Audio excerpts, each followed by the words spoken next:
के स्वागत के लिए सीमा जी से मैं निवेदन करूंगा। सीमा जी के साथ साथ रिग्वी आप भी आ जाओ। ये प्यारा सा रिग्वी की भूमिका जितने मम्मी डैडी की है उससे ज़्यादा है, क्योंकि ये इतनी प्यारी बेबी गर्ल है जो इतने बचपने से चीज़ें सीख रही है, देख रही है, और इतना कहीं ना कहीं आकाश जी के लिए बिटिया जो है मोटिवेशन है। हाँ, तो आइए, स्वागत है। हम अभिवादन कर रहे हैं जयदीप कार्निक जी का इस मंच पे, इस सत्र पे, और निश्चित तौर पे चित्रकूट कन्नड़ा छत्तीसगढ़ी संगमा का ये मंच है और मीडिया का ये प्यारा सा अवसर, मीडिया के माध्यम से हम जुड़ रहे हैं। तो आपके बीच जोरदार तालियों के साथ श्री जयदीप कार्निक जी। ताली तो होनी चाहिए जोरदार एवरीबॉडी।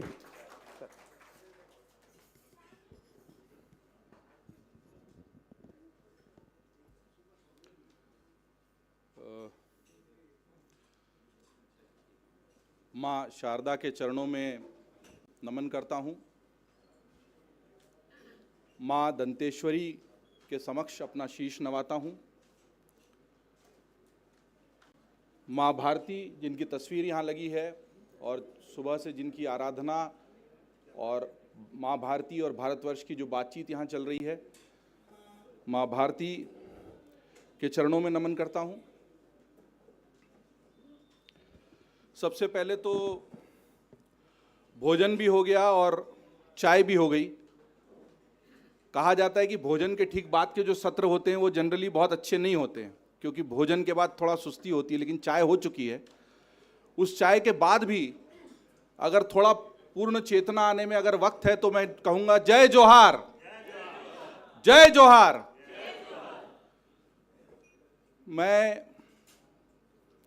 मीडिया, संस्कृति, भाषा और उसमें मीडिया की भूमिका पर अपनी बात रखूं, उसके पहले मैं यहाँ पर बस्तर में, जगदलपुर में इस सभागार में मौजूद हूँ, उसके लिए 2-3 धन्यवाद बहुत आवश्यक हैं। सबसे पहला धन्यवाद तो सुमित जी का। इन्होंने मुझसे कहा कि एक कार्यक्रम हो रहा है, सुमित जी पुराने परिचित हैं, और जिसमें भाषा और संस्कृति पर बात होगी और मुझे लगता है कि तुमको वहाँ होना चाहिए।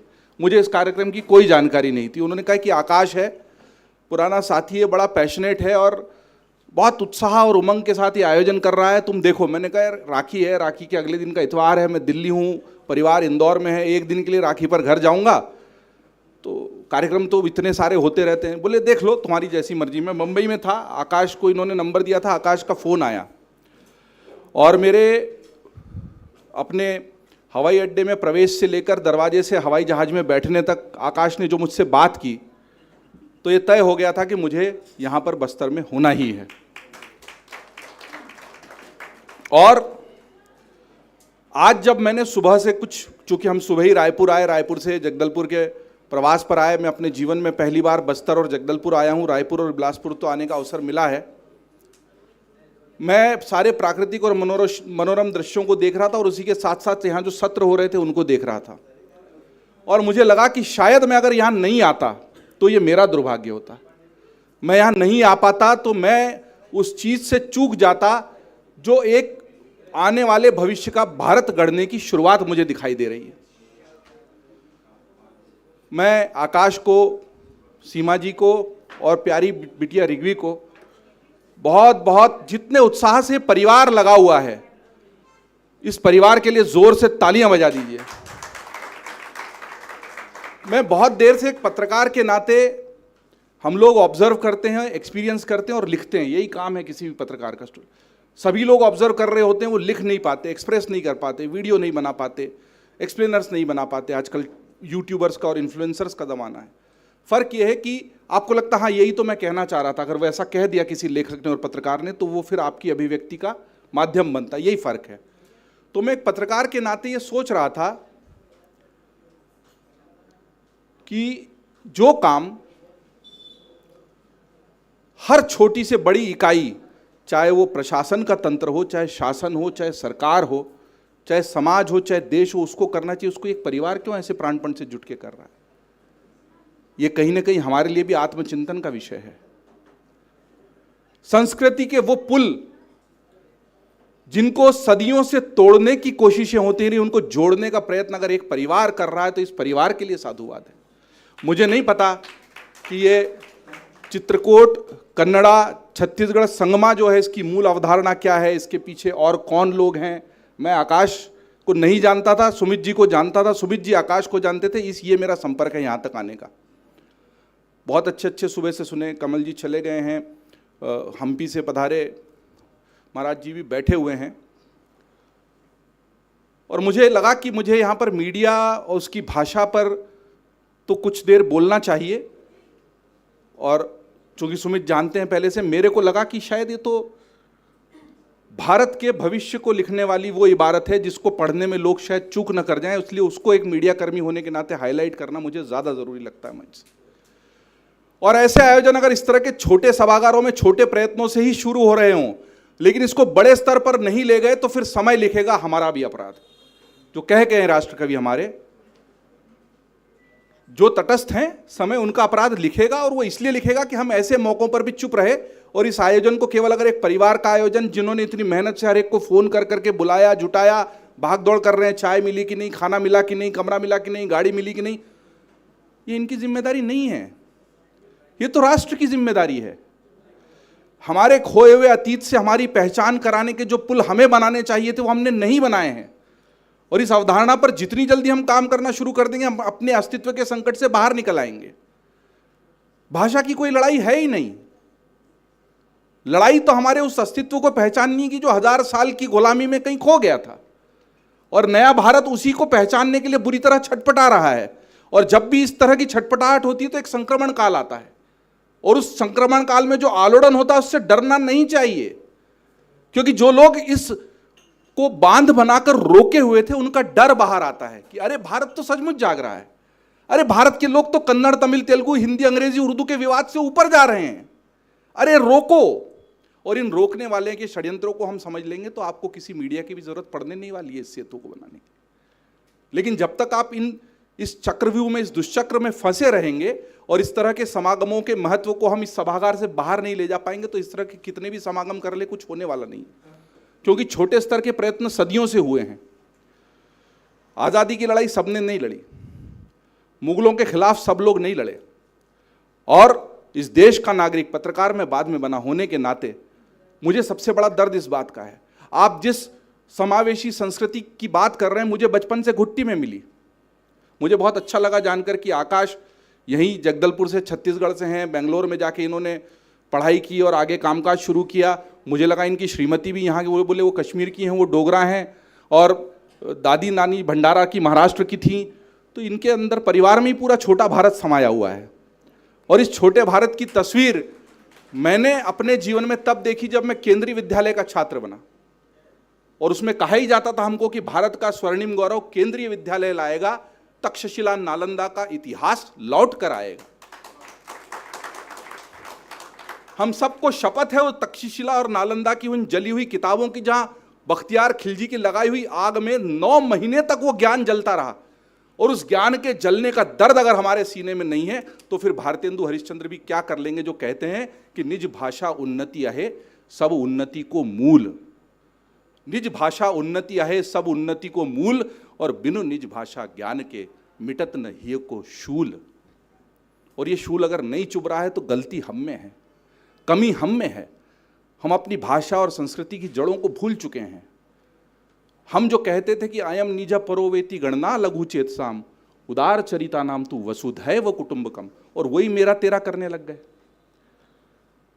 2 बातें तय हैं, हम इस सांस्कृतिक चेतना के अनुष्ठान में कितनी भी गहराई से जुड़ जाएं, जो लोगों को इसमें विरोधाभास नजर आता है, जो आधुनिक शिक्षा के नाम पर आए बाएं पढ़ चुके हैं, माफी चाहता हूं, आधुनिक शिक्षा के नाम पर आए बाएं पढ़ चुके हैं, और कुछ वाम और दक्षिण के फेर में पड़े हुए हैं, और उनको लगता है कि बौद्धिक होने का मतलब इस राष्ट्र को टोने टोटके और सांप सपेरे का देश मानने की जरूरत है। उनको मैं बता देना चाहता हूं, 2 बातें तय है, इनको दिमाग से निकाल दीजिए तो आप इस सांस्कृतिक चेतना के जागरण से खुद जुड़ जाएंगे। एक ये है कि इतिहास कागज पर खींची हुई लकीर नहीं है जिसको कोई रबर लेकर मिटा दे, और दूसरा, आप इतिहास से लड़कर उसको बदल नहीं सकते, उससे सबक ले सकते हैं। जब लड़ने की जरूरत थी तब अगर हमारे पुरखे नहीं लड़े तो स्वीकार कर लीजिए नहीं लड़े, और जो लड़े वो शिद्दत से लड़े, लेकिन उस हद तक नहीं लड़ पाए जहां तक लड़ना चाहिए था। इन कड़वी हकीकतों को, तल्ख हकीकतों को दबाने की कोशिश हम करेंगे तो हम अपने इतिहास से आगे नहीं बढ़ पाएंगे। इतिहास में जो हुआ वो सबके सामने, जैसा मैं कह रहा था, मुगलों से सब नहीं लड़े, जो लड़े वो आखिर तक लड़ते रहे और उनकी चेतना की मशाल ही हमें प्रेरित करती है कि सारा देश कायरों का और हार मानने वालों का नहीं है। इसमें महाराणा प्रताप भी हुए हैं, राणा सांगा भी हुए हैं, वीर छत्रपति शिवाजी भी हुए हैं और बहुत सारे नाम महाराज जी ने लिए। और हमें भी दुख है, हमने भी वही इतिहास पढ़ा सर जो मैकाले चाहते थे कि हम लोग पढ़ें। तो मैकाले के पढ़ाए हुए इतिहास में हमारे पास वीर योद्धाओं की कहानियां, और सुबह रवि जी जो महारानी की कहानी बता रहे थे, या कश्मीर की जो दिद्दा थी, वो दिद्दा को नहीं पढ़ाया गया, ये रानी चिन्नम्मा को हमको नहीं पढ़ाया गया। और ये जिसने नहीं पढ़ाया उसने षड्यंत्र पूर्वक नहीं पढ़ाया। किसी को लगता है कि शिक्षा का हम हिंदुस्तानीकरण कर रहे, करने दीजिए, हमको षड्यंत्र पूर्वक वो इतिहास नहीं पढ़ाया गया क्योंकि हम डरते थे। पहले इस डर से निकल जाइए। हाँ, हम गुलाम हुए, मुगल आकर यहां रहे, अब उनको नहीं भगा सकते, ये भी ध्यान रख लीजिए। आप किसी इतिहास के टुकड़े को काट के नहीं फेंक सकते। ये कह सकते हैं कि हम लोग अब भी समावेशी संस्कृति वाले हैं, जो यहां है वो भारत का है, जो भारत का है वो सबका है। हमने दुनिया के किसी देश पर आक्रमण नहीं किया, हमारे ऊपर इतने आक्रमण हुए उनको सहा, और जिसने आक्रमण किया उसको भी अपना लिया। अब इसके आगे नहीं। जब हमने वसुधैव कुटुंब का कहा तो आपने नहीं माना, जब हमने सबै भूमि गोपाल की कहा तो आपने नहीं माना, जब हमने कहा कि दुनिया ही अपने आप में एक छोटा परिवार है तब आपने कहा कि आक्रमण करेंगे, लड़ाई करेंगे, जीतेंगे, मारेंगे, लूटेंगे, सोना लूट के ले जाएंगे, ज्ञान की चिड़िया के पंख नोच लेंगे। अब हम ऑपरेशन सिंदूर करेंगे। यह इतिहास का सबक है ना। मैं सिहर उठता हूं इतिहास का छात्र होने के नाते जब मैं जलियांवाला बाग कांड को आज भी देखता हूं। साथी लोग बैठे हैं, मुझे बताइए कि जनरल डायर तो अकेला था ना, 2-4 और अंग्रेज होंगे, बाकी गोलियां चल रही थी वो किसकी बंदूकों से निकल रही थी? ये कड़वी सच्चाई मान लीजिए। वो भारतीय थे, भारतीयों को मार रहे थे। आज भी यही करवाया जा रहा है, भारतीय को भारतीय से लड़वाया जा रहा है, मारा जा रहा है। लड़वाने वाला कोई और है, मजे लेने वाला कोई और है। सोच लीजिए उस वक्त 2-4 बंदूकें भी उल्टी चल जाती तो इतिहास क्या होता? किसी उधम सिंह को वहां जाकर ओ ड्वायर को मारना थोड़ी पड़ता। अब इतिहास में बंदूकें उल्टी चलाने का वक्त आ गया है। हमारे ही लोग अंग्रेजों की खाकी वर्दी पहनकर लड़ रहे थे अंग्रेजों के लिए, और जो हमारे भगत सिंह और जो हमारे बाल गंगाधर तिलक और जो हमारे उधम सिंह और जो हमारे महात्मा गांधी से लेकर तमाम स्वतंत्रता सेनानी कह रहे थे कि इनसे लड़ लो, उनसे लड़ने को आप तैयार ही नहीं थे। दुश्मन की गलत पहचान इतिहास की ऐसी गलती है जिससे आज भी सबक ले लिया तो भारत का सुनहरा काल जो है वो वापस लौट आएगा। और अगर हम उससे सबक नहीं लेंगे तो करते रहिए, कन्नड़ वाला तू, मराठी वाला तू, उठक बैठक लगा, तू मेरी भाषा बोल, मैं तेरी भाषा बोलूं।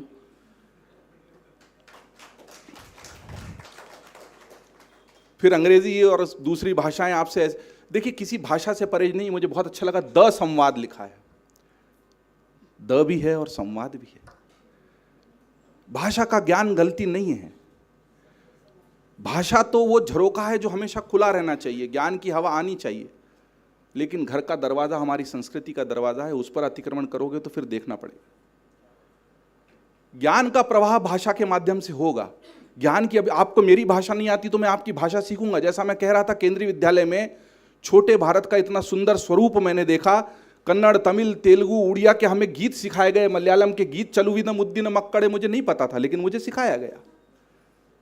और ये मैंने अपने स्कूल में सीखा तो मुझे अपने देश, अपनी भाषा, अपनी संस्कृति के प्रति प्यार जगा और मुझे लगा कि सारे देश को केंद्रीय विद्यालय बना दो, लड़ाई खत्म ही हो जाएगी।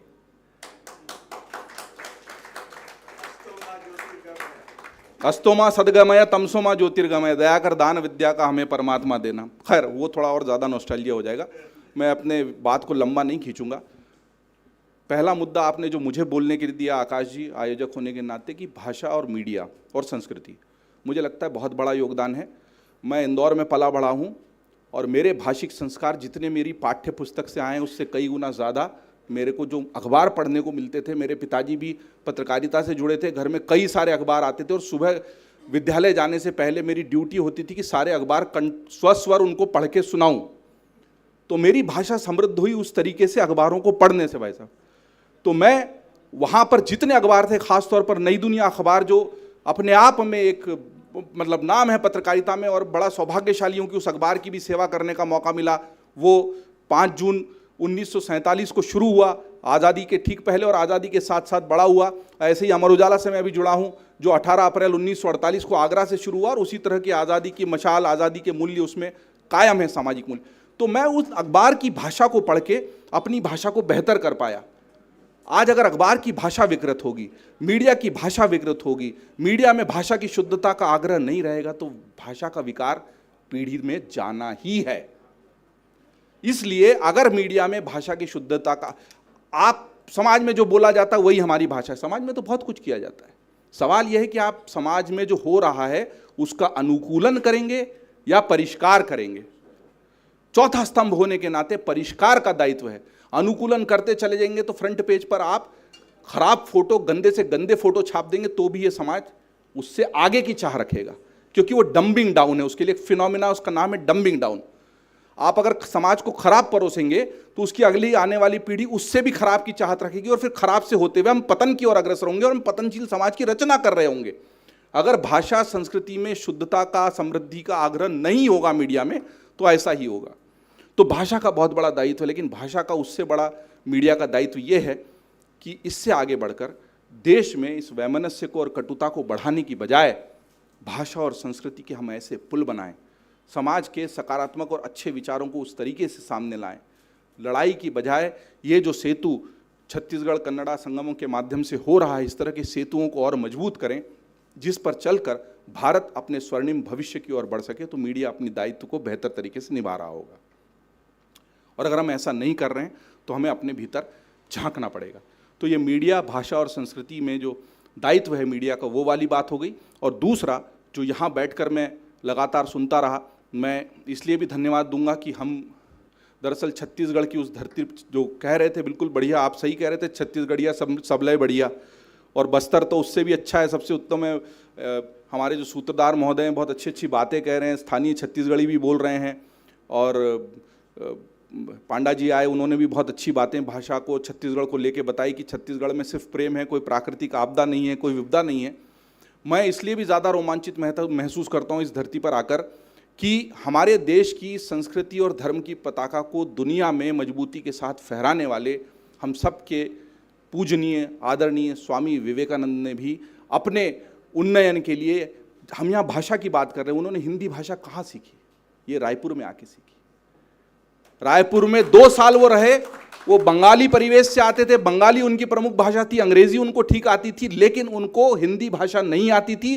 रायपुर में वो 2 साल रहे, बूढ़ा तालाब में, अब उसको विवेकानंद सरोवर का नाम दिया गया है। मुझे अच्छा लगा, यहाँ के हवाई अड्डे को भी स्वामी विवेकानंद एयरपोर्ट कहा जाता है। उसी बूढ़ा तालाब में प्रतिदिन स्नान करके उन्होंने इस देश के सांस्कृतिक अनुष्ठान का वो संकल्प लिया जिसकी वजह से वो विश्व में भारत की धर्म ध्वजा को उतना ऊंचा फहरा पाए। तो मैं उन स्वामी विवेकानंद जी को भी शत शत नमन करता हूं कि उनसे बहुत प्रेरित रहा। उनके विचार बाल्यकाल में जब पुस्तकों के माध्यम से जानने को मिले तो मुझे लगा कि भारत को समय समय पर ऐसे संस्कृति के ध्वजवाहकों की आवश्यकता है। तो हम भाषा की बात कर रहे हैं, उन्होंने भी यहाँ आकर हिंदी सीखी और उस हिंदी को सीखकर उन्होंने भारत को बेहतर तरीके से जानने, जोड़ने और गढ़ने का संकल्प लिया। इसलिए हम उस धरती पर हैं जहाँ पर इस तरह के संकल्प पहले भी लिए जाते रहे।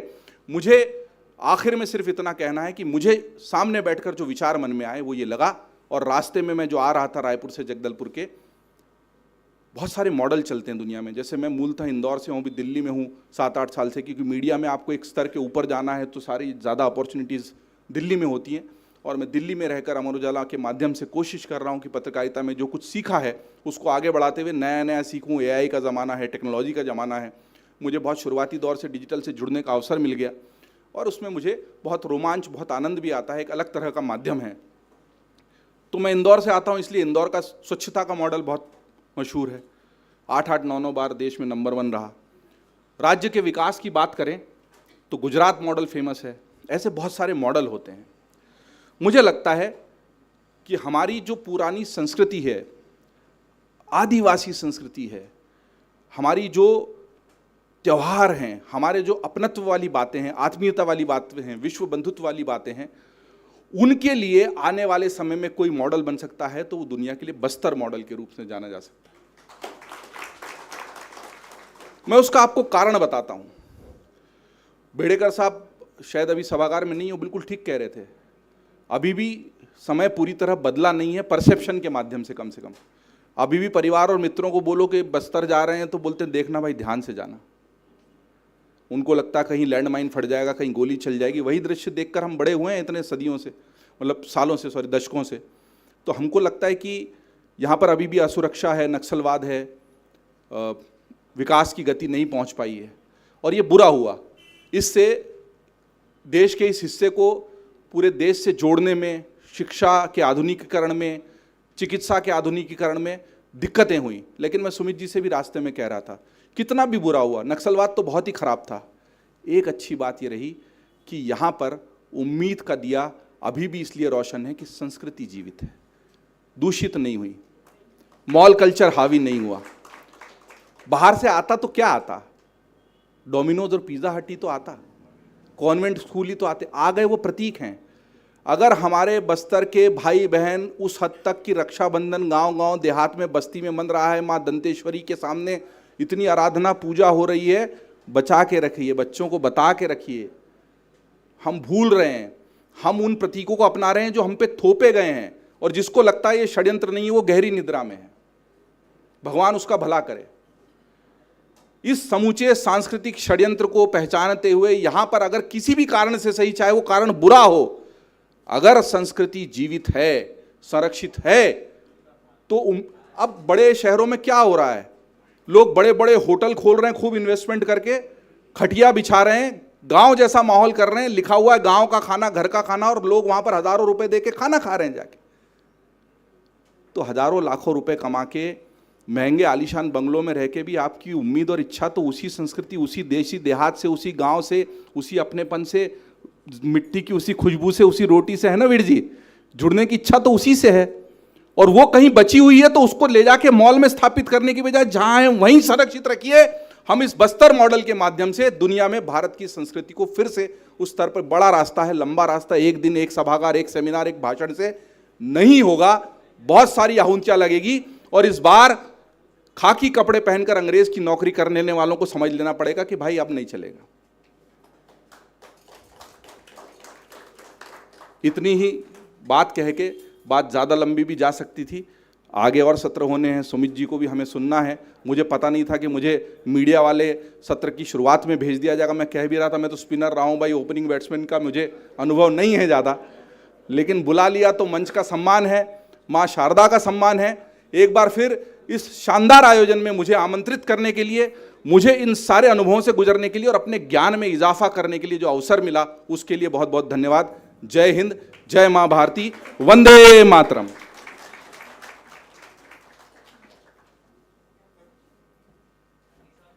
पुनः जोरदार ताली हम चाहेंगे श्री जयदीप कार्निक जी के लिए। प्रखर वक्तव्य रहा और निश्चित तौर पे मां भारती को नमन करते हैं, वंदन करते हैं। एक बार फिर से जय घोष हो, प्रेम से बोलो मां भारती की, भारत माता की, भारत माता की, वंदे। तो चलिए सर्व संभाव के साथ, इस जुड़ाव के साथ हम आगे बढ़ते हैं और वक्त है हमारे अगले वक्ता को बुलाने का। श्री सुमित अवस्थी जी, वरिष्ठ पत्रकार एवं कंसल्टिंग एडिटर, एनडीटीवी इंडिया। खुद को वे मस्त मौला कहते हैं, मगर प्राइम टाइम पे खबरों की खबर लेते हैं। तो जोरदार तालियों के साथ श्री सुमित अवस्थी जी को हम आमंत्रित कर रहे हैं। तालियां जोरदार बजनी चाहिए। और हम सबके लिए सौभाग्य की बात है, जिन्हें हम टेलीविजन पे देखते आ रहे हैं, आज हमारे छत्तीसगढ़ बस्तर में हैं, और उनके स्वागत के लिए मैं पुनः निवेदन करूंगा आकाश जी को, सीमा जी को और ऋग्वी को। और आपकी जोरदार जोरदार जोरदार तालियां श्री सुमित अवस्थी जी का हम छत्तीसगढ़ की पुण्यधरा बस्तर पे अभिवादन करते हैं, स्वागत करते हैं। ऋग्वी के लिए जोरदार तालियां। पावर बैंक है परिवार की वो, क्योंकि मतलब थोड़ा भी पावर इनका कम नहीं हुआ है। हाँ सर, जयदीप सर एक प्यारा सा फोटो क्लिक कर रही है। इस आयोजन की सक्सेस है कि देखिए श्री जयदीप कार्निक जी हमारे बीच हैं और उनकी सहजता सरलता देखिए। ऋग्वी को सबका आशीर्वाद, सबका प्यार मिल रहा है, बहुत बहुत स्वागत। तो चलिए, आज मीडिया और संस्कृति का ये मिलन है और ऐसे अवसर पे हम हार्दिक अभिवादन कर रहे हैं, स्वागत कर रहे हैं श्री सुमित अवस्थी जी का। जोरदार तालियां होनी चाहिए सर। बहुत बहुत धन्यवाद। जब मैच 20 ओवर का हो और 18.5 गेंद तक वीरेंद्र सहवाग पिच पे जम जाए और वो 18.5 ओवर में 500 रन बना चुका हो, तो आखिर में कितने भी धोनी आ जाएं, कितने भी युवराज आ जाएं, उसकी कोई ज़रूरत नहीं है। तो जो जयदीप ने कहा उससे अपने आप को संबंध कर रहा हूँ। और कुछ चीज़ें कड़वी बोलूँगा, चुभेंगी, मेरी आदत है चुबाने की, और वो परेशान करेंगी। जयदीप ने उसकी, दरअसल जयदीप ने ही नींव रख दी है, बात को वहीं से आगे बढ़ाता हूँ। तो पहले औपचारिकताएं कर लेते हैं। Thank you Akash, thank you Seema ji. पहली बार आपसे मिला, और ऋग्वी से पहली बार मिला। मैं और आकाश, परिचय दे देता हूँ। आकाश और मैं कुछ समय तक हमने एक साथ एक चैनल में काम किया, और जी न्यूज़ में, और उस चैनल में मैं बमुश्किल उस 8-9 महीने के लिए था, लेकिन उस 8-9 महीने में किसी एक के साथ मैंने सबसे अधिक समय बिताया तो वो आकाश था, क्योंकि हम करीब 20 दिन एक साथ रहे, एक गाड़ी में घूमे, एक होटल में रुके, इलेक्शन कवर कर रहे थे 2014 का चुनाव। आकाश मेरे प्रोड्यूसर थे, मैं उनका एंकर था, और ये जो कहते थे मैं वो करता था। तो उस वक्त जो अच्छा किया है वो मैंने किया, जो ख़राब हुआ है वो आकाश ने किया है। तो आकाश के साथ ये लिबर्टी है मेरी। और सबसे अच्छी बात आकाश की है कि इतना मित्रवत आदमी है, इतना प्यारा, इतना भोला आदमी है कि इतने दिनों के बाद भी लगातार टच में रहता है। कुछ भी नया करना चाहता है तो पूछता है, बताता है, सलाह देता है, सलाह लेता है, जो कि आजकल के ज़माने में तो सलाह देना ही अकबर आता है, लेना तो किसी को आता नहीं है। हम सब असहिष्णु हो गए हैं, असहनशील हो गए हैं, सहिष्णुता ख़त्म होती जा रही है। उस दौर में आकाश का ये खुलापन जो है वो उसके नाम को स्थापित करता है कि वो आकाश है, सब उसके साथ हैं, सब उसके नीचे हैं, सब उसके साथ हैं। तो thank you Akash once more. आप सब लोगों के लिए बहुत बहुत बहुत धन्यवाद कि बस्तर आने का एक बार फिर मौका मिला मुझे। मैं करीब मैं याद कर रहा था, मैं 1982 या 83 में आया था बस्तर में, तब मैं 10 साल का भी नहीं था, और उसके बाद अब लौटा हूँ मैं। करीब 40 साल लंबा फासला हो चुका है। और तब पापा यहाँ पोस्टेड थे मेरे अंबिकापुर में, सरगुजा में। तो वो टूर पे आए थे, हम छोटे छोटे बच्चे थे, गर्मी की छुट्टियों में उनके पास रहने आए थे। तो अपनी जीप में लेके घूमते थे, तो कांकेर, रास्ते में एक और जगह पड़ी, धमतरी, कांकेर, वो बड़ा सा कटहल, वो बड़ा खूब सारे चावल और कटहल का खाना खाना, आदिवासियों के बीच में जाना, वो सब उस वक्त देखा था। तो मेरे लिए वही यादें थी। उसके बाद आज वापस इस मूल जगह पर लौट के आया हूँ, जो कि जिसको जयदीप ने बड़ा अच्छा नाम दिया कि हमको बस्तर मॉडल के बारे में बात करनी चाहिए। तो बस्तर मॉडल बनेगा कैसे? बस्तर मॉडल के लिए हम और आप क्या कर सकते हैं? बस्तर मॉडल को बनाए रखने के लिए हमने क्या एफर्ट किए हैं? क्या यही एफर्ट करना है कि हमको यहाँ पर पिज़्ज़ा हट और विम्पीज़ और निरूलाज और ये खोलना है? अगर यही खोलना है तो फिर किसी भी तरह के समागम की, संगमा की ज़रूरत ही नहीं है। ये सब बेमानी है। और बहुत अच्छा एग्जाम्पल दिया जयदीप ने कि आज हम हज़ारों रुपए खर्च करके उस 5 स्टार होटल में देसी माहौल में खाना खाने जाते हैं कि वहाँ पे यार बहुत अच्छा लोकल फूड मिलता है। अभी 2 हफ्ते पहले की बात है, मैं और जयदीप बाई चांस की बात है दिल्ली में थे, हमारे 2 मित्र और थे। हमको एक रेस्टोरेंट पता लगा कि दिल्ली में, किसी का प्रचार नहीं कर रहा हूँ, ना ही नाम लूँगा उसका यहाँ पे, कि यार वहाँ पर ऐसा खाना मिलता है कि हर प्रांत के नाम से खाना मिलता है और एक छत के नीचे मिलता है। तो हम 4 दोस्त थे, जिसका परिवार था, हम सब ने तय किया कि वहाँ जाके खाएंगे।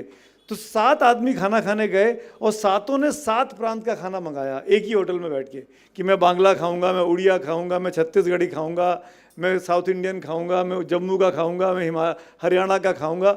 और लिटरली वहाँ मिला। सबसे अच्छी बात तो ये है कि एक छत हमको ऐसी मिली नोएडा में जहाँ पे सब चीज़ें मिल रही थी। तो मतलब कहने का तात्पर्य यह है कि हम आज भी उस गांव की मिट्टी के लिए, गांव की खुशबू के लिए, उस सौंधी मिट्टी के लिए आज भी परेशान रहते हैं शहरों में रहकर कि कैसे वहाँ लौट चलें, कैसे हम उन चीज़ों से जुड़ जाएं। एफर्ट हो रहे हैं पर बहुत ही नगण्य हैं और बहुत ही सब इंडिविजुअल लेवल पे हो रहे हैं। जैसे आकाश ने एफर्ट किया, आकाश की क्या ज़रूरत थी ये करने की? तो आकाश से जब पहली बार आकाश का फ़ोन आया और उसके इस कॉन्सेप्ट के बारे में उसने मुझे बताया और कहा कि मैं कई सालों से करना चाहता हूँ, मैं कर नहीं पा रहा हूँ, और अगर अब नहीं करूँगा तो कब करूँगा? हर दिन हर साल निकला जा रहा है, बुढ़ापा आता जा रहा है, अब नहीं तो कब करेंगे? तो ये जो पागलपन है, ये जो जुनून है, ये जो कुछ कर गुजरने की इच्छा है, ये सिर्फ आकाश में होने से काम नहीं चलेगी। हम सबको एफर्ट करना पड़ेगा। हम सब जैसे भी हैं, जहाँ भी हम क्या करते हैं, अपने गिरेबान में खुद झांके। इसीलिए मैंने कहा कि मैं चुभाने आया हूँ। मैं आपको शायद ऐसी बातें बोलूँगा जो आपको लगेगा कि हमने क्या किया, हम क्यों नहीं कर सकते हैं। हम भी तो कर सकते थे। 4 लोग मिलके हम छत्तीसगढ़ी में बात कर सकते थे। इतना आजकल की तारीख में तो एआई का ज़माना है, सोशल मीडिया का ज़माना है, यूट्यूब का ज़माना है। हर व्यक्ति यहाँ बैठ के 50 वीडियो रोज़ बना सकता है अपनी भाषा से, अपने खान पान पे, अपने कल्चर पे, अपनी आदिवासी संस्कृति पर हमने किया क्या?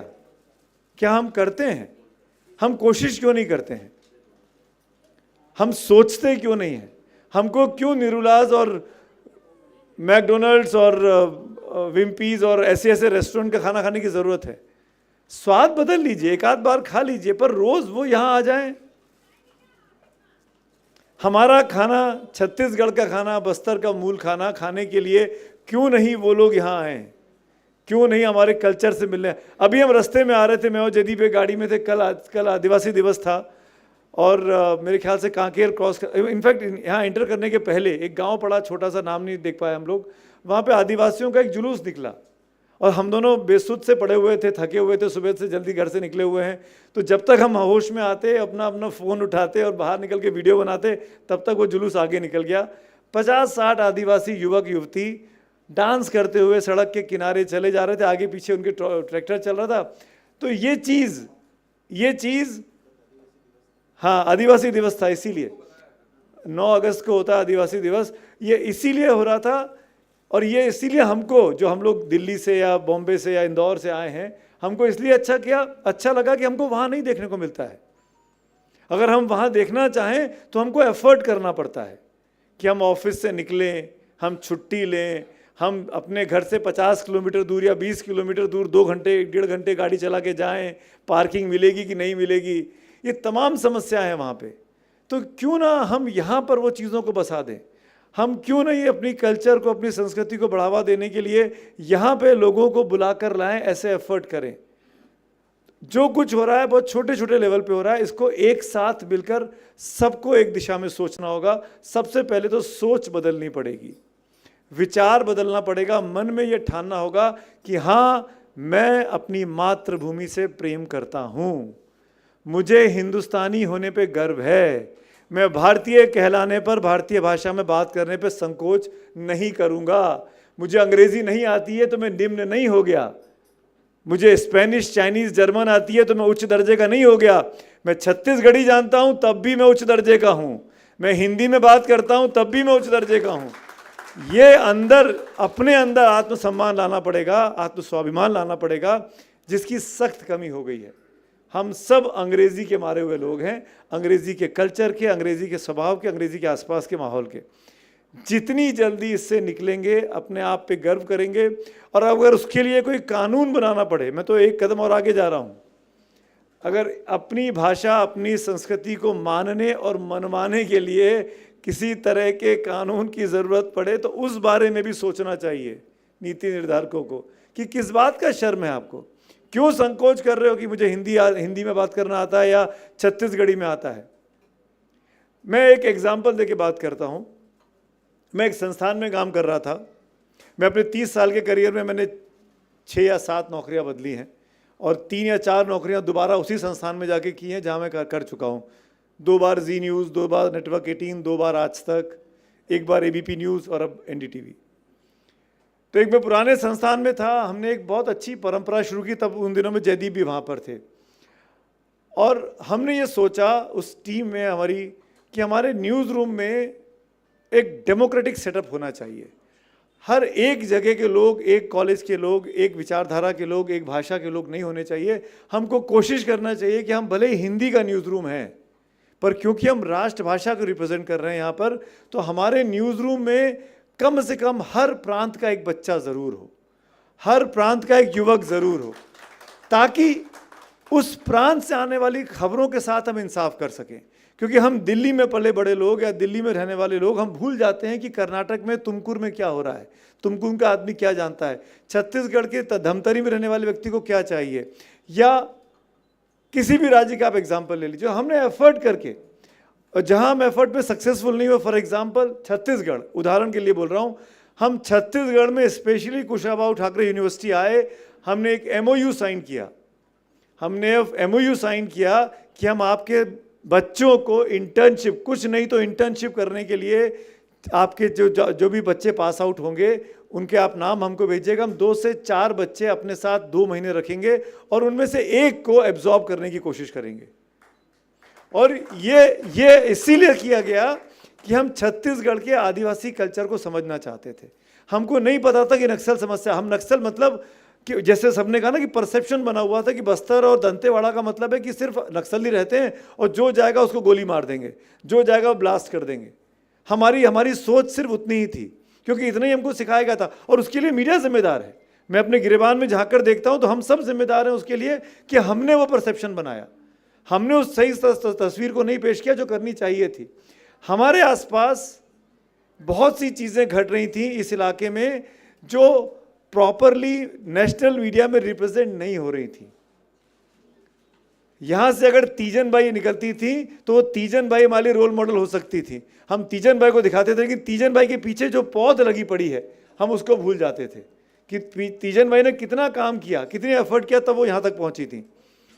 तो मेरा ये कहने का मतलब है कि मीडिया ने भी उन्हीं चीज़ों को दिखाया, उन्हीं चीज़ों को परोसा जो उसके मतलब की थी, जो उसके स्वार्थ की थी, जिससे उसको व्यापार मिलता था, बिजनेस मिलता था। तो गलती हमारी भी है, पर अब ये बहुत ज़रूरी हो गया है आज के वक्त में, आज के दौर में, कि हम नेशन के तौर पर, राष्ट्र के तौर पर सामूहिकता के साथ सोचें। हम भारतीय होने के नाते सोचें, हम उस क्षेत्रवाद से बाहर निकलें, हम उस प्रांतवाद से बाहर निकलें कि नाम तो महाराष्ट्र है लेकिन राष्ट्र को नहीं पूछ रहे हैं। सॉरी टू से दिस, नाम महाराष्ट्र रख लिया है लेकिन सिर्फ अपने बारे में सोच रही है एक पार्टी, और उसको बुलवाने के लिए अपनी भाषा को थप्पड़ चला रही है, बिलात घूसे चला रही है। ये कहाँ का इंसाफ है? ये कौन सिखाता है? हम सब भारतीय हैं और हम सब भारतीयों के अंदर की वो तमाम भाषाएं हैं, कश्मीर से लेकर कन्याकुमारी तक और असम से लेकर गुजरात तक। हम सब भाषाओं का सम्मान क्यों नहीं कर सकते हैं? हम क्यों नहीं सब सम्मान, मतलब ये हिंदी की दिक्कत है, हिंदी भाषी क्षेत्रों की दिक्कत है कि हम अपने आप को कुछ ज़्यादा ही, क्योंकि हम ज़्यादा भाषा में, ज़्यादा मात्रा में हैं, तो हम मान लेते हैं कि हम लोग ज़्यादा, हमारी पॉपुलेशन ज़्यादा है हिंदी भाषियों की, तो हम ज़्यादा ताकतवर हो गए। हिंदी भाषी क्षेत्रों में भी तमिल, तेलुगु, कन्नड़, मलयालम, मराठी की पढ़ाई क्यों नहीं होनी चाहिए? बिल्कुल होनी चाहिए। हिंदी भाषी क्षेत्रों के स्कूलों में, कॉलेजों में क्यों नहीं तमिल, तेलुगु, कन्नड़, मलयालम, गुजराती, मराठी के शिक्षक होने चाहिए? बिल्कुल होने चाहिए।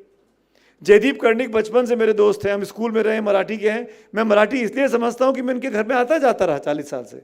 मैं भले ही बोल ना पाऊँ पर मैं मराठी समझ लेता हूँ। मैं उतनी मराठी से काम चला लेता हूँ कि मुझे दिक्कत नहीं होगी। मेरी बीवी बंगाली है, पर आज की तारीख में वो हिंदी ज़्यादा बोलती है, बंगला कम बोलती है। तो मैं ये कहना चाह रहा हूँ कि हम सब मिलकर एक दूसरे की भाषाओं को सम्मान के साथ, प्रेम के साथ क्यों नहीं रह सकते हैं? क्यों इसमें कौन हमारे हाथ पैर बांधता है? और जो जबरन बुलवाने की कोशिश कर रहा है कि नहीं यहाँ रहना है तो यही बोलो, तो ऐसे लोगों के साथ तो सख्ती होनी चाहिए। जबरन कोई किसी को कुछ नहीं सिखा सकता। मुझे अगर खाना भी खाना है तो मुंह अपने आप चलाना पड़ेगा। कोई मेरे मुंह में रोटी ठूस तो देगा, पर मैं जब तक चलाऊंगा नहीं, निवाले को निगलूंगा नहीं अंदर, तब तक अंदर नहीं जाएगी। मैं उसको थूक भी सकता हूँ। तो आप थप्पड़ मार के मुझसे कोई भाषा नहीं बुलवा सकते हो। आप मुझे प्यार से कहो, कि हाँ मराठी बोलोगे तो ये फ़ायदा रहेगा। आज तुम 10 ग्राहक को एंटरटेन करते हो, तब तुम 100 को एंटरटेन कर पाओगे, तुम्हारा व्यापार बढ़ेगा, तुम्हारा बिजनेस बढ़ेगा, तुमको फ़ायदा होगा। तुम्हारे बच्चे अगर मराठी में खेलेंगे तो उनके दोस्त 5 नहीं बनेंगे, 10 बनेंगे। तुम्हारे बच्चों को मराठी आएगी तो मराठी की भाषा के जो टीचर्स हैं, मराठी भाषा के जो ब्यूरोक्रेट्स हैं, उनके आपके बच्चों को फ़ायदा होगा। आपका एलुमनाई बड़ा होगा, आपका अल्मा मैटर जो है वो आपको काम करेगा। आप ऐसे सिखा सकते हो, बजाय इसकी कि नहीं बोलना पड़ेगा और उसके बाद आप हिंसक हो जाओ, कानून हाथ में ले लो। ये तो कहीं से अलाउड नहीं हो सकता, इसकी तो भर्त्सना होनी चाहिए। और ये हिंदुस्तान की भाषा भी नहीं है, तभी तो हम गुलदस्ता है ना। अगर हम एक ही फूलों का गुलदस्ता होते तो फिर गुलदस्ता कैसे होता वो? हम क्योंकि तरह तरह के फूलों से बने हुए हैं, तरह तरह की बागों से हमको निकाल कर एक साथ लाया गया है, तभी तो हम सब एक साथ इस कमरे के अंदर बैठे हुए हैं। तभी तो आकाश को एफर्ट करना पड़ता है, इतनी दूर से वो कतर से चला आ रहा है अपनी जिद को पूरा करने के लिए। तो ऐसे ऐसे पागल लोग कम मिलते हैं।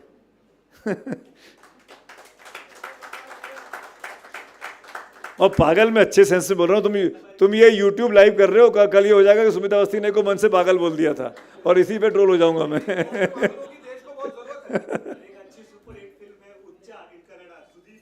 अच्छा ओके, मुझे उच्चा मुझे नहीं पता। जो दिक्कत तो है कि जो इसको जानते हैं। पर thanks Akash. Coming back to topic, तो मैं ये जब हम यहाँ से निकले आज के बाद, तो ये चीज़ें जो इस हॉल में दिन भर से हम लोग विमर्श कर रहे हैं, निष्कर्ष ये लेके निकले कि हम भी कुछ करेंगे अपनी संस्कृति के लिए, अपनी भाषा के लिए, अपनी मातृभाषा के लिए। और वो कुछ भी हो सकता है, वो छोटे से छोटा बीज रोपना भी हो सकता है अपने पेड़ों को अपने बचाने के लिए, कि मैं अपने बच्चों को अपनी मातृभाषा सिखाऊंगा। ये भी हो सकता है अपने बच्चों के अंदर ये सम्मान भरूंगा कि आपको गर्व करना चाहिए कि आपको आपकी मातृभाषा आती है, और नहीं आती है तो सिखाइए, बिल्कुल सिखाइए जितनी भाषा। और जो अभी वो पांडा साहब बैठे हुए हैं, उन्होंने 4-5 भाषाओं का नाम ले लिया कि मैं उड़िया भी बोल सकता हूँ, कन्नड़ भी समझता हूँ, और सॉरी कन्नड़ नहीं, छत्तीसगढ़िया, Odia, Bangla, Marathi.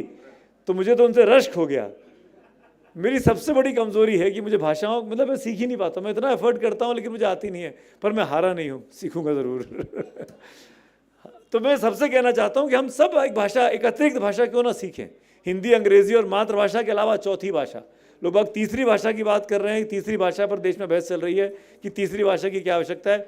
German, Spanish, Japanese जो सीखना सीखिए, मैं मना नहीं कर रहा हूँ। नौकरियाँ करनी भी ज़रूरी है, आप अंतर्राष्ट्रीय मार्केट में रह रहे हैं, पर वो चौथी पांचवी भाषा भी हो सकती है ना आपकी। पहले अपनी तो सीख लें, हम अपने देश की तो सीख लें, उस पर क्यों नहीं फख्र कर सकते। तो बस इतना ही मुझे कहना था। मैं ये कोशिश कर रहा हूँ और मेरी तरफ से कि 25-30 साल का जो करियर निकला जर्नलिज्म में, लगभग 30 साल होने आ रहे हैं। हिंदी में बंधे रह गए, हिंदी को हम जानते हैं, समझते हैं, पर सम्मान सारी भाषाओं का है।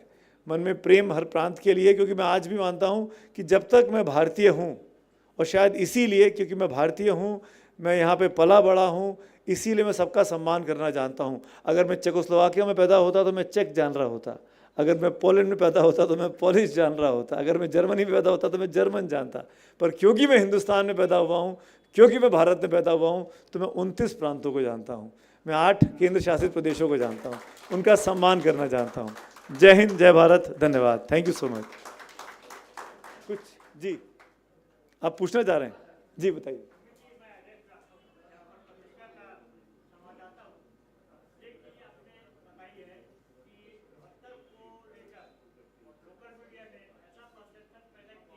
लोकल मीडिया ने नहीं, हमने, मीडिया ने।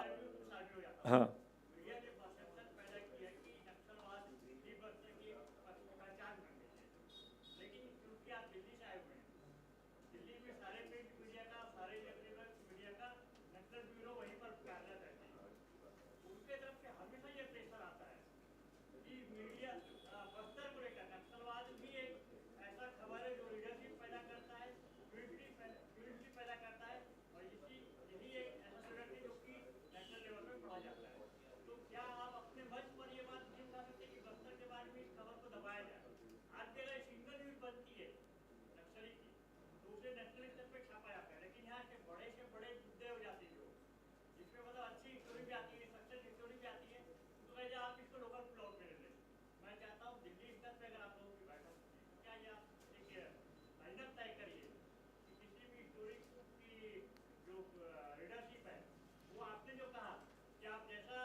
जी।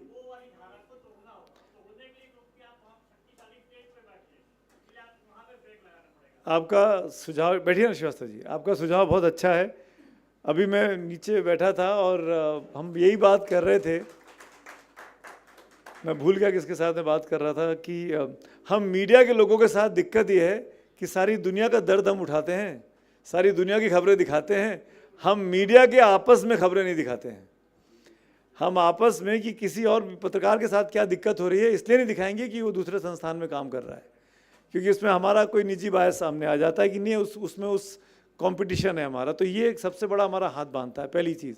दूसरी चीज़, आपने एक बड़ी अच्छी बात की है, अगर आप दिल्ली में साथ बैठते हैं तो हम दिल्ली में साथ नहीं बैठते हैं। इस मोह से निकल जाइए कि हम सब वहाँ साथ बैठते हैं, हम सब वहाँ एक दूसरे का गला काटने में लगे रहते हैं। कट थ्रोट कंपटीशन है रीडरशिप का, व्यूअरशिप का। बैठेंगे, मिलेंगे, चाय पिएंगे, एक के पास खबर आएगी चुपचाप किनारे चला जाएगा, अपने फ़ोन में देखेगा, अपने ब्यूरो को भेज देगा, अपने यहाँ छपवा देगा, फिर आके चाय पीने लगेगा, आपको पता भी नहीं चलेगा। क्यों? पहले मुझे बताना है, पहले मुझे ब्रेक करना है। ये हम सबकी सबसे बड़ी कमजोरी है। पर आपने जो बात कही ना, इसमें मर्म छुपा हुआ है इस जगह का, इस जगह का कहीं का भी। हम लोग जो हैं मीडिया के लोग, जिसमें स्थानीय मीडिया के दोष कम है और नेशनल मीडिया का जहाँ से भी अखबार या चैनल चलता है, प्लेटफॉर्म चलता है, उसकी जिम्मेदारी ज़्यादा बनती है कि वो खबरों का बैलेंस रखे। खबरों के अंदर अगर कहीं सकारात्मक चीज़ें हो रही हैं, कोई दूसरे मुद्दे भी उठ रहे हैं, मैं ये नहीं कह रहा कि बस्तर में सब अच्छा ही हो रहा है, बस्तर के स्थानीय लोगों की तो समस्याएं होंगी, पानी बिजली की समस्याएं होंगी, अस्पतालों की समस्याएं होंगी, खाने पीने की समस्याएं होंगी, खेती होने या ना होने की समस्याएं होंगी, खाद मिलने या ना मिलने की समस्याएं होंगी, उनको भी उठाना चाहिए। आपने बिल्कुल ठीक कहा कि बस्तर का मतलब नक्सलिज्म और नक्सलिज्म का मतलब है इंटरनेशनल रीडरशिप, कि आपको दुनिया भर का रीडर मिलता है। अगर मैं बस्तर के गेहूं के बारे में या ज्वार के बारे में या धान के बारे में बात करूंगा तो मेरी लिमिटेड व्यूअरशिप हो जाएगी, लेकिन अगर मैं नक्सली हिंसा से ये हुआ है, नक्सलियों ने ये डिमांड कर दी, वो करूंगा तो मेरी व्यूअरशिप, मेरी रीडरशिप 10 गुना बढ़ जाएगी। उस लालच में हम लोग पड़े रहते हैं। ये दिक्कत है। बिल्कुल आप ठीक कह रहे हैं श्रीवास्तव जी, इस पर बैठकर मंथन करने की ज़रूरत है, पर कोई मंथन करेगा नहीं। ऐसे ही मंचों का इस्तेमाल करना पड़ेगा बोलने के लिए, लिखने के लिए, क्योंकि अभी तक तो मंच ही उपलब्ध नहीं थे। अभी तक तो सोशल मीडिया के आने के बाद कम से कम आप बोल तो सकते हैं, कह तो सकते हैं जनता के, क्योंकि जनता भी मान के चलती है कि वहाँ के लोग तो ऐसे ही हैं। ऐसे नहीं हैं, वहाँ के लोग जो हैं वो भी पीड़ित हैं। जैसे मैंने कहा कि हमने एफर्ट किया कि हम बाकायदा यूनिवर्सिटी में आए, एक बच्चे को लेके गए, 4 बच्चों को हमने एब्जॉर्ब किया, इंटर्नशिप में लिया, एक को हमने एब्जॉर्ब किया, छत्तीसगढ़ के मूल का लड़का, सिर्फ इसीलिए कि हमको छत्तीसगढ़ के कल्चर के बारे में जानना था, समझना था। ये अलग बात है कि वो बच्चा 2 साल 3 साल में छोड़ के आगे चला गया, उसको बेटर अपॉर्चुनिटी मिली। इस लाइफ सबको जीवन में आगे बढ़ने का अधिकार है, पर ये एफर्ट, छोटे छोटे एफर्ट सबको करने पड़ेंगे, तभी संस्थानों को समझ में आएगा। वरना वही रेटिंग्स, वही टीआरपी, वही रीडरशिप और वही दिक्कतें। शुक्रिया, थैंक यू।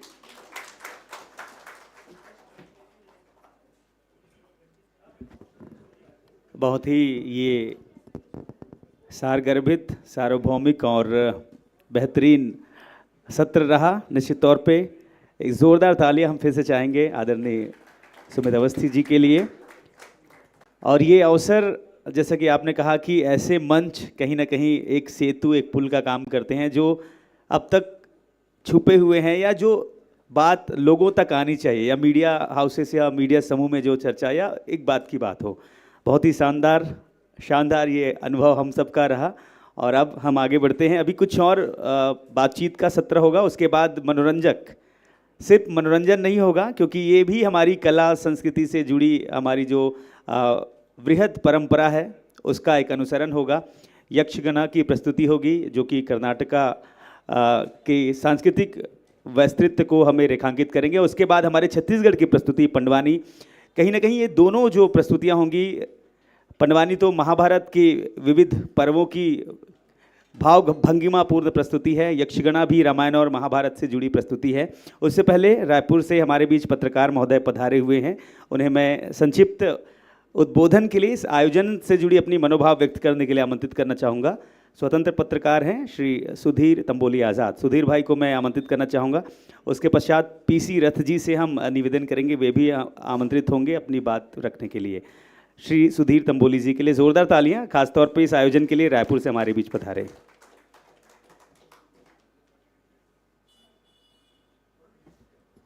बहुत बहुत धन्यवाद नमित भाई, और विशेष करके विशेष धन्यवाद आकाश जी का, सीमा भाभी का, जो हमें बस्तर में बुलाया, बोलने का अवसर दे रहे हैं, और बड़े बड़े लोगों को सुनने का मुझे एक अवसर मिला। सौभाग्य है मेरा कि आपके सौजन्य से प्राप्त हो पाया मुझे।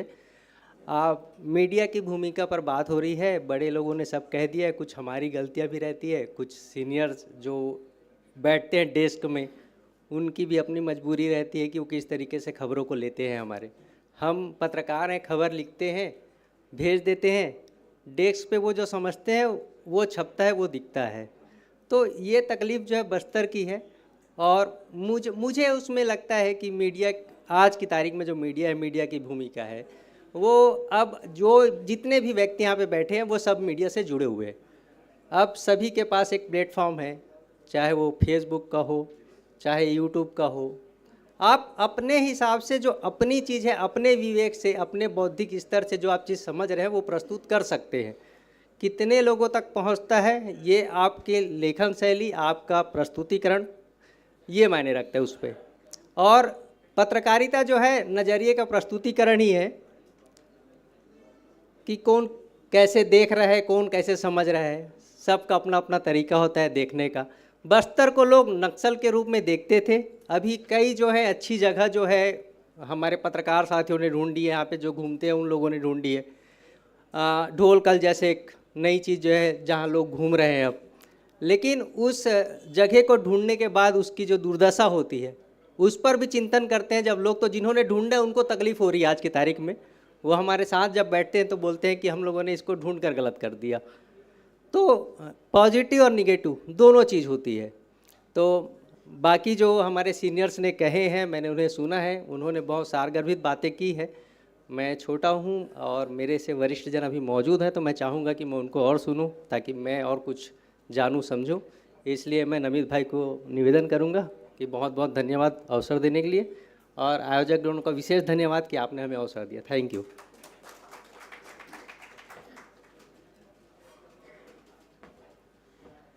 बहुत बहुत धन्यवाद सुधीर भाई। मैं निवेदन करूंगा श्री पीसी रथ जी सादर आमंत्रित हैं, अपनी बात रखेंगे, और जोरदार तालियां, क्योंकि कहीं ना कहीं पत्रकारिता एक उद्देश्य और सुचारिता के साथ जुड़ता है। हमारे बीच मंच पर आमंत्रित कर रहे हैं श्री पीसी रथ।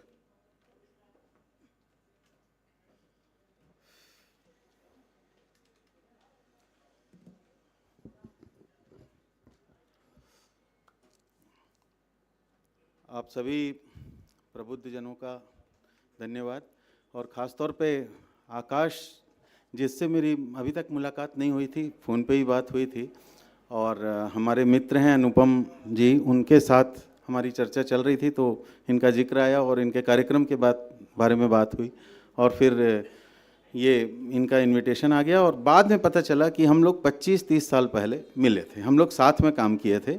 जो नवभारत में मैं इन दिनों में था, नवभारत क्रॉनिकल साथ में ही प्रकाशित होता है, तो उसमें इनके साथ हम लोग कुछ समय तक थे, और वो बहुत पुरानी स्मृतियां, और एकदम से हम लोगों ने अभी एक तरह से बातचीत की और फिर मुलाकात हो गई। एक बहुत अच्छा कार्यक्रम, बहुत अच्छी सोच के साथ ये जो हो रहा है, इस तरह के आयोजनों की निश्चित रूप से बहुत ज़रूरत है, और सारे देश में हर स्तर पर किए जाने की ज़रूरत है। हम लोग लंबे समय से पत्रकारिता और मीडिया हाउसेस से जुड़े रहने के कारण उनकी अपनी सीमितताओं को भी जानते हैं। जो बात हो रही थी कि किस तरह से खबरों को प्राथमिकता देनी है, तो उसमें वो पहले जो सर्कुलेशन बेस और जिस तरह से रीडरशिप वाली बात होती थी, वो टीआरपी से आजकल जोड़ा जाता, आंका जाता है, और टीआरपी के ज़रिए जो है खबरों का चयन किया जाता है कि किस में टीआरपी ज़्यादा मिलेगी, किस में नहीं मिलेगी। इसलिए एक तरह से मार्केट पे डिपेंड है वो, इसलिए उसको बदलना शायद हम लोगों के हाथ में नहीं है, लेकिन हम कोशिश कर सकते हैं कि पॉजिटिव खबरों को हम लोग ज़्यादा अच्छे से प्रेजेंट करें और ज़्यादा उसको प्राथमिकता दें। जहाँ तक कि ये सवाल है कि इस आयोजन से जुड़ी हुई एक बात बताना चाहता हूँ। मैं कन्नड़ा से उस तरह से वाकिफ़ हूँ क्योंकि मैं हमारा एक घर जो है वो बेंगलोर भी है, मेरा बेटा जो है पिछले 10 सालों से बेंगलोर में रहता है, तो बीच बीच में मुझे जाना पड़ता है, और फिर परिवार, एक घर वहाँ है, एक घर यहाँ रायपुर में है। इस तरह से हम लोग कन्नड़ भाषा और वहाँ के रामेश्वरम कैफ़े और तमाम सारी चीज़ें, कब्बन पार्क और जो चीज़ें वो बता रहे थे, वाडियार राजाओं के महल और वो सब, इवन टीपू सुल्तान के जो चीज़ें हैं, जो श्रीरंगपट्टनम वगैरह, वो सब देखते रहे हैं बीच बीच में जा कर के। तो हमारे देश में ये चीज़ मुझे पीड़ा देती रही है कि अलग अलग राज्यों के बीच आपसी संबंध जो होना चाहिए वो नहीं है हमारे यहाँ। एक संघ के रूप में हमारी परिकल्पना जरूर की गई थी आज़ादी के बाद से, लेकिन राज्यों को अपने राजनीतिक स्वार्थों के कारण सत्ताधारी दलों ने जनता को अलग अलग रखा है। हमारे यहाँ भारत चाइना संबंध परिषद रहेगा, भारत रूस संबंध परिषद रहेगा, अमेरिका के साथ भी संबंध परिषद रहेगा, लेकिन राज्यों के बीच आपसी संबंध जो है किसी न किसी राजनीतिक स्वार्थ से नहीं होने दिए गए हैं। और उसके लिए जनता के बीच एकजुटता आएगी और जनता से हमको फिर सवाल पूछे जाएंगे। यही डर राजनीतिक ताकतों का रहा है, जिसके कारण हम लोगों को अलग अलग रखा गया है। इवन बस्तर में रहते हुए, बस्तर की सीमाएं उड़ीसा से लगी हुई हैं और उड़ीसा के बहुत सारे लोग छत्तीसगढ़ में अलग अलग हिस्सों में रहे हैं, लेकिन उड़ीसा के साथ भी उड़ीसा का साहित्य जो है वो अलग दिशा में चलता है। बस्तर और छत्तीसगढ़ में उस तरह से साहित्य और दूसरी गतिविधियां उससे जुड़ी हुई नहीं हैं। तो छत्तीसगढ़ के बारे में बताना चाहूँगा कि 7 राज्यों से हमारी सीमाएं जुड़ी हुई हैं, जिसमें से 4 राज्य जो हैं वो समझ लीजिए हिंदी भाषी एक तरह से हैं। झारखंड और छत्तीसगढ़ सेम आदिवासी बहुल इलाका है। उसके अलावा उत्तर प्रदेश की भी सीमा जुड़ी हुई है और मध्य प्रदेश भी हिंदी भाषी ही है। लेकिन इसके अलावा जो गैर हिंदी भाषी राज्य हैं, वहाँ की भाषाओं को हम लोग उस तरह से यहाँ के पठन पाठन में जोड़ के नहीं रखते हैं, जो कि रखना चाहिए।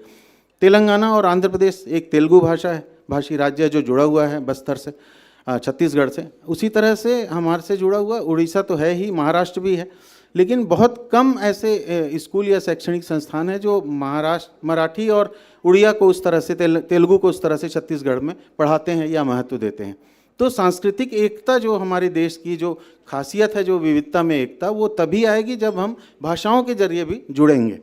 जो सबसे बड़ी समस्या, नक्सल समस्या की बात करते रहे अभी तक के वक्तागण, जो सारे लोगों ने बातचीत की कहीं ना कहीं से, नक्सल समस्या का भी एक बहुत बड़ा कारण रहा है कि जो आदिवासी इलाकों में जो गोंडी भाषा पे डिपेंड ज़्यादातर लोग रहे हैं और हमारे यहाँ का पूरा एडमिनिस्ट्रेशन हिंदी भाषा और छत्तीसगढ़ी बोली को लेकर के चलता रहा, तो हम लोग वो गोंडी बोलने वालों के बीच अपनी विश्वसनीयता बना नहीं पाए। हमारा प्रशासन इस बात को नक्सलियों ने पकड़ा और उन्होंने आकर के गोंडी सीखी और उनके सारे कमांडर जो है वो चाहे तेलुगु रहे हों चाहे बाहर से आए हों, लेकिन वो गोंडी में संवाद करते रहे। तो भाषा एक बहुत बड़ा जरिया रहा। जो बीबीसी के संवाददाता रहे सुभ्रांशु जो है हमारे साथी, उन्होंने गोंडी में अनुवाद को लेकर के एक पूरा प्रकल्प चलाया, अपना कोशिश की उन्होंने कि किस तरह से मोबाइल का इस्तेमाल करके बुलटू रेडियो करके वो कर सकें उस तरह से, ताकि भाषा को लेकर के जो दूरी है जनता और सत्ता के बीच की वो दूर हो सके। तो बुनियादी बातें ये हैं जिनको लेकर के महत्व जो दिया जाना चाहिए था वो नहीं दिया गया। केवल रामायण बंटवा करके गोंडी में अनुवाद कर, हल्बी में अनुवाद कर रामायण बंटवा दें और रामायण मंडली खोल दें तो उससे जनता जुड़ जाएगी, ऐसा सोच लिया गया सत्ता पक्ष के द्वारा, लेकिन वो सही रास्ता नहीं था। तो विश्वास कायम करना बहुत ज़रूरी है जनता के बीच में, तब सत्ता से उसका जुड़ाव होगा और तब वो जनता आएगी, सत्ता में भागीदारी करेगी और तब जाकर के विकास अपने गति से आगे बढ़ेगा। क्योंकि एक फार्मूला वो था जो नेहरू जी के समय जो हमारे जनजातीय परामर्शदाता हुआ करते थे, उन्होंने इस तरह से दिया था कि अबूझमाड़ जो है वो एक प्रोटेक्टेड एरिया रहेगा, वहाँ पर लोग जो है न जाएं, वहाँ पर परमिशन लेकर के ही कोई जाए उसको, क्योंकि उस वहाँ के तस्वीरों को लेकर कुछ विवाद राष्ट्रीय स्तर पर भी हुए थे। कुछ लोग ऐसे थे वहाँ की तस्वीरें महिलाओं की लेकर के चले गए थे और नेशनल मीडिया में वो मामला भी तंडा खड़ा हुआ था। तो उसको लेकर के काफ़ी विवाद के बाद प्रोटेक्टेड एरिया पूरी तरह से कर दिया गया था कि कोई भी नहीं जाएगा। ये बात अलग है कि जो वनोत्पाद खरीदने वाले व्यापारी हैं वो तो हर हफ्ते जाते ही थे, उस तरह से लोकल लोगों के लिए दिक्कत नहीं थी, मगर उसको प्रोटेक्टेड एरिया रखा गया था, जिसका परिणाम ये हुआ कि वो जब वो आए, नक्सल आए, जब फोर्स आए तो उनको लगा नक्सलियों को कि ये एरिया हमारे लिए मुफीद है, वहाँ पर उनके डेवलपमेंट के लिए, उनको अपनी जनताना सरकार चलाने के लिए बहुत बेहतर माहौल लगा और उसका उन्होंने इस्तेमाल किया उस तरह से, जिसके कारण वो इतने ताकतवर हो गए कि सरकार को फिर बहुत ज़्यादा फोर्स झोंकनी पड़ी और अब जा कर के उस पर एक नियंत्रण है। तो एक्सट्रीम जो जिस तरह से हावी होते हैं तत्व, तो उसके लिए माहौल सरकार ही तैयार करती है एक तरह से कहा जाता है। तो फिलहाल जो हालात हैं उसमें ये बहुत अच्छा सुझाव है, बहुत अच्छा कार्यक्रम की शुरुआत है कि इस तरह से हम आपस में अलग अलग भाषाओं के लोग मिलते हैं, आपस में संवाद करते हैं। और जैसा कि द संवाद लिखा है और आपने उल्लेखित किया ही था कि द संवाद का मतलब किसी भाषा को समझना, किसी भाषा को सम्मान देना, जानना, वो बिल्कुल गलत बात नहीं है। अपने घर के भीतर अपनी संस्कृति को बचाए रखना वो महत्वपूर्ण है। निश्चित रूप से मैं भी उससे सहमत हूँ। छत्तीसगढ़ के बारे में आप लोग जानते हैं, एक टोकरी भर मिट्टी पद्मलाल पुन्नालाल बख्शी का जो हिंदी की पहली कहानी कही जाती है हिंदी भाषा, हिंदी साहित्य में। हबीब तनवीर का जो नाट्य है उसमें चरणदास चोर ऐसी विधा है जिस पे फिल्म पहले बनी और नाटक बाद में बना। इस तरह से जो चीज़ें छत्तीसगढ़ को प्रतिष्ठा देने वाली चीज़ें हैं वो रही हैं। गजानन माधव मुक्तिबोध की कविताएं और आलेख आज भी हिंदी लिटरेचर में एक बहुत महत्वपूर्ण स्थान रखते हैं, उनका कोई मुकाबला नहीं है। और जो इन सब चीज़ों को जानने के लिए पढ़ना बहुत ज़रूरी है, और जो पढ़ने का अभ्यास है वो दिनों दिन लोगों का छूटता जा रहा है, वो एक बड़ी दिक्कत है। अभी छत्तीसगढ़ की सरकार ने कुछ अच्छी बातें, अच्छे काम जो किए हैं उसमें एक अच्छी घोषणा वो भी है कि लाइब्रेरी अलग अलग जिलों में, नालंदा, तक्षशिला जो रायपुर में है उसकी तर्ज में खोलने की घोषणा की है। तो वो अच्छी घोषणा है, उससे पढ़ने योग्य लाइब्रेरी शायद अच्छी होगी। और जगदलपुर की भी एक अच्छी खूबी रही कि यहाँ पर जो एक पुरानी लाइब्रेरी थी, मैं पुराने लोगों से बातचीत करके मुझे पता चला कि 40-50 साल पहले भी लोग नियमित रूप से बैठ के उसमें पढ़ते थे। और उस लाइब्रेरी में पढ़ने के कारण ही इस जगदलपुर की धरती ने एक बहुत बेहतरीन कहानीकार उपन्यासकार दिया है जिनका नाम है गुलशेर खां शानी। शानी जी का काला जल एक उसके रूप में आता था, सीरियल के रूप में आता था। शानी जी ने बहुत बेहतरीन कहानी और उपन्यास लिखा जो बस्तर की भूमि पर आधारित उपन्यास है, और वो दिल्ली में साहित्य परिषद से रिटायर्ड हुए हैं और डेथ हो चुकी है उनकी। शानी फाउंडेशन अभी चल रहा है, तो उसका मैं ट्रस्टी हूँ। तो शानी जी को जितना वेटेज मिलना चाहिए था, मुझे लगता है बस्तर के होने के कारण शायद उनको नहीं मिला। नहीं तो उन्होंने उस ज़माने में जो जिस तरह से साहित्य रचा और जिस तरह से उनकी कहानियाँ हैं, उपन्यास हैं, तो वो साहित्यकारों में तो है उनका कद, लेकिन बस्तर और छत्तीसगढ़ अलग होने के बाद जिस तरह से उनको स्कूल कॉलेज की किताबों में होना चाहिए था, वो कद उनको हासिल नहीं हो पाया। तो वो एक लड़ाई है जो बस्तर के हर व्यक्ति को, हर योग्य व्यक्ति को लड़नी पड़ती है अपना हक पाने के लिए। तो खैर ये चीज़ें हैं, और मुझे लगता है कि ये बांस गीत हो गया, पंडवानी हो गया, आदिवासियों का नृत्य हो गया, और बहुत गोंड आदिवासी और अबूझ माड़िया और अलग अलग तरह के जो कोया आदिवासी समाज के रीति रिवाज चीज़ें हैं, वो अब यूट्यूब आने के बाद हम लोग सब देख पा रहे हैं। इसके पहले की मीडिया ने भी उसको उस तरह से प्रोत्साहित नहीं किया था। तो ये चीज़ें हैं जो अदर देन नक्सल न्यूज़ के हम लोगों को देखनी चाहिए, समझना चाहिए, अचीवमेंट देखना चाहिए। मैं बस्तर में, उत्तर बस्तर में गुंडाहुर करके एक सरकारी स्कूल है जहाँ के बच्चे हर साल मेरिट लिस्ट में आते हैं। मतलब सरकारी स्कूल है और पखांजूर इलाके में है, वो जिला मुख्यालय से भी 150 किलोमीटर दूर होगा, लेकिन वहाँ के बच्चे अच्छे मेरिट लिस्ट में आते हैं। तो इस तरह के बहुत सारे स्कूल हैं जिनके टीचर्स को हमको मतलब उस तरह से धन्यवाद देना चाहिए कि उन्होंने विपरीत परिस्थितियों में भी चीज़ें संभाल के रखी हुई हैं। तो यही सब कोपल हैं जो आगे चल के विकास को और गति देंगे और बेहतर बस्तर बनाएंगे। और जैसा कि आपने कहा कि बस्तर मॉडल प्रतिष्ठित होगा आगे चल करके, और मूलतः मैं भी बस्तरिया हूँ क्योंकि मैं पैदा कांकेर में हुआ हूँ सरकारी अस्पताल में, इसलिए मुझे पता है। और 1986 में मैंने साइकिल यात्रा की थी बस्तर की। हम कॉलेज के 3 स्टूडेंट थे, जिसमें से एक स्टूडेंट अजय मंडावी को लास्ट ईयर अभी वो पद्मश्री पुरस्कार मिला है, कांकेर में वो रहता है। तो मुझे उस दर्द का एहसास है कि बस्तर के लोगों की क्या अपेक्षाएं हैं, आशाएं हैं, और पत्रकारों की क्या पीड़ाएं हैं वो भी मुझे पता है, क्योंकि मुकेश चंद्राकर जिसकी हत्या कर दी गई थी पिछले बार, भ्रष्टाचार की खबरों को भी उस तरह से वेटेज नहीं मिलता नेशनल मीडिया में, बस्तर के भ्रष्टाचार की खबरों को, जितना कि नक्सल खबरों को मिलता है। तो ये सब हम सब के साझे दर्द हैं जिसको हमारे पत्रकार साथी समझते हैं और महसूस करते हैं। मैं इस आयोजन के लिए एक बार फिर आकाश भाई को बहुत बहुत बधाई देना चाहूँगा। आपने पूरे परिवार के साथ मिलकर इस आयोजन को सफल बनाया है, उसके लिए आपका बहुत बहुत आभार है बस्तर की ओर से स्पेशली। हालांकि आप भी यहीं के हैं लेकिन अब प्रवासी हो गए हैं तो ये सिलसिला जारी रहे, और मुझे पूरी उम्मीद है कि आगे चल के हम लोग ऐसे ही तेलंगाना और बस्तर चित्रकूट कर पाएंगे, इसी तरह से हम महाराष्ट्र मराठी को लेकर के कर पाएंगे, ताकि ये सिलसिला जारी रहे। और एक कारवां चला है तो फिर लोग जुड़ते रहेंगे और आगे हम मिलते रहेंगे लगातार। धन्यवाद आप सभी को।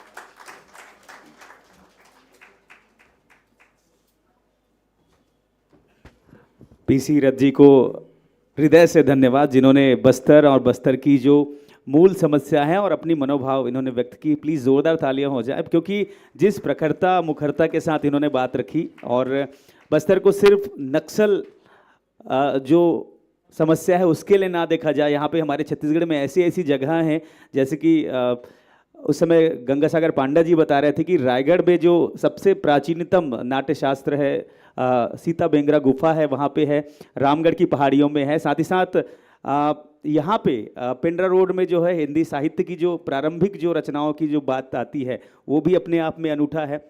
यहाँ की कला संस्कृति, पीसी रथ जी ने बढ़िया जो बात बताई, हबीब तनवीर जी जिनकी चरणदास चोर की बात कही, आचार्य किशोर साहू जी हुए जो कि राजनांदगांव के थे, जिन्हें बॉलीवुड में हिंदी सिनेमा में आचार्य की उपाधि प्रदान की गई थी।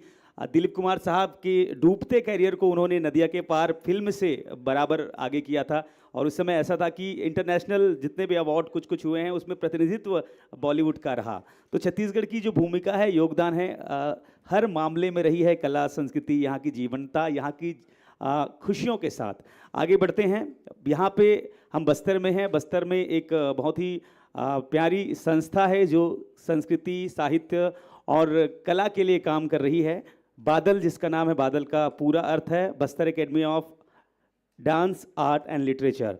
बस्तर की विविध कला, संगीतियों और आयामों को सहेजने के काम के साथ ही साथ ये युवा पीढ़ी को सिखाते भी हैं, समझाते भी हैं। बात यहाँ पे भाषा की है। भाषा के संरक्षण के लिए, संवर्धन के लिए उसे सीखना, जानना भी ज़रूरी है। तो एक संक्षिप्त सत्र होगा गोंडी हल्बी भाषा के ज्ञानार्जन का, सीखने का। तो मैं मंच पर श्रीमती हितप्रीता ठाकुर जी को बुलाना चाहूँगा। आप हल्बी भाषा संकाय प्रमुख हैं, और कहीं ना कहीं अब हम बस्तर में आते हैं तो हल्बी, गोंडी और जो विविध आयामों की बात आती है, तो एक प्यारा सा सत्र होगा। संक्षिप्त मैं पहले से ही निवेदन करूंगा क्योंकि हमारे पास समय की पाबंदी है।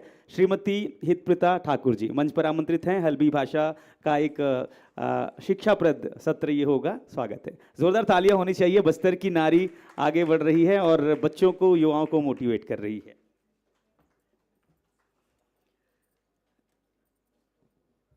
सफाई की जुहार। सबसे पहले जिस भाषा में मैं आप सभी से बात करने वाली हूँ, तो मैं आप सबका अभिवादन भी उसी बोली या भाषा में करना चाहूँगी। तो सफाई की जुहार। मचो नाम हितप्रीता ठाकुर है। मैं बादल एकेडमी आसना ने हल्बी भाषा प्रमुख के रूप में काम करे से। मैं आप सभी को बताना चाहूँगी कि जो संबोधन मैं आप सभी को कर रही थी, तो उस संबोधन में मैंने आपसे कहा है कि उपस्थित सभी सीनियर से साहित्यकार जो भी हैं, जितने भी लोग यहाँ पर उपस्थित हैं, सभी को मेरी ओर से नमस्कार। तो हल्बी भाषा जैसे यहाँ पर हम बोल रहे हैं, अब मैं हल्बी भाषा के बारे में ये कहना चाहूँगी कि यहाँ श का उच्चारण, जो षटकोण का स या शरोता का स या शक्कर का श है, तो ऐसा ना होकर सिर्फ एक स, सरोता का स का ही उच्चारण इसमें किया जाता है। तो मतलब तीनों स ना होकर सिर्फ सरोता का स। तो बोलते बोलते कई बार मैं स का ही उच्चारण करूँगी, क्योंकि थोड़ी सी मुझ में भी वो बात आ गई है। बस्तर में तो देखिए वर्षों से बहुत सी बोलियां प्रचलित हैं, जिसमें आपस में सामंजस्य और प्रेम का रिश्ता तो बना हुआ है। लेकिन ये कहना बिल्कुल भी अनुचित नहीं होगा कि बस्तर में भाषा और बोलियों से ही बस्तर का जन सांस्कृतिक सामाजिक परिदृश्य खिल उठता है। बस्तर जो है, बहुत सी बोलियों में हल्बी भाषा एक संपर्क की बोली है। और जब ये स्टेट हुआ करता था, राजाओं का समय था, उस समय ये राजभाषा का दर्जा भी इसे मिला हुआ था। तो बस्तर यहाँ संपर्क की बोली भी है, व्यापार की बोली भी है।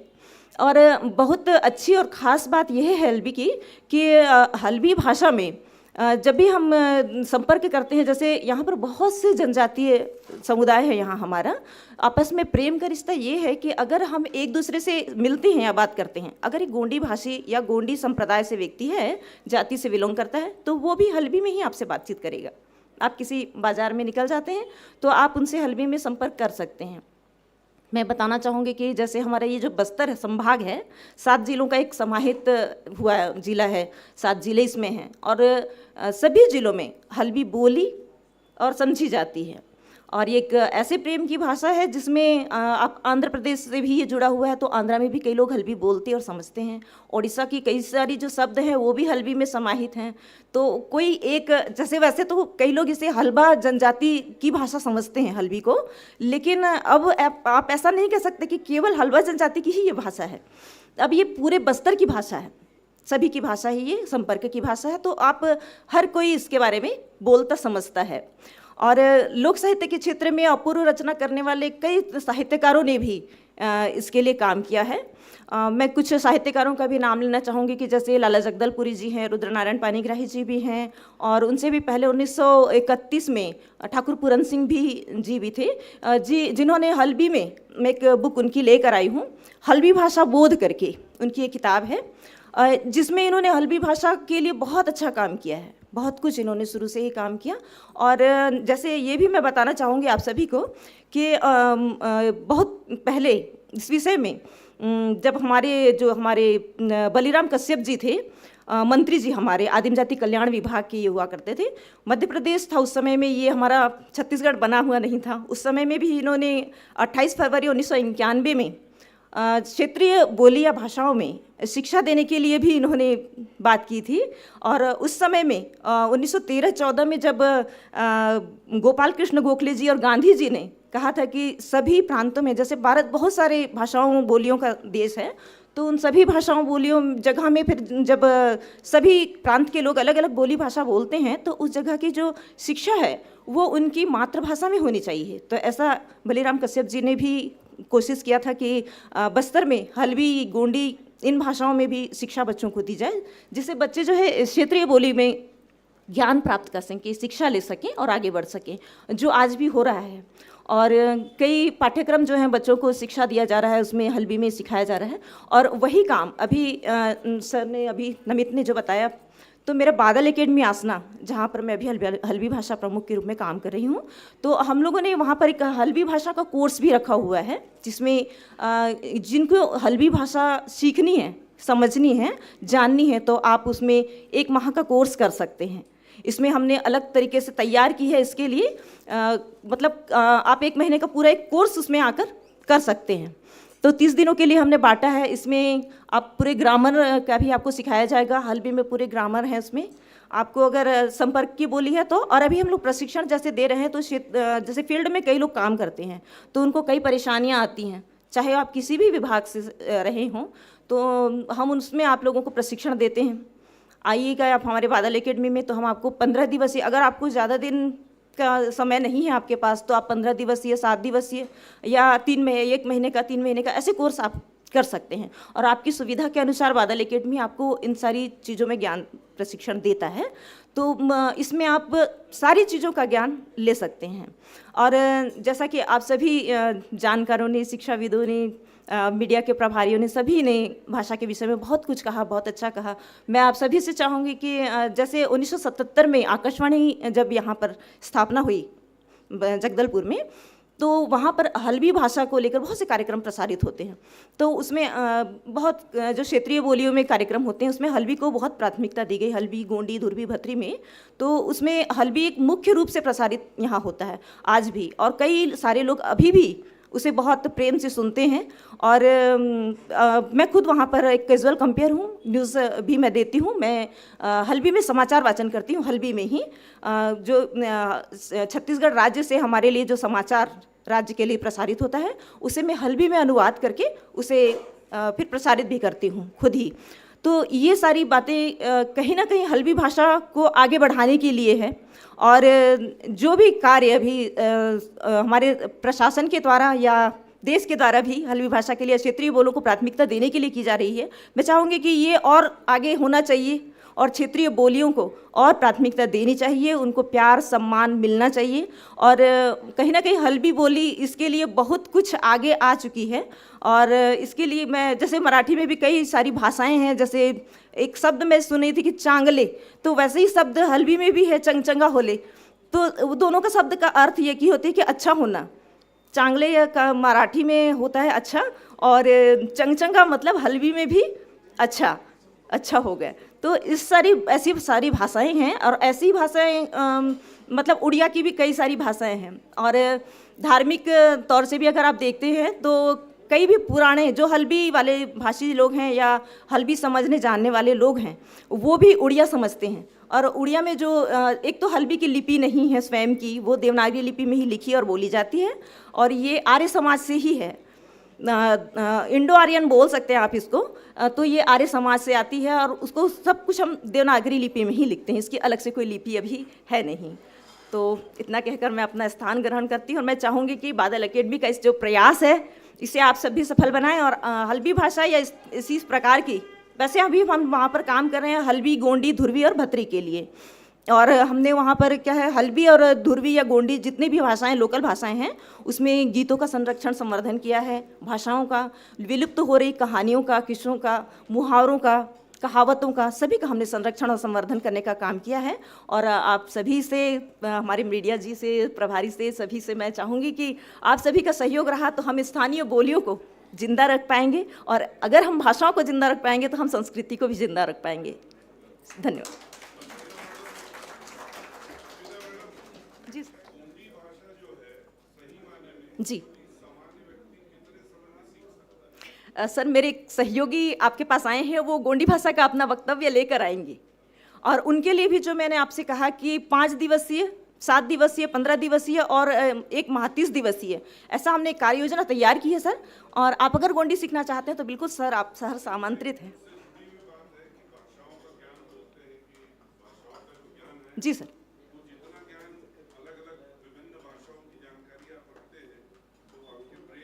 जी बिल्कुल सर।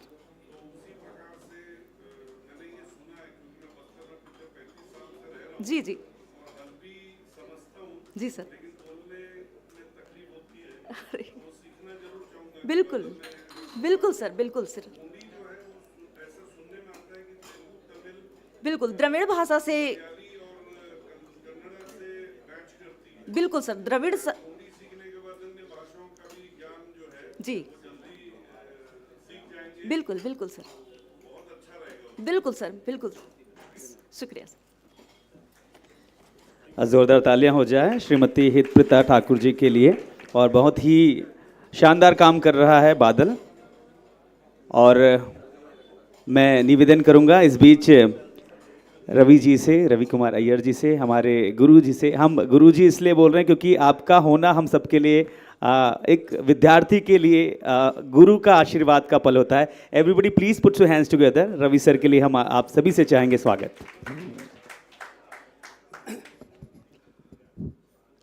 आजकल आईटी का युग है, इंफॉर्मेशन टेक्नोलॉजी। भारत आईटी में ग्रेट है, पाकिस्तान भी आईटी में ग्रेट है। भारत इंफॉर्मेशन टेक्नोलॉजी में 1 नंबर है, पाकिस्तान इंटरनेशनल टेररिज्म में 1 नंबर है। अब दुनिया भर के लोग सोच रहे हैं कि आईटी लेते ही ओनली इंडियंस। जब विंडोज़ आया तभी भी बताया कि it is been made by Indians. IT के क्षेत्र में जब भी आपको कोई प्रोडक्ट बेचना होता है बताना पड़ता है कि इंडियन ने बनाया है, मेड बाय इंडियन से ही वो बिकता है, वरना बिकता नहीं है। आपने देखा गूगल को कौन चला रहा है, माइक्रोसॉफ्ट को कौन चला रहा है। तो डिजिटल वर्ल्ड में दुनिया भर में only Indians are successful to a greater extent. तो इसके ऊपर रिसर्च कर रहे थे कि why Indians are so successful as compare to non Indians. बाकी लोग भी परिश्रम कर रहे हैं, तो उसके लिए उन्होंने ढूंढ निकाला है the language in which they study. For example Hindi है, मराठी है, गुजराती है, तमिल है। इनमें अक्षरमाला सबसे ज़्यादा है दुनिया में। अंग्रेजी में केवल 26 अक्षरमाला है। उर्दू या आपका जो अरबिक है उसमें 21 अक्षरमाला है। तो 3 साल का जब बच्चा सीखता है तो बाकी दुनिया के सारे भाषाओं में अक्षरमाला कम है और हिंदी, मराठी, गुजराती, तमिल, तेलुगु जो भी भाषा है सबसे ज़्यादा अक्षरमाला है। 3 साल के आयु में बाकी लोगों का ब्रेन डेवलपमेंट इतना होता है, भारतीयों का उससे ज़्यादा होता है। This has been proved by the latest information जो आपके पास है। तो इसको ध्यान में रखते हुए विदेशी एक व्यक्ति ने दुनिया भर में Sanskrit based schools, international schools उसने शुरू किया है। मैंने वो स्कूल के न्यूजीलैंड में जाके देखा हूँ, वहाँ संस्कृत कंपलसरी है। सिडनी में देखा हूँ, इट इज़ कंपलसरी। दुनिया भर में he is propagating make your children study in Sanskrit, they will become intelligent. दूसरा यह है कि जब आप अक्षर लिखते हो देवनागरी लिपि में, तमिल में, तेलुगु में, the maximum number of curves is in Indian language. English में स्ट्रेट लाइन में आ जाता है ABC, उर्दू में, अरबिक में curves are less in number. तो 3 साल का बच्चा जब हिंदी सीखता है तो उसका जो ब्रेन डेवलपमेंट होता है लिखते समय, बोलते समय, दोनों में संस्कृत बेस्ड भाषा सबसे ज़्यादा है, बाकी सब देशों में बाकी भाषाएं कम है। Therefore in IT where intelligence is required to make products, Indians are number 1। आने वाले दिनों में Indians will rule the whole world, because in addition to this what is we have in Sanskrit is sanskar. बाकी किसी भी भाषा में संस्कार को आप ट्रांसलेट ही नहीं कर सकते हो। उसका एक उदाहरण देता हूँ। एक Indira Nooyi is the only CEO in the world. Multinational companies में जो भी CEO होते हैं केवल 4 साल के लेते हैं, क्योंकि उनको मालूम है 4 साल के बाद वह अपने ही कंपनी के माल को, अपने कंपनी के इंडेक्स को नीचे गिराकर पैसा बनाकर वो भाग जाता है। इसलिए वो भाग नहीं जाना चाहिए, क्योंकि एथिक्स नाम की चीज़ है ही नहीं है। तो इसलिए किसी को भी मल्टीनेशनल कंपनी में केवल 4 साल के लिए रखते हैं। Only exception the whole world is Indira Nooyi. 12 years she was for CEO of Pepsi Cola, और कभी उन्होंने अपने कंपनी को लूटा नहीं। ये सब संस्कार अपने इंडियन लैंग्वेज में ही आता है। तो इसलिए ये कहना कि मातृभाषा में भाषा सीखना चाहिए। औरंगजेब भी मातृभाषा में ही तैयार हुआ, हिटलर भी तैयार हुआ मातृभाषा में, दुनिया के सारे टेररिस्ट तैयार होते हैं मातृभाषा में। मातृभाषा ये गलत है। Only Sanskrit based Indian languages can rescue the world. दूसरा कोई भाषा नहीं है। Everybody understands. इसलिए हार्वर्ड में भी आपको हिंदी सिखाते हैं और वहाँ आपको भगवत गीता सिखाते हैं। भगवत गीता सीखते सीखते संस्कृत सीखेंगे।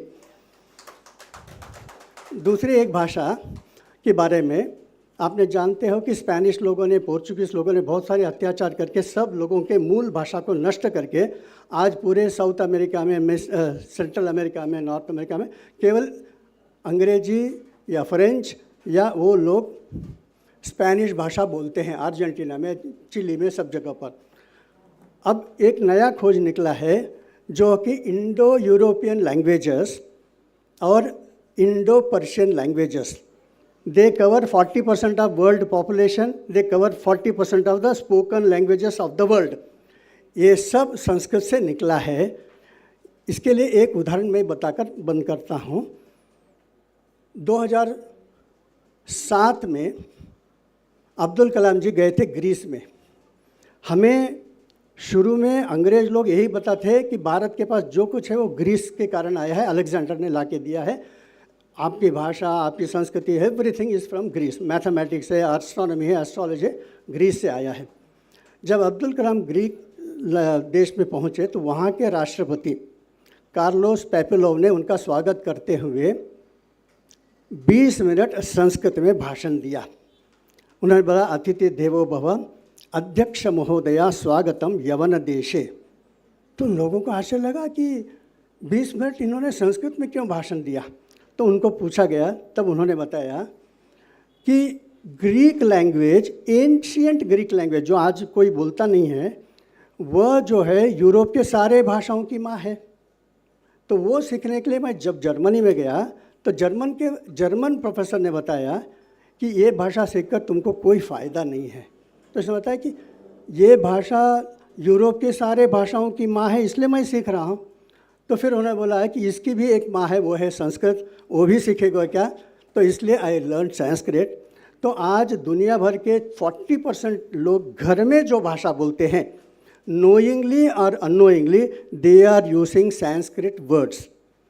तो ये हमारे लिए गर्व का विषय है कि इंडो यूरोपियन लैंग्वेजेस का बेस भी संस्कृत है, इंडो पर्शियन लैंग्वेज का बेस भी संस्कृत है। जब मोहनजोदारो से 4000 साल पहले लोग पहले ईरान में गए, वहाँ से आर्मेनिया में गए, वहाँ से तुर्की और बहुत सारे देशों में गए, तो 3500 साल पहले सीरिया में एक साम्राज्य था जिसको कहते मित्तानी साम्राज्य। It was a Sanskrit based civilization 3500 years before. So Sanskrit is going to become very soon the language of AI, artificial intelligence, therefore language of the world. धन्यवाद।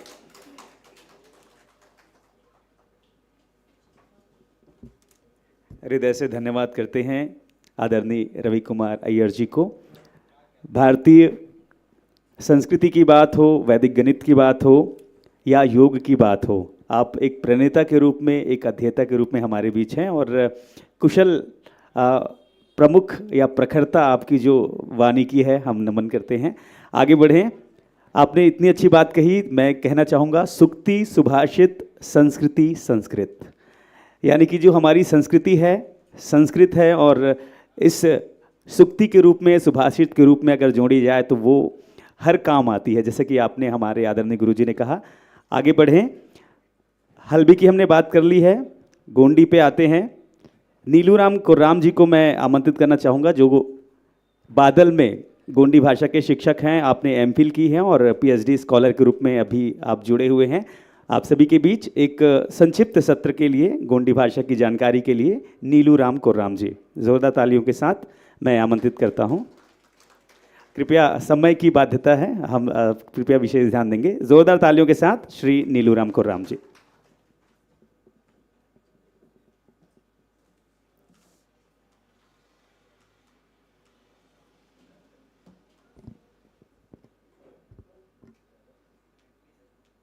सबसे पहले आदरणीय आयोजक सर और यहाँ आए हुए सभी को मेरा जुहार।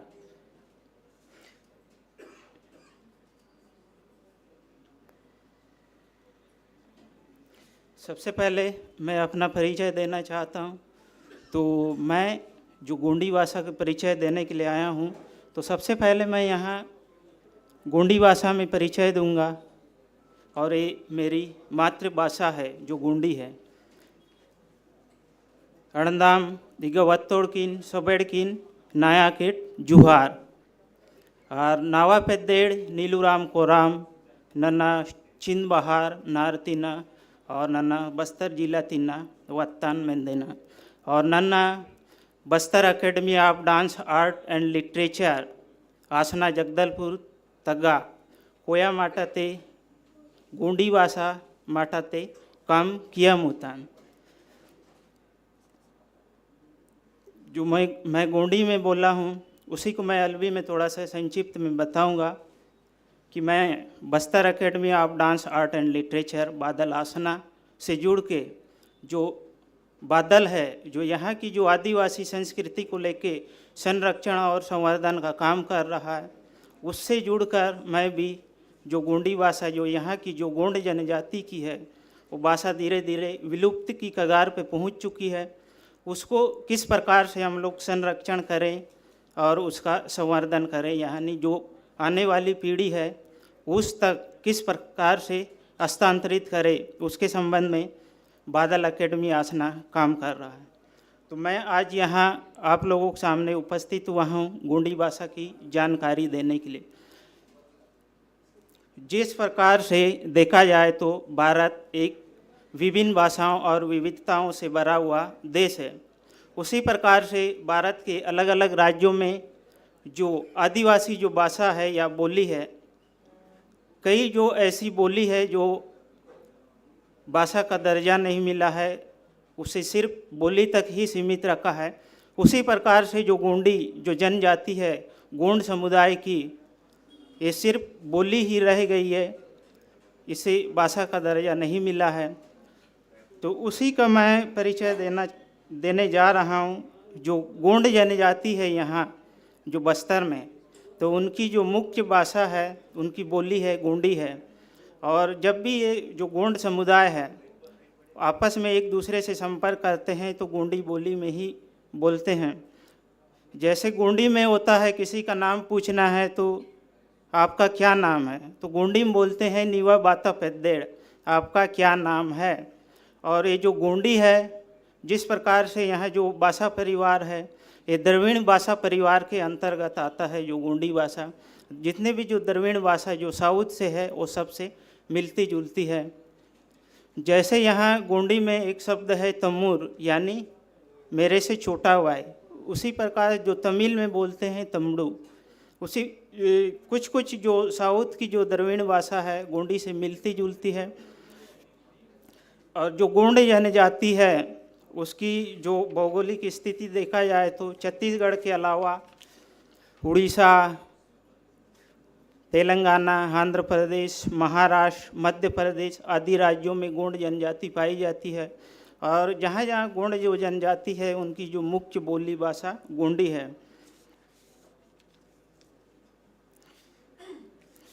गोंडी सिर्फ एक बोली या भाषा सीमित नहीं रही है, जिस प्रकार से जो गोंडी बोली भाषा में उनकी कल्चर दिखती है।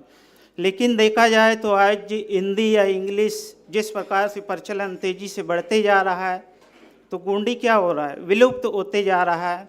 और जो गोंड समुदाय के लोग हैं आपस में जो मिलते हैं तो गोंडी में बात नहीं करते हैं, हिचकते हैं, शर्माते हैं कि अगर जब गोंडी बात करते हैं तो सामने वाला कोई व्यक्ति सुनेगा तो बोलेंगे कि इन लोग गोंड समुदाय।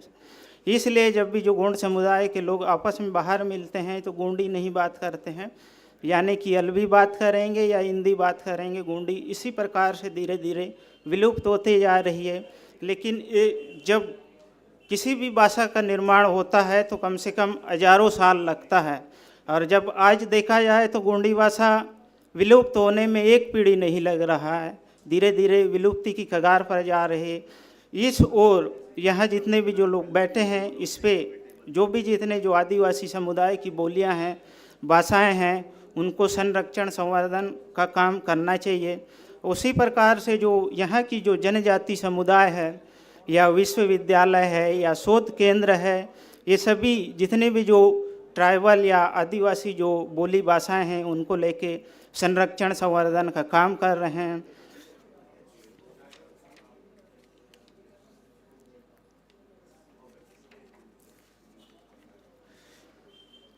जो गोंडी बोली भाषा है अभी देखा जाए तो ये बहुत ही विलुप्ति की कगार पर पहुंच गया था, लेकिन अब जैसे जैसे सोशल मीडिया बढ़ते जा रहा है तो धीरे धीरे इसका जो गोंडी बोली में यूट्यूब में जैसे रील्स हो गया या यूट्यूब के माध्यम से जो गोंडी गीत है ये सब निर्माण किया जा रहा है। ये भी एक संकलन और संवर्धन के तौर पर देखा जा सकते हैं। अगर सोशल मीडिया नहीं होता तो गोंडी सिर्फ गोंड समुदाय तक ही सीमित रह जाता। अगर बाहर वाले कोई भी लोग जान नहीं पाते कि गोंडी भी एक बोली है, भाषा है, इसको अमी लोग आगे ले जा सकते हैं और अमी लोग इसे संवर्धन कर सकते हैं। इसके माध्यम से जो गोंडी जो बोली है, जो यहाँ इनकी जो गोंड समुदाय की है, जो नृत्य है, बायसन हार्न माड़िया डांस हो गया या उल्की हो गया, ऐसे अलग अलग लोक नृत्य हो गया या लोकगीत हो गया, इस प्रकार से गोंडी नृत्य हो गया या लोकगीतों में ही उसका कल्चर झलकता है। इसलिए जितने भी उनकी लोकगीत है या पौराणिक कथाएं हैं या पर्व त्योहारों से जुड़े जितने भी गीत हैं वो सब संकलन और संवर्धन करने की ज़रूरत है। और इस पे मैं जो गोंडी बोली है उसमें मैं जैसे काम कर रहा हूँ, शब्दकोश का निर्माण कर रहा हूँ हिंदी, इंग्लिश, गोंडी, ताकि कोई भी सीख सके और भाषा गोंडी बोली भाषा बच सके। यह प्रयास जारी है। और इसी प्रकार से जो अलग अलग संस्थाएं हैं, जैसे मैंने एक संस्था का नाम लिया हूँ जिससे जुड़ के मैं भी काम कर रहा हूँ, Bastar academy dance of literature. जो इस संस्था यहाँ की जो 6 जनजातियाँ हैं, हल्बा, मुरिया, दुर्वा, बत्रा, मुंडा, गोंड, ये समुदाय जुड़ के वहाँ इनकी जो संस्कृति संरक्षण को लेके काम कर रही है।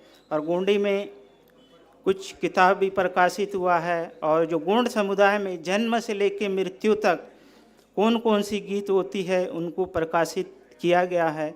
इस प्रकार से गोंडी बोली के माध्यम से संस्कृति हो गया या बोली हो गया, जो गोंड समुदाय है उनकी कल्चर को संरक्षण का काम किया जा रहा है। Bastar academy dance of literature वर्तमान में देखा जाए तो गोंडी भाषा विलुप्ति की कगार पर है। लोग जो गोंड समुदाय के हैं, जैसे इसकी जो मुख्य जाति है गोंड है, उसके अलावा यहाँ अलग अलग उपजातियाँ हैं। जैसे दंतेवाड़ा में देखा जाए तो इसकी उपजाति है माड़िया, और नारायणपुर में देखा जाए कि उसकी उपजाति अबुझ माड़िया है। उड़ीसा में देखा जाए तो कोया के नाम से जाने जाते हैं, और सुकमा और बीजापुर बॉर्डर में देखा जाए तो दुर्ला के नाम से ही जाने जाते हैं। बल्कि जो दुरली हो गया या अबुझ माड़िया की जो माड़ बोली है वो गोंडी ही है। वो क्षेत्र के अनुसार उनकी अलग अलग उपजातियाँ बना दिया गया है, और जो मुख्य बोली है गोंडी। और इसको जो गोंड समुदाय वाले जो बोलते हैं गोंडी, ये तो एक सरकारी या प्रशासनिक रूप से गोंडी बोलते हैं, लेकिन जब गोंड समुदाय के लोग आपस में बात करते हैं तो इसको गोंडी नहीं, कोया भाषा, कोया बोली बोलते हैं। कोया अलग नहीं है, वो गोंडी ही है, कोया के नाम से ही जानते हैं। धीरे धीरे यह गोंडी भाषा विलुप्ति की कगार पर पहुंच रही है। तो जैसे देखा जाए तो जो भाषाविद है या जो आदिवासी समुदाय के जो विशेषज्ञ हैं, उन लोग गोंडी भाषा पे काम कर रहे हैं। भले हम लोग पढ़ लिख जाएं या शिक्षित भी हो जाएं, हम गोंडी भाषा या अपनी कल्चर को किस प्रकार से जीवित रखेंगे, यह कार्य जारी है।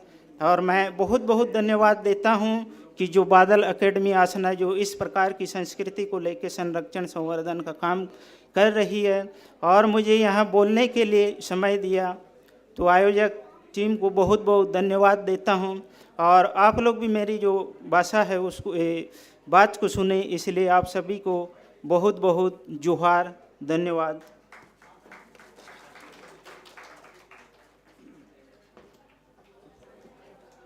बहुत बहुत धन्यवाद। और बादल जो संस्था है उसके हमारे सभी शिक्षकों को भी धन्यवाद, क्योंकि वे भाषा संरक्षण के लिए भी और संवर्धन के लिए काम कर रहे हैं। छोटी छोटी भाषाएं, भाखाएं, हमारे छत्तीसगढ़ में भाखा बोली जाती है। छत्तीसगढ़ी में भाषा को भाखा बोलते हैं। छत्तीसगढ़ में भी अलग अलग 20 कोस में भाखा बदल जाती है, मतलब जैसे पानी बदलती है वैसे ही भाखा भी बदलती है। छत्तीसगढ़, मध्य छत्तीसगढ़ क्षेत्र में छत्तीसगढ़ी रायपुर क्षेत्र में बोली जाती है। रायगढ़ की भाखा थोड़ी अलग है। बस्तर की भाखा गोंडी, हल्बी, सदरी और जशपुर क्षेत्र की है। तो कहीं ना कहीं ये बदलाव है। और अभी बदलाव, दिन भर का जो सत्र रहा, चित्रकूट जलप्रपात में 4 नदियों का जल जिस संगम के साथ जुड़ा, कहीं ना कहीं कावेरी, तुंगभद्रा, इंद्रावती और महानदी का जल सम्मिश्रित हुआ और चित्रकूट कन्नड़ा छत्तीसगढ़ी संगमा, ये जो आयोजन है उसकी शुरुआत हुई। एक भारत श्रेष्ठ भारत की परिकल्पना हम देखते हैं, कहीं ना कहीं हम सभी विविध राज्यों से आते हैं लेकिन आत्मा एक है, हम सब भारतीय हैं, हम सब एक हैं। और इसी प्रण कहें या इसी जागरूकता के साथ ये आयोजन किया गया है। एक बार फिर से हम आगे बढ़ें उससे पहले अगला जो सत्र होगा वो मनोरंजक सांस्कृतिक सत्र होगा, जिसमें 2 राज्यों की कला संस्कृति का समावेश होगा। मंच की तैयारी के लिए थोड़ा समय हमें चाहिए, आप सभी से हम चाहेंगे धीरज के साथ बने रहेंगे, क्योंकि कर्नाटका और छत्तीसगढ़ दोनों राज्यों की जो सांस्कृतिक पृष्ठभूमि है, विरासत है, उसका एक बेहद प्यारा चित्रांकन रंगारंग प्रस्तुतियों के माध्यम से किया जाएगा। आज दिन भर का जो सत्र रहा, कहीं ना कहीं भाषा के लिए, संस्कृति के लिए, जीवन के लिए और हम सबकी उन्नति के लिए बहुत ज़रूरी रहा। इस बीच छत्तीसगढ़ में जो मूलभूत जो समस्याएं रही हो, मगर एक उम्मीद या एक मांग अभी भी आती है कि छत्तीसगढ़ और छत्तीसगढ़ी को लेके जो 8वीं अनुसूची में जो स्थान के लिए एक जद्दोजहद है, वो कहीं ना कहीं भाषा के मानकीकरण के लिए बहुत ज़रूरी है। छत्तीसगढ़ में छत्तीसगढ़ी भले राजकीय भाषा के तौर पे आ जाए, लेकिन लोगों में सहजता, सहृदयता बहुत ज़रूरी है। हम हर भाषा, हर भाषा को सम्मान दें, विविध राज्यों से हम जुड़े और ऐसे ही हमारी छत्तीसगढ़ी भी आगे बढ़े, हम एक साथ विकास करें। तो सतत विकास के लिए, संविकास के लिए बहुत ज़रूरी है और कहीं ना कहीं हम सबकी ये जिम्मेदारी है, भाषा के संवर्धन, संरक्षण के लिए हम काम करें। हमसे जितना अच्छा हो पाए। साहित्य एक अच्छा माध्यम है, जब इतिहास लिखा जाता है साहित्य के माध्यम से। कहीं ना कहीं फिल्म भी आज एक ऐसा मीडियम बन चुका है जो डॉक्यूमेंटेशन का काम कर रहे हैं डिजिटल वे पे। तो ये आयाम अलग हो सकते हैं, मीडियम अलग हो सकते हैं, लेकिन सबका प्रारूप एक है, एक आत्मा है जो बनी रहनी चाहिए, जो जीवंतता है, निरंतरता है। भाखा बोली के संवर्धन में एक तरीके से अगर देखा जाए तो जो पब्लिक सर्विस ब्रॉडकास्टर है, मैं आकाशवाणी से आता हूँ। आकाशवाणी रायपुर में बतौर युवानी कंपेयर मैंने शुरुआत किया। छत्तीसगढ़ी में न्यूज़ रीडिंग भी मैंने किया है। अभी फ़िलहाल कैजुअल कंपेयर के रूप में कार्य करने के बाद अब कैजुअल अनाउंसर के रूप में अपनी सेवाएं दे रहा हूं कॉन्ट्रेक्चुअली। फिर भी एक ये जिम्मेदारी रहती है कि पूरे भारतवर्ष में देखा जाए तो जितने भी राज्य हैं और जितने भी केंद्र शासित प्रदेश है, वहाँ पे भी एक बेहद जुड़ाव है। हर भाषा में कार्यक्रम होते हैं। यहाँ पे अच्छी बात यह है कि बस्तर से गोंडी हल्बी में समाचार का प्रसारण शुरू हुआ है। तो ये आयाम सरकार की भी जिम्मेदारी है और हम सबकी व्यक्तिगत नैतिक जिम्मेदारी है कि हम जितना योगदान दे सकें भाषा, संस्कृति और इन मूल्यों के संवर्धन के लिए, क्योंकि जिंदा रहना, सिर्फ जिंदा रहना ज़रूरी नहीं है, जिंदा दिली बहुत ज़रूरी है। तो ये बातचीत तो है। तो एक बार फिर से मैं आरजे नमित, एक कलाकार के तौर पे भी, क्योंकि मैंने बीच में चर्चा किया था, अपना भी थोड़ा प्रमोशन ज़रूरी है। मैंने अभी तक 4 बॉलीवुड सीरीज़ फिल्मों में काम किया है। पहली वेब सीरीज़ जो थी द ग्रेट इंडियन मर्डर, जो कि डिज्नी प्लस हॉटस्टार में स्ट्रीम हुआ था आशुतोष राणा जी के साथ, उसमें भी मेरी अनाउंसर की भूमिका थी। सीजन 1 एपिसोड 2 में देख सकते हैं। अक्षय कुमार की फिल्म आई थी सरफिरा, उसमें मीडिया जर्नलिस्ट का रोल था। छोटा सा कैमियो था फायर सीक्वेंस में, रायगढ़ जिंदल में शूट हुई थी, तो एक पत्रकार फोटोग्राफर के रूप में उसमें मैं दिखा था। अभी हालिया रिलीज़ हुई है ग्राम चिकित्सालय, जो कि टीवीएफ फिल्म प्रोडक्शन की रही। पंचायत के बाद सबसे ज़्यादा किसी सीरीज़ ने धमाल मचाया था तो वो ग्राम चिकित्सालय रही। उसमें भिखारी भैया है, भिखारी भैया के कार्यकर्ता के रूप में मैंने एक छोटा सा कैरेक्टर रोल किया था। आगामी एक वेब सीरीज़ है जो मिसेस फलानी के नाम से आने वाली है, अभी समय निर्धारित नहीं है। तो कहीं ना कहीं छोटा छोटा ही सही मैं कोशिश करते रहता हूँ। मतलब एक भाषा संस्कृति का विद्यार्थी होने के नाते मेरी एक कोशिश रहती है। छत्तीसगढ़ी भी मैंने कुछ कुछ फिल्मों में, रीजनल फिल्मों में कैरेक्टर रोल किया है।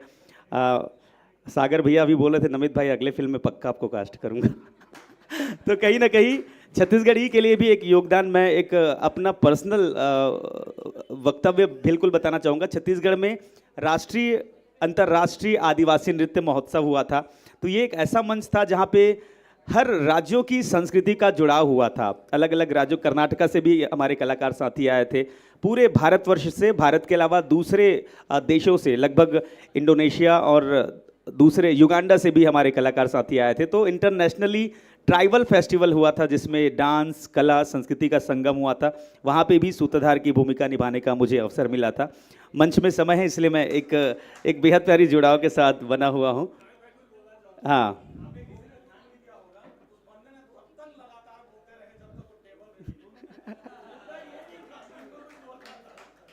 नहीं तो बिल्कुल, मुद्दा जो भी हो, हम मुद्दे पे नहीं चलते, हम जीवन पे चलते हैं, जीवंतता पे चलते हैं।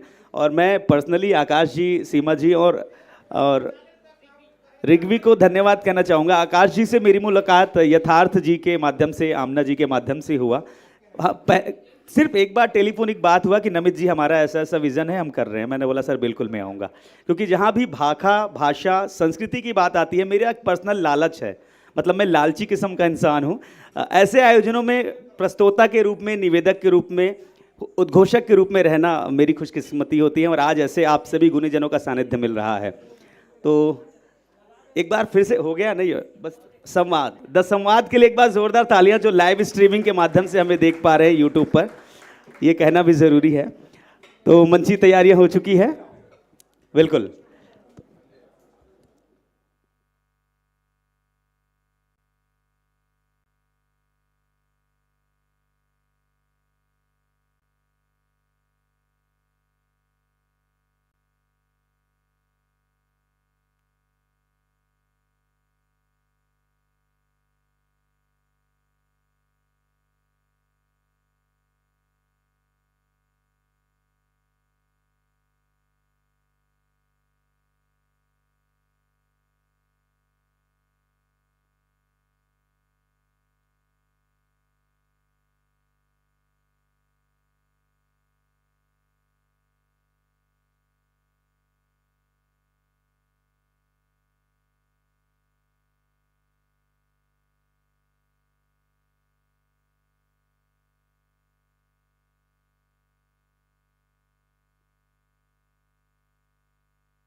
तो बेहद प्यारी प्रस्तुति हो। उससे पहले मैं मंच पर डायस पर इनवाइट करना चाहूँगा प्रोफेसर उदय रघुनाथ बिरजे जी को।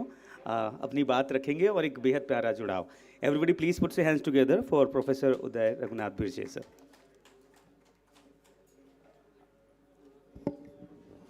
नमस्कार। जब तक ये रेडी होगा एक बहुत इम्पोर्टेंट काम करना होगा।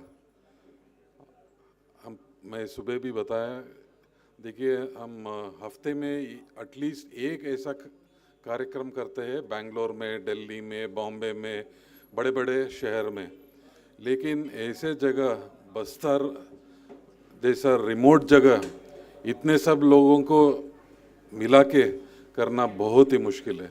वो भी अब वो पहले एनडीटीवी के वो लीडर बताए रहे थे आकाश जैसे पागल कम होते हैं। मैं वही बोल रहा हूँ, इतना मुश्किल काम जो किया है उसको थोड़ा मैसूर और कर्नाटका टीम की तरफ से सम्मान करना पड़ेगा। लेकिन उसके पहले मैडम पद्मिनी जी, देखिए आप सबको पता है कर्नाटका का एंथम होता है और छत्तीसगढ़ का एंथम भी आपने सुना, इंडिया का एंथम है। इसके पहले मैसूर एंथम था, मैसूर एंथम था और बहुत ही पॉपुलर था कर्नाटका फॉर्मेशन से पहले। वो मैसूर एंथम पद्मिनी जी गाएंगे। मैडम आप सब खड़े होइए। Madam you are coming no? Oh you are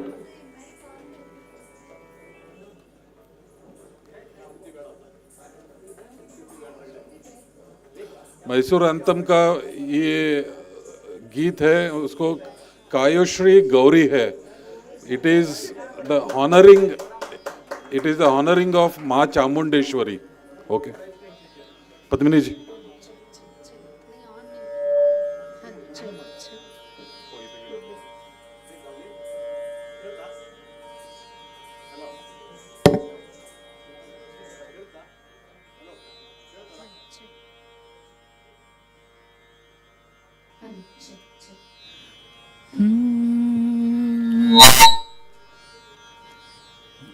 कायोश्री Gauri करुणालहरी, कायोश्री गौरी करुणालहरी, तोयजाक्षि शंकरेश्वरी हे कायोश्री गौरी। वैमानिक भामार्चित कोमल कर पादे, श्रीमान्वित भूमास्पदे कामित फलदे, शुंभाधिम दाम्बोनिधि कुम्भज निज देवी, जम्बाहित संभाविते शाम्भवी शंभवी, कायोश्री गौरी। श्री जय चामुंडिगे श्री जय चामेन्द्र नामांकित भूमीन्द्र लमन मुददे हे कायोश्री गौरी करुणालहरी, तोयजाक्षि शंकरी ईश्वरी, कायोश्री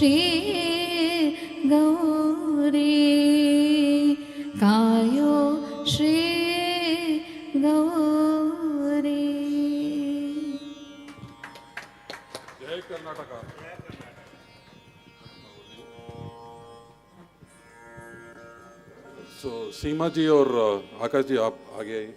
Ravi ji please come.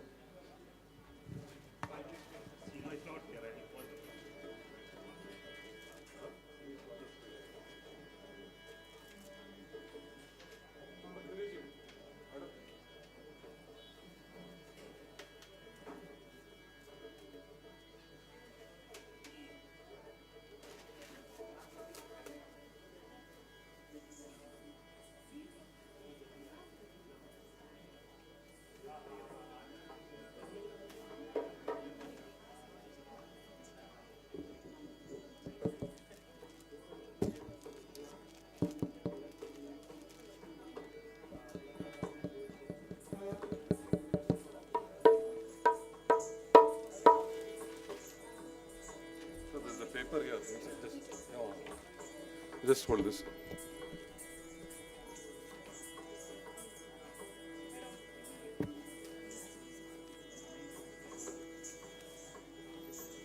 Madam, you throw it.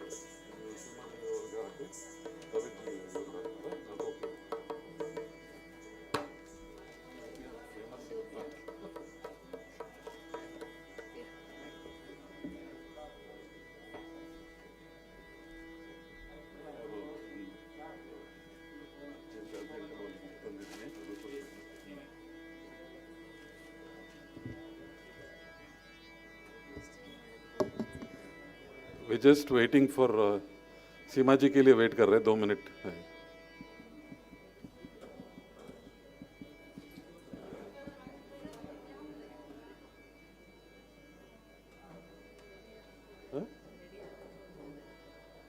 ನೋಡಿ ಇವ್ರಿಗೆ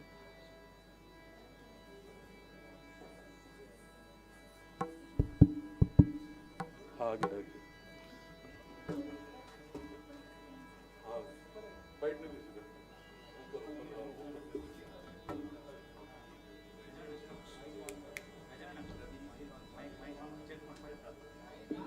हेलो हेलो हेलो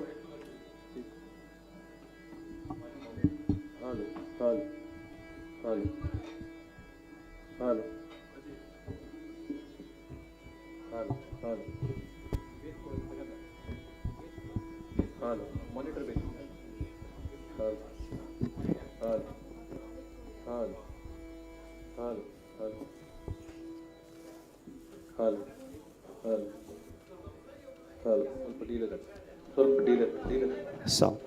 मैं 1 मिनट का समय चाहूँगा जो बैलेंस कर रहे हैं कर्नाटका राज्य की ओर से। 1 मिनट काइंडली प्लीज़ सम्मान कर रहे हैं।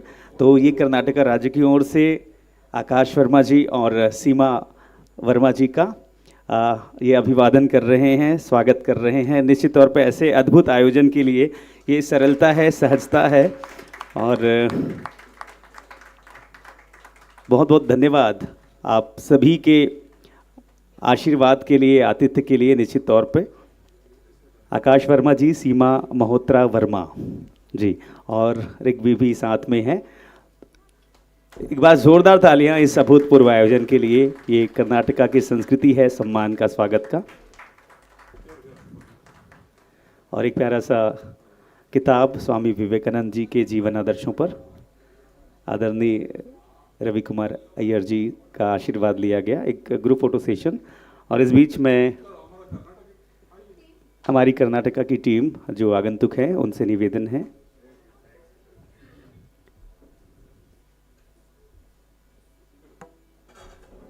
आइए, स्वागत है। जोरदार तालियां everybody, please put your hands together for such a wonderful event.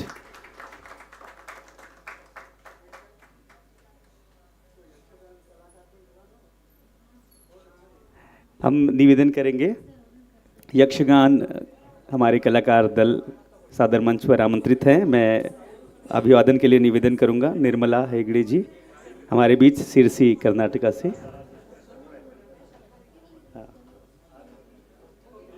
जी जी जी, बहुत बहुत धन्यवाद। इस बीच रवि अनंत बेड़ेकर जी का सम्मान किया जाना है। मैं निवेदन करूंगा रवि कुमार अय्यर जी के करकमलों से आकाश जी के साथ संयुक्त रूप से रवि अनंत बेड़ेकर जी को हम स्मृति चिन्ह भेंट करेंगे। आपके आतिथ्य के लिए, आपके आगमन के लिए सादर निवेदन मंच पर आमंत्रित है। ये संक्षिप्त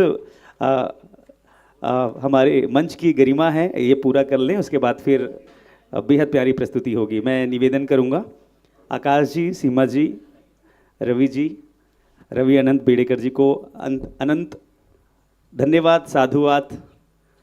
आपने सरल सहज भाव से जोड़ा और नासिक महाराष्ट्र की अगर बात आती है तो कहीं ना कहीं आपकी जो सांस्कृतिक अध्येयता है हम देख पाते हैं, समझ पाते हैं। एक बार पुनः जोरदार तालियां रवि अनंत बेड़ेकर जी के लिए। बहुत बहुत धन्यवाद।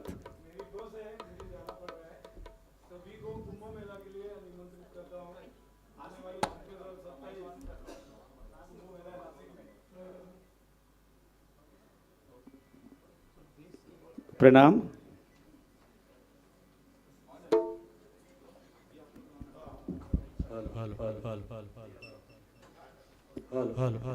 चलिए हम आगे बढ़े, उससे पहले जैसा कि आप देख पा रहे हैं अनाउंसर माइक फ्लैट रखिएगा प्लीज़, क्योंकि ज़रूरी जानकारी हम तब तक साझा कर लें, तब तक तैयारियां चल रही है।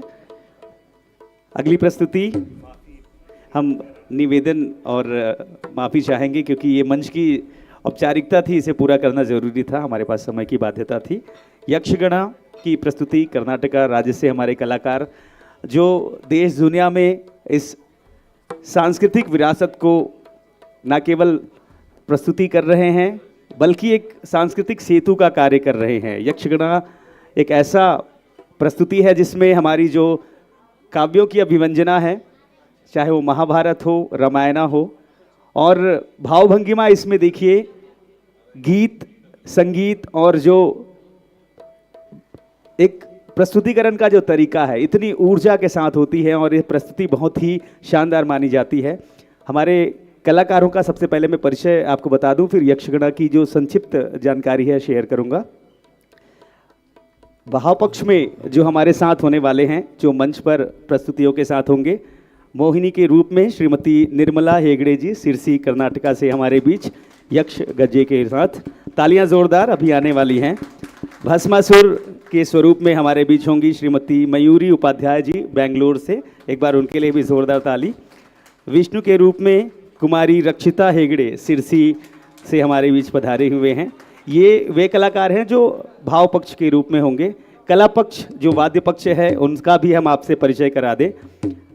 जो नृत्य होगा, नृत्य जो करेंगे उसे मुमेला कहा जाता है और जो वाद्य पक्ष के कलाकार हैं उसे हिमेला कहते हैं। तो मंच पर देख सकते हैं वाद्य यंत्रों के साथ गजानना भट्ट जी, जोरदार तालियां उनके स्वागत के लिए। मंजीनाथ हेगड़े जी, हम उनका अभिवादन करते हैं। मंजीनाथ जी स्वागत। साथ ही प्रशांत हेगड़े जी, बहुत बहुत स्वागत, बहुत बहुत अभिवादन। जैसे कि हमने कहा, यक्षगणा एक ऐसा नृत्य फॉर्म है जो हमारी सनातन, हमारी संस्कृतियों को जोड़ता है और न केवल कर्नाटका बल्कि कर्नाटका के तटीय क्षेत्रों में प्रस्तुति की जाती है और केरला के कुछ जगहों पे भी उसकी बहुत शानदार प्रस्तुति देखी जाती है। इसका जो ब्लेंड है डांसिंग का, चाहे वो भाव भंगिमा का या जो एनर्जी लेवल है, बहुत ही उम्दा होती है और रिदमिक परफॉर्मेंस होता है और हमारी सनातन से जुड़ने का सबसे अच्छा अवसर है। तो यक्षगणा के लिए हमारे सभी कलाकार साथियों के लिए एक बार जोरदार जोरदार जोरदार तालियां होनी चाहिए। चलिए हम हार्दिक स्वागत करते हैं बस्तर छत्तीसगढ़ में आप सभी कलाकारों का इस अद्भुत आयोजन में। स्वागत।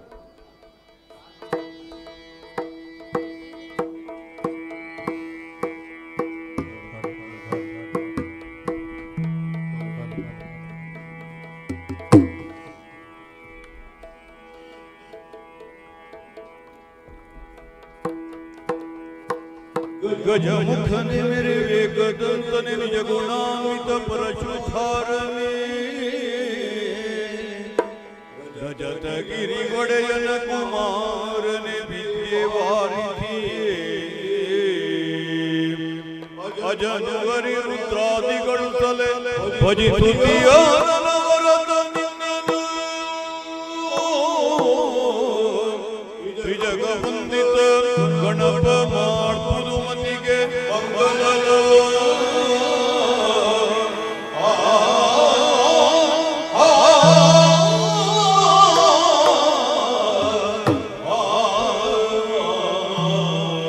त्रिजगवंदित गणप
ದತ್ತಿ ನದಿ ನತ್ತಾದಿಂ ದತ್ತಿ ನದಿ ನತ್ತಾದಿಂ ದತ್ತಿ ನದಿ ನತ್ತಾದಿ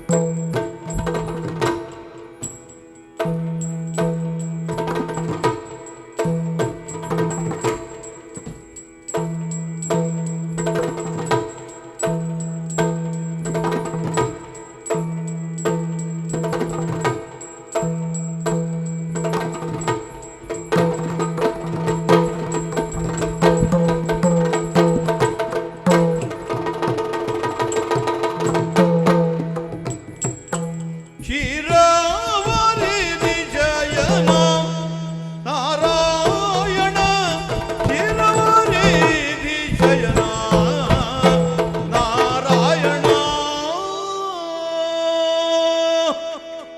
ಆದಿಮಾಯೆಯಿಂದಲೇ ನಿಯೋಜಿಸಲ್ಪಟ್ಟಂತ ತ್ರಿಮೂರ್ತಿಗಳಲ್ಲೊಬ್ಬನಾದ ಈ ಶ್ರೀಹರಿ ಪಾಲನಾಕರ್ತೃವಾಗಿ ನಿಯಮಿಸಲ್ಪಟ್ಟಿದ್ದೇನೆ. ಬಂದ ಲಕ್ಷ್ಮೀನಾರಾಯಣ ಎಂಬುದಾಗಿ ಇಡೀ ಭಕ್ತ ವೃಂದವೇ ನನ್ನನ್ನು ಹಾಡಿ ಹೊಗಳುತ್ತಿದೆ. ಇದರಿಗಿಂತ ಸಂತೋಷ ಮತ್ತಿನ್ನೇನಿದೆ ಸ್ವಾಮಿ? ನಮಗೆ ಭಕ್ತರ ಸಂಖ್ಯೆಯನ್ನು ಕಡಿಮೆಯೇ?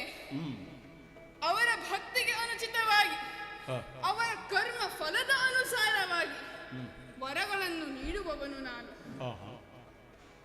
ಅದೇನೇ ಇರಲಿ, ಶಿಷ್ಟರನ್ನು ರಕ್ಷಿಸುವುದು, ದುಷ್ಟರನ್ನು ಮರ್ದಿಸುವುದು, ಇದುವೇ ನನ್ನ ಧ್ಯೇಯ.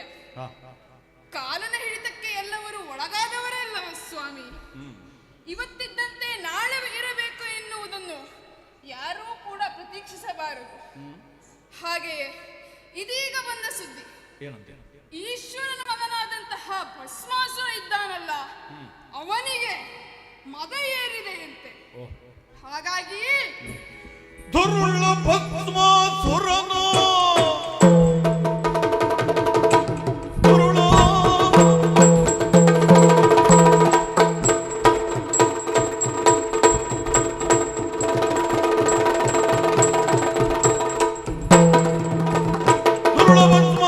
ಪರಮೇಶ್ವರನ ಇತ್ತಿಯ ಬರದ ಬರದಲ್ಲಿ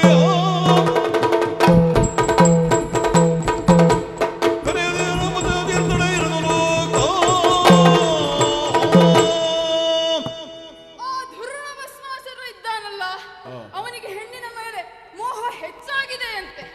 ಅದನ್ನು ನಿಗ್ರಹಿಸುವುದಕ್ಕೋಸ್ಕರ ಒಂದು ಉಪಾಯವನ್ನು ಮಾಡಲೇಬೇಕು. ಇವತ್ತು ಅವನನ್ನು ಮರ್ದಿಸಿಯೇ ತೀರುತ್ತೇನೆ. ನನ್ನ ಚಕ್ರದಿಂದ ಅವನ ಕತ್ತನ್ನು ಉಳಿಸುತ್ತೇನೆ. ಆದರೆ ಹರನಿಂದ ವರವನ್ನು ಪಡೆದವನು ಆತನಲ್ಲವೇ?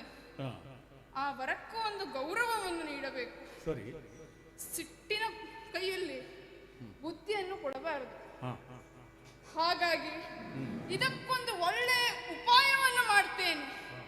ಏನು ಬಲ್ಲಿರೋ? ಧನುಜನ ವಧಿಸಲೆಂದು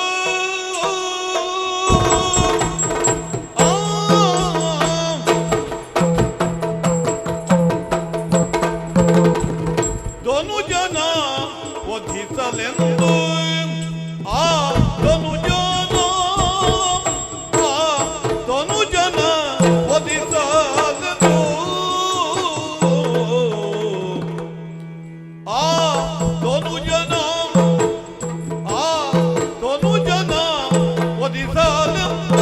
ವಧಿಸಲೆಂದು ಶ್ರೀ ಹರಿತಾನು ನೆನೆದನು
ಹೀಗೆ ಹೋದರೆ ಅವನು ನನ್ನನ್ನು ಒಂದು ಕೈ ನೋಡಿಯೇ ಬಿಡ್ತಾನೆ.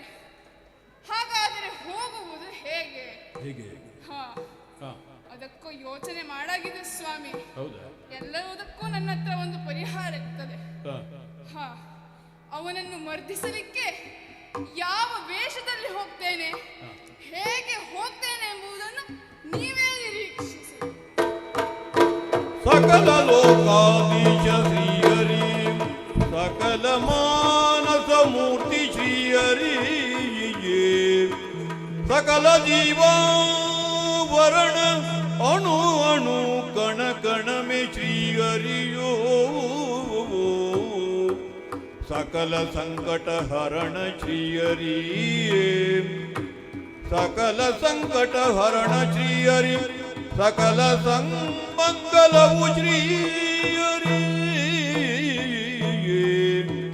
सकल सन्मंगलवु मोहक मोहिनिये श्रीहरियो, इಳಿದ ಮೋಹಿನಿಯ ರೂಪದಲ್ಲಿ ಇಳಿದ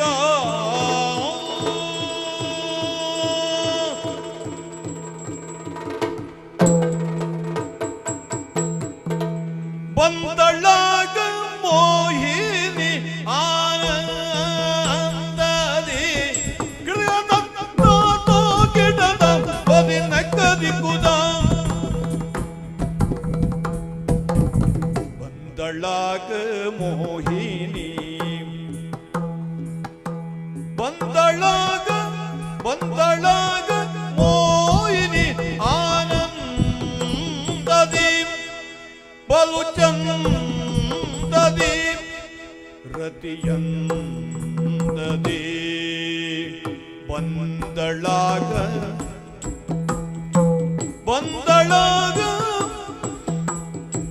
ಬಂದಳಾಗ ಮೋಹಿನಿ ಮೋಹಿನಿ ಮೋಹಿನಿ ಆನಂದದಿ ಬಲು ಚಂದದಿ ರತಿಯಂದದಿ ಬಂದಳು ಬಂದಳಾಗ ಮೋಹಿನಿ, ಬಂದಳಾಗ ಮೋಹಿನಿ, ಬಂದಳಾಗ ಮೋಹಿನಿ ಆನಂದದಿ ಬಲು ಚಂದದಿ ಆನಂದದಿ ಬಲು ಚಂದದಿ.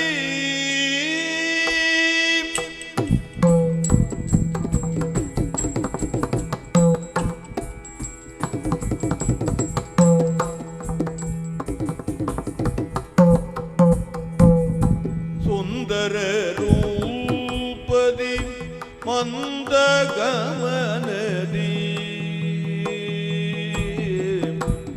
ಸುಂದರ ರೂಪದಿ ಸುಂದರ ರೂಪದಿ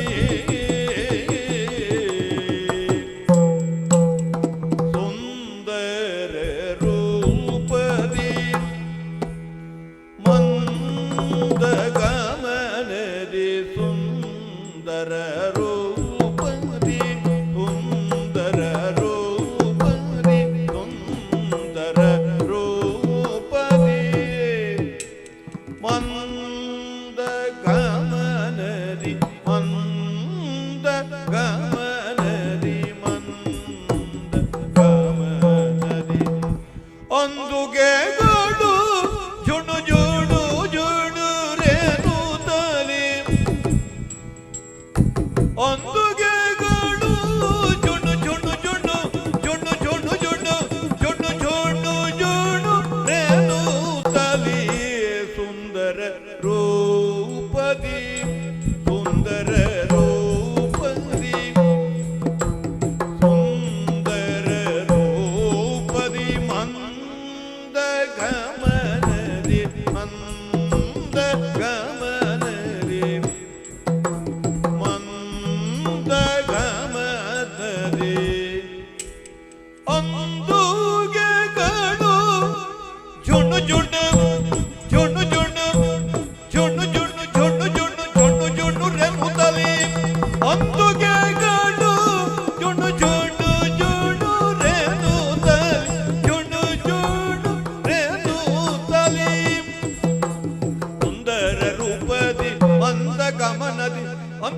ಬಂದಳು ಬಲು ಜುಣ್ಣು ಜುಣ್ಣು ರೆಂಗುತ್ತಲಿ ಜುಣ್ಣು ಜುಣ್ಣು ರೆಂಗುತ್ತಲಿ ಜುಣ್ಣು ಜುಣ್ಣು ರೆಂಗುತ್ತಲಿ ಅಂದುಗೆಗಳು ಜುಣ್ಣು ಜುಣ್ಣು ಜುಣ್ಣು ರೆನುತ್ತಲಿ ಬಂದಳು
ಸುಂದರ ರೂಪದಿ ಸುಂದರ ರೂಪದಿ ಮಂದಗಮನದಿ ಸುಂದರ ರೂಪದಿ ಸುಂದರ ರೂಪದಿ ಮಂದಗಮನದಿ ಮಂದಗಮನದಿ ಗಮನದಿ ಒಂದುಗೆಗಳು ಜುಣು ಜುಣು ಜುಣು ಜುಣು ಜುಣು ಜುಣು ಜುಣು ರೆನುತ್ತಲಿ ಒಂದುಗೆಗಳು ಜುಣು ಜುಣು ಜುಣು ಜುಣು ಜುಣು ಜುಣು ಜುಣುತ್ತಲಿ ಬಂದಳು ಬಂದಳು ಬಂದಳು ಬಂದಳಾಗ ಮೋಹಿನಿ ಆನಂದದಿ ಬಲು ಚಂದದಿ ಪ್ರತಿಯಂದದಿ ಬಂದಳು ಬಂದಳಾಗ ಮೋಹಿನಿ ಆನಂದದಿ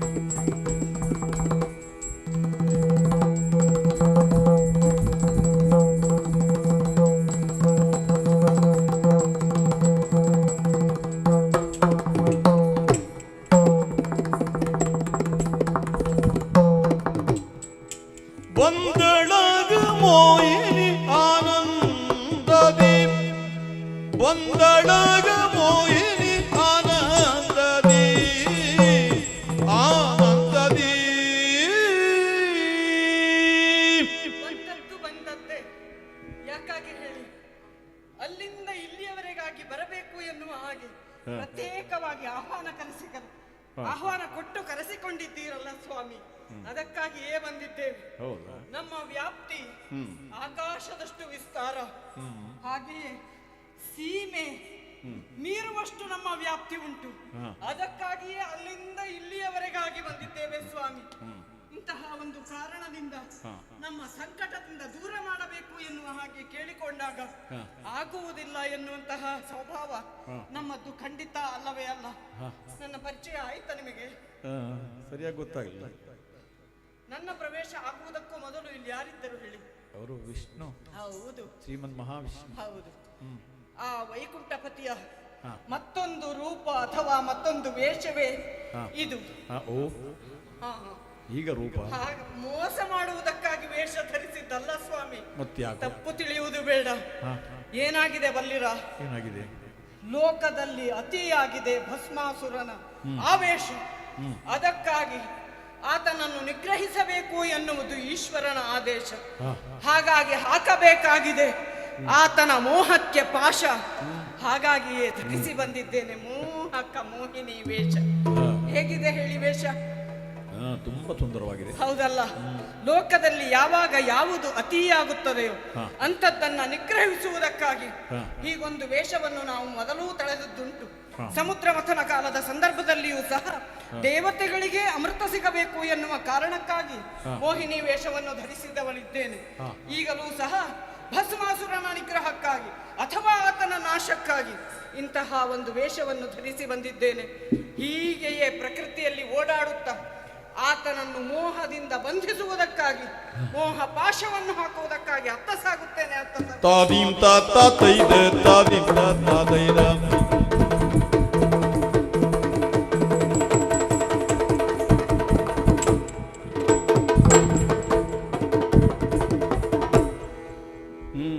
ಎಲ್ಲಿಗೆ ಬಂದದ್ದು? ಇದು ವನಪ್ರದೇಶ ಅಲ್ಲವೇ? ಈ ಭೂಲೋಕದಲ್ಲಿ ಕಾಣುವಂತಹ ಈ ವನ ಎಷ್ಟು ಸುಂದರ! ಎಲ್ಲೆಲ್ಲೂ ಸೊಬಗಿದೆ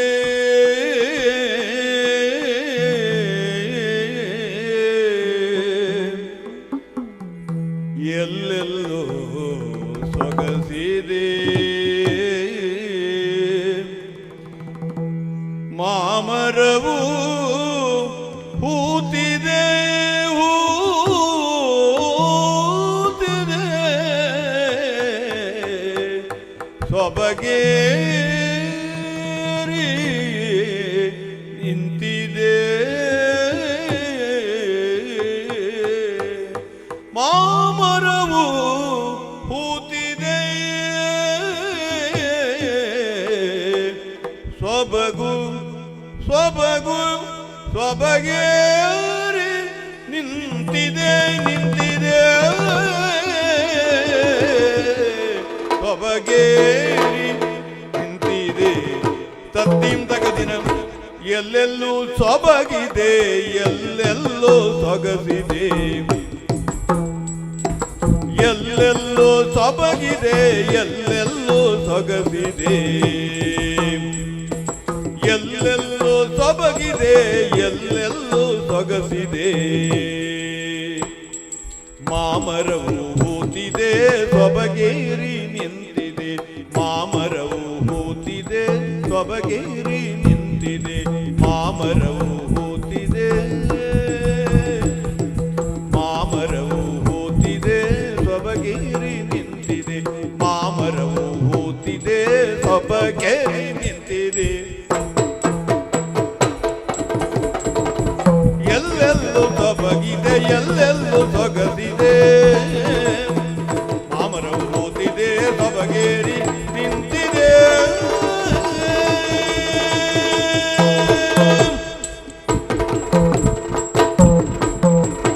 ಜಿಗಿತ ತಳಿರು ತೋರಣ ಸುತ್ತೆಲ್ಲ ಓರಣ ಜಿಗಿತ ತಳಿರು ತೋರಣ ಜಿಗಿತ ತಳಿರು ತೋರಣ ಜಿಗಿತ ತಳಿರು ತೋರಣ ಸುತ್ತೆಲ್ಲ ಓರಣ ಸುತ್ತೆಲ್ಲ ಓರಣ ಸುತ್ತೆಲ್ಲ ಓರಣ ಓರಣ ಓರಣ ಓರಣ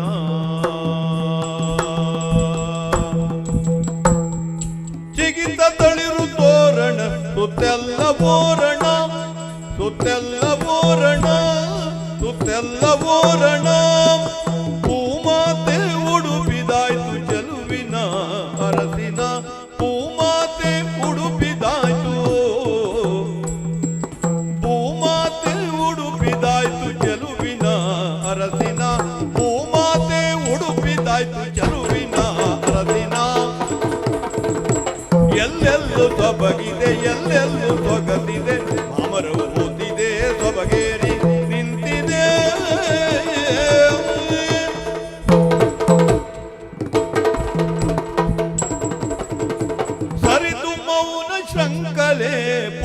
ಕೋಗಿಲೆ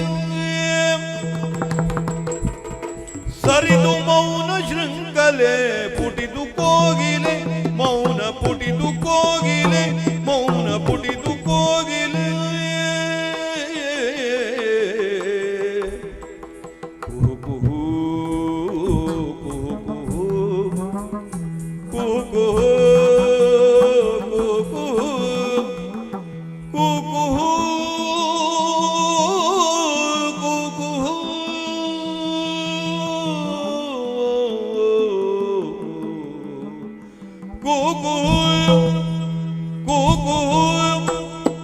ಕುಹು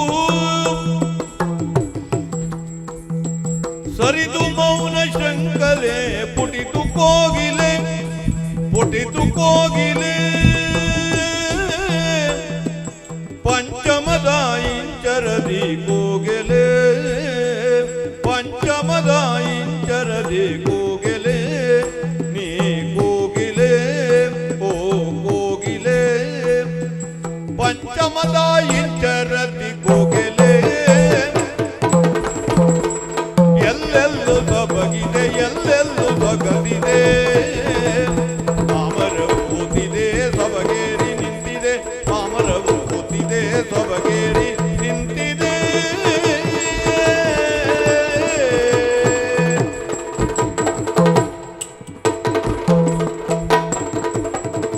ಧೀಂ ಧೀಂ ದಿನ ದಿನ ದಿನಕ ದಿನ ತೈ ತಯ್ಯ ದಿನ ತಾ ಧೀಂ ಧೀಂ ದಿನ ದಿನ ದಿನಕ ದಿನ ತೈ ತಯ್ಯ ದಿನ ತಾ ತಾಂತರಿಂ ಧೀಂ ತರಿಂ ತಾಂತರಿಂ ಧೀಂ ತರಿಂ ದಿನ ದಿನ ದಿನ ದಿನ ದಿನ ದಿನ ದಿನ ದಿನ ದಿನ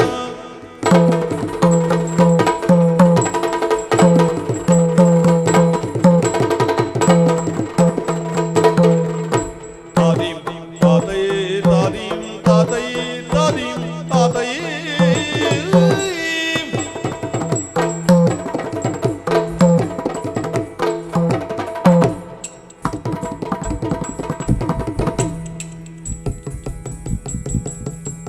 ತರ್ಗಡ ತೈತಾಂ ತಯತ್ತ ದಿನ ದಿನಾಂ ತಯತ್ತ ದಿನ ದಿನಾಂ ತಯತ್ತ ದಿನ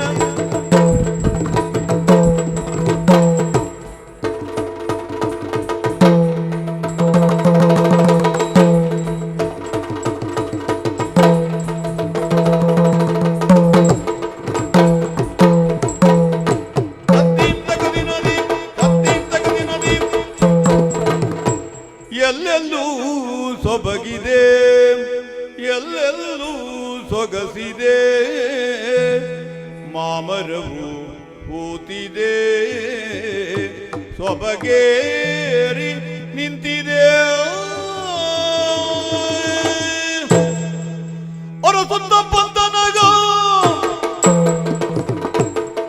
ಹೊರಸುತ್ತ ಹೊರಸುತ್ತ ಪಂತನಗ ಉನ್ಮಾಸುರ ಹರನನ್ನು ಕಾಣದಾಗ ಉನ್ಮಾಸುರ ಹರನನ್ನು ಕಾಣದಾಗ ಹೊರಸುತ್ತ ಪಂತನಗ ಉನ್ಮಾಸುರ ಹರ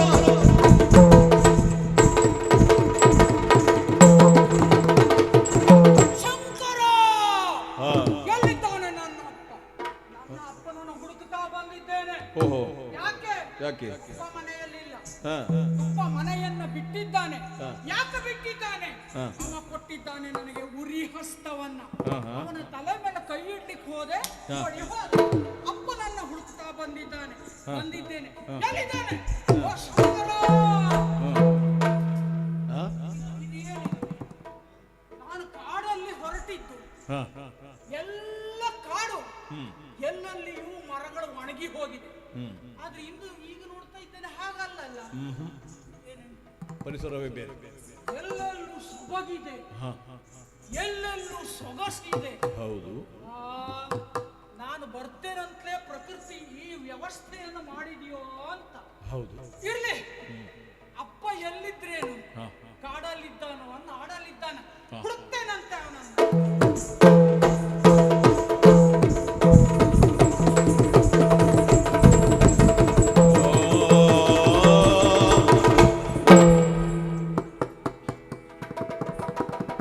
ಒಲು ಧನುಜನು ಕಾಣುತ್ತ ಅವಳ ಮೋಹಿನಿಯನು ಕಾಣುತ್ತಾಗ ಭ್ರಮೆಗೊಂಡು ತಾ ದಿಟ್ಟಿಸಿ ನೋಡುತ್ತಾಗ ಮೋಹಿನಿ ರೂಪವ ನೋಡಿ ಭ್ರಮಿಸಿ ಮನದೊಳು ಭ್ರಮಿಸಿ ಕಾಣುತ್ತ ಅಮಮ ನೋಹಿತದಿ ಅಮಮ ನೋಯಿತದಿ ಕೊಂಡಾಡಿ ವಿಭ್ರಮಿಸುತ್ತ ಇಂತೆಂದ ಕಂಡನು ಭಸ್ಮಾಸುರನು ಮೋಹಿನಿ ರೂಪ ಕಂಡನು ಹೆಕ್ಕುತ್ತಾಗಿಟ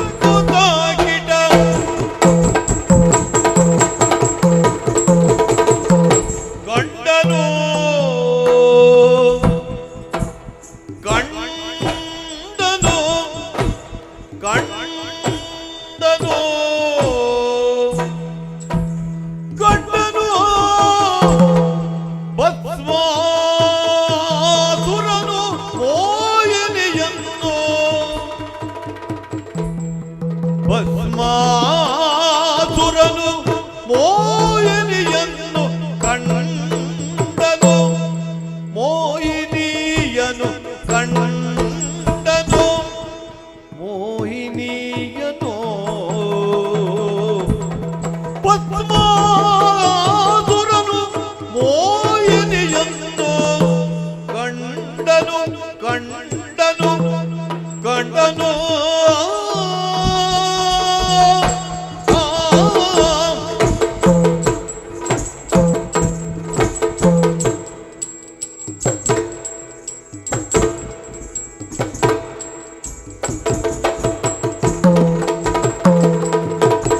ಕಂಡನು ಭುವನ ಸುಂದರಿಯ ಕಂಡನು ಭುವನ ಸುಂದರಿಯ ಸುಂದರಿಯ ಕಂಡನು ಭುವನ ಸುಂದರಿಯ ಸುಂದರಿಯ ಸುಂದರಿಯ ಕಂಡನು ಭುವನ ಸುಂದರಿಯ ಭೂಮಂಡಲದೊಳಗೆ ಚಲುವಿಕೆಯ ಮಂಡಲದೊಳಗೆ ಚಲುವಿಕೆಯ ಚಲುವಿಕೆಯ ಚಲುವಿಕೆಯ ಆಹಾ ಕಂಡುದಿಲ್ಲವು ಮುಖ ಮಂಡಲ ಶಶೀಧರ ಕಂಡುದಿಲ್ಲವು ಮುಖ ಮಂಡಲ ಶಶೀಧರ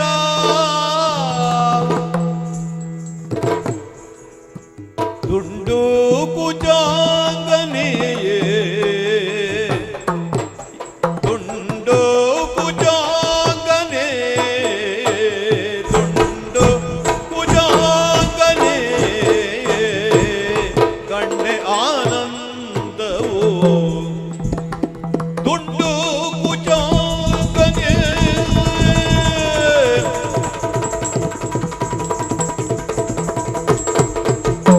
ದುಂಡು ಕುಜಾಂಗನೆ ಕಂಡೆ ಆನಂದವ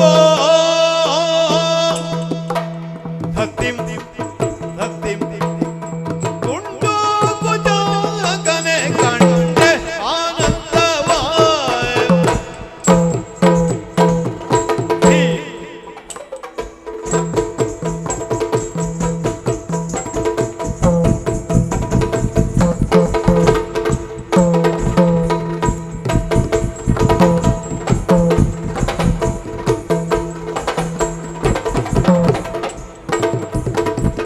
ಕಂಡನು ಭುವನ ಸುಂದರಿಯ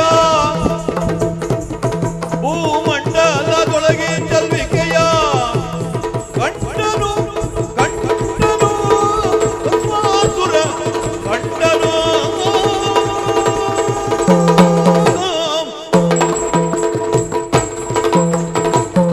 ಕಂಡನು ಭಸ್ಮಾಸುರನು ಮೋಹಿನಿಯನ್ನು ಕಂಡನು ಕಂಡನು ಅಯ್ಯಯ್ಯೋ ಅಬ್ಬಬ್ಬಾ ಯಾರಿಗೆ ಹೇಳಿದ್ದೀರಿ? ಎಂತಹ ಸೌಂದರ್ಯ ರಾಶಿ. ಹೌದಾ? ಚಂದ ಚಂದ ಚಂದ ಚಂದದ ಮುದ್ದೆ. ಇಷ್ಟು ಹೇಳಿದ್ಮೇಲೆ ಮತ್ತೆ ವರ್ಣಿಸುವುದು ಬೇಡ ಅಂತ ಕಾಣ್ತದೆ. ಚಂದದ ಮುದ್ದೆ. ಇವಳನ್ನ ನೋಡ್ತಾ ಇದ್ರೆ ಇನ್ನೂ ಇವಳನ್ನು ಹೊಗಳಬೇಕು, ಹೌದಾ? ಇನ್ನೂ ಇವಳನ್ನ ವರ್ಣಿಸಬೇಕು ಅಂತ ಆಗ್ತಾ ಇದೆ. ಅಲ್ಲ, ಕುಂತು- ಏನ್ ಮಾಡುವ? ಕುಂತು ಹೊಗಳೋದು. ಪಾವಕಿ ಸೌಂದರ್ಯ ನೋಡೇ ಓ ಪಾವಕಿ ಪಾವಕಿ ಸೌಂದರ್ಯ ನೋಡೇ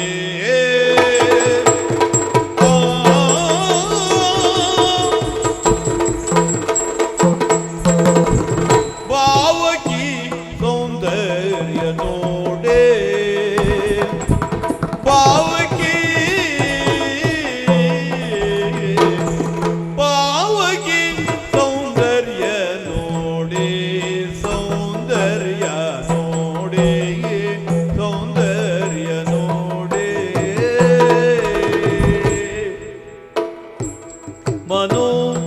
ಮನೋಭಾವಕಾಂತೆಯ ಬಳಿಗೋಡೆ ಮನೋಭಾವ ಕಾಂತೆಯ ಬಳಿಗೋಡೆ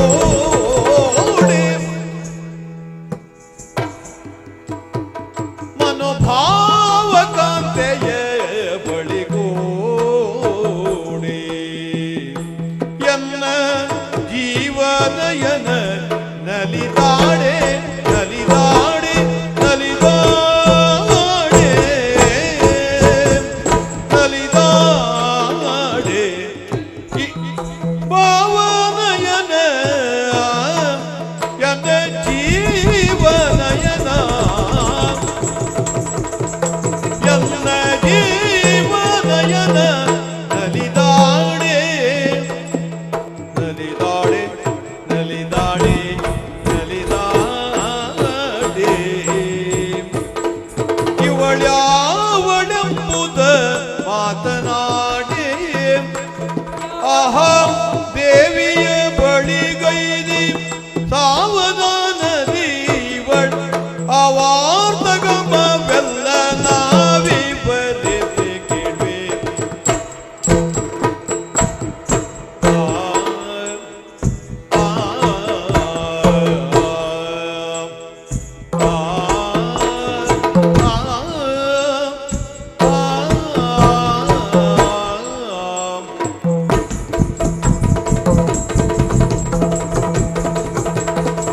ಭಾವಕ್ಕೆ ಸೌಂದರ್ಯ ನೋಡೆ ಭಾವಕ್ಕೆ ಸೌಂದರ್ಯ ನೋಡೆ ನೋಡೆ ಆ ನೋಡೆ ಆಹಾ ಎಂತಹ ಸೌಂದರ್ಯ, ಎಂತಹ ರೂಪರಾಶಿ.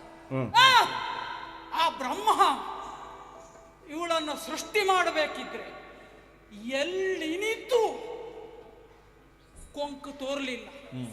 ಮೇಲಿಂದ ಕೆಳವರೆಗೆ, ಕೆಳಗಿನಿಂದ ಮೇಲಿನವರೆಗೆ ಎಲ್ಲೆಲ್ಲಿ ಎಷ್ಟೆಷ್ಟು ಬೇಕೋ, ಎಲ್ಲೆಲ್ಲಿ ಯಾವ್ಯಾವುದು ಬೇಕೋ ಅದನ್ನೆಲ್ಲ ಇಟ್ಟು ಅವ ಸೃಷ್ಟಿ ಮಾಡಿದ್ದಾನೆ ಎಂಬಲ್ಲಿಗೆ ನಮಗೆ ತಲೆ ಬಿಸಿ ಇದೆ. ನಮಗೆ ತಲೆ ಬಿಸಿ ಇಲ್ಲ ಹೇಳಿ. ಹೌದಾ? ಹೌದೌದು, ಅಂದ್ರೆ ವರ್ಣಿಸುವ ತಲೆ ಬಿಸಿ ನಮಗಿಲ್ಲ ಅಂತ ಹೇಳಿದ್ದೆ. ತಲೆ ಉಂಟಲ್ಲ? ಅಯ್ಯೋ, ತಲೆ ಇಲ್ದಿದ್ರೆ ಇಲ್ಲಿವರೆಗೆ ಬರ್ತಿರ್ಲಿಲ್ಲ ಬಿಡಿ. ಆದ್ರೆ ಈ ಕಾಡಿನಲ್ಲಿ ಸಿಕ್ಕಿದವಳು ಯಾರು ಇವಳು? ಯಾರು? ಒಬ್ಬಳೇ ಬಂದಿದ್ದಾಳೆ. ಕಾಡಿನ ರಾಣಿ. ಅಲ್ಲ, ನಮಗೇನು ಭಯ ಆಗುದಿಲ್ಲ, ಕೈಲಿ ಏನು ಇಲ್ವಲ್ಲ. ನಮಗೇನು ಭಯ ಆಗುದಿಲ್ಲ, ಭಯವೇ ಇಲ್ವ? ಹೆಣ್ಣಲ್ಲ ಅವಳು. ಆದ್ರೆ ಅವಳನ್ನು ಮಾತನಾಡಿಸಬೇಕು. ಅವಳು ಯಾರು, ಎಲ್ಲಿಂದ ಬಂದವಳು, ಎಲ್ಲ ಅವಳನ್ನು ಕೇಳಬೇಕು. ಕೇಳಬೇಕು ಅಂತಾದ್ರೆ ಅವಳು ಬಾಯಿ ತೆಗಿಬೇಕಲ್ಲ. ಅವಳು ಬಾಯಿ ತೆಗಿಬೇಕು ಅಂದ್ರೆ ನಾನು ಹೇಳಿದ್ದವಳು ಕಿವಿಗೆ ಮೊದಲು ಕೇಳಿಸ್ಬೇಕು. ಸ್ವಲ್ಪ ಅವಳು ಕಿವಿ ಕೇಳಿಸ್ಬೇಕು ಅಂತ ಆದ್ರೆ ಓ ಮಾರಿ ಹೆಚ್ಚಾಯ್ತು. ಹೌದು. ಓ ಮಾರಿ ಹೆಮ್ಮಾರಿ ಅದಲ್ಲ ಹೇಳಿ. ಹಾ? ಹಾ, ಓ ಮಾರಿ ಇದು ಕೆಲವೊಮ್ಮೆ ಹಾಗೆ ಬಾಯಿ ತಪ್ಪು ಮಾರಿ ಅಂತ ಬರ್ತದೆ ಇಂಥವ್ರನ್ನೆಲ್ಲ. ಹೌದು. ಹೇಳಿ ಹೇಳಿ. ಓ ನಾರಿ ಯಾರು ಪೇಳೆಲೆ ನಾರಿ ವೈಯಾರಿ ರಾಮಯತನೆ ನರಿಗಳಿತ ತಾರಿ ತಾರಿ ತಾರಿ ತಾರಿ ರಾಮಯ್ಯ ಯಾರು ಪೇಳೆಲೆ ನಾರಿ ವೈಯಾರಿ ಯಾರು ನೀ ಯಾರು ನೀ ಯಾರು ಯಾರು ಪೇಳೆಲೆ ನಾರಿ ವೈಯಾರಿ ನಾರಿ ವೈಯಾರಿ ನಾರಿ ವೈಯಾರಿ ಯಾರು ಪೇಳೆಲೆ ನಾರಿ ಯಾರು ಪೇಳೆಲೆ ನಾರಿ ಯಾರು ಪೇಳೆಲೆ ನಾರಿ ವೈಯಾರಿ ನಾರಿ ವೈಯಾರಿ ನಿನ್ನ ಸೂರಗೊಂಡಿದೆ ನಿನ್ನ ನೋಡಿ ಬಾರಿ ಮಾನ ಸೂರಗೊಂಡಿದೆ ನಿನ್ನ ನೋಡಿ ಬಾರಿ ಮನ ಸೂರಗೊಂಡಿದೆ ನಿನ್ನ ನೋಡಿ ಬಾರಿ ನಿನ್ನ ನೋಡಿ ಬಾರಿ ನಿನ್ನ ನೋಡಿ ಬಾರಿ ಮನ ಸೂರಗೊಂಡಿದೆ ನಿನ್ನ ನೋಡಿ ಬಾರಿ ಸುರನಾರಿ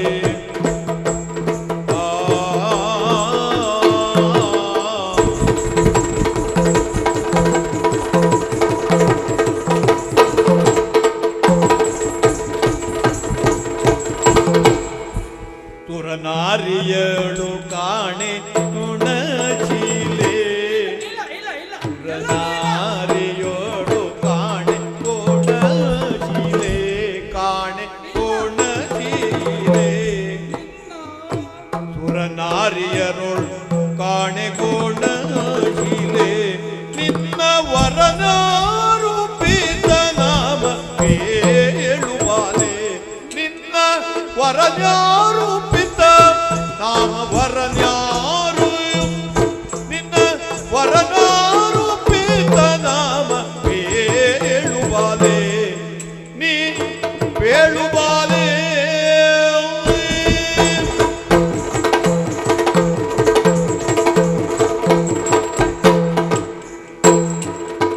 ಯಾರು ಯಾರು ಪೇಳೆಲೆ ನಾರಿ ವೈಯಾರಿ ನಾರಿ ವೈಯಾರಿ ಯಾರು ಪೇಳೆಲೆ ನಾರಿ ವೈಯಾರಿ ನಾರಿ ವೈಯಾರಿ ಮನ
ಓ ನಾರಿ,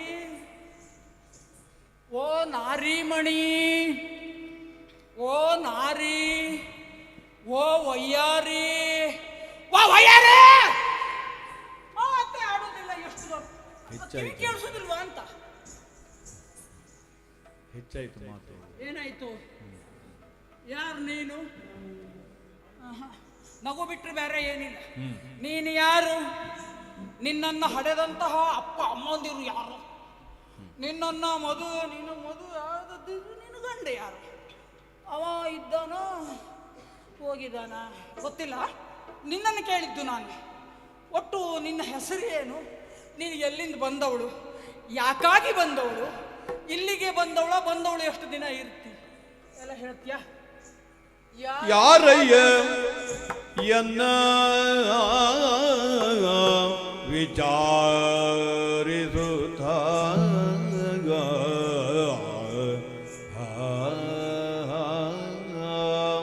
ಯಾರಯ್ಯ ಎನ್ನ ವಿಚಾರಿಸುತ್ತ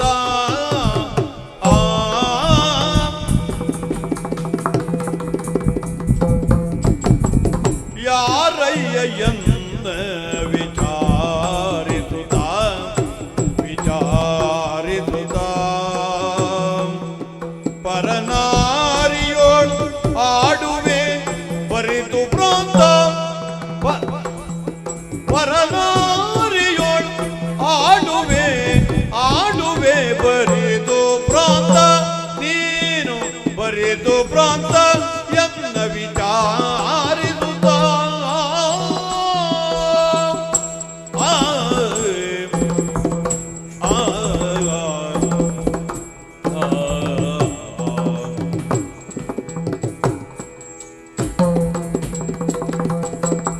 ಸರಿಯಿಲ್ಲ ನಿನಗೆ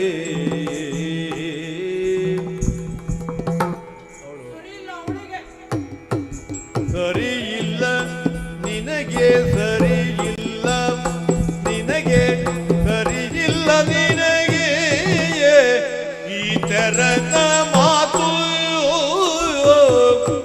ಸರಿಯಲ್ಲ ನಿನಗೆ ಈ ತೆರನ ಮಾತು ಯಾರ ಪುರವಯ್ಯ ನಿನ್ನ ಬೆದರೇ ನೆನುತ ಯಾವ ಪುರವಯ್ಯ ನಿನ್ನ ಬೆಸರೇನು ನೆನುತ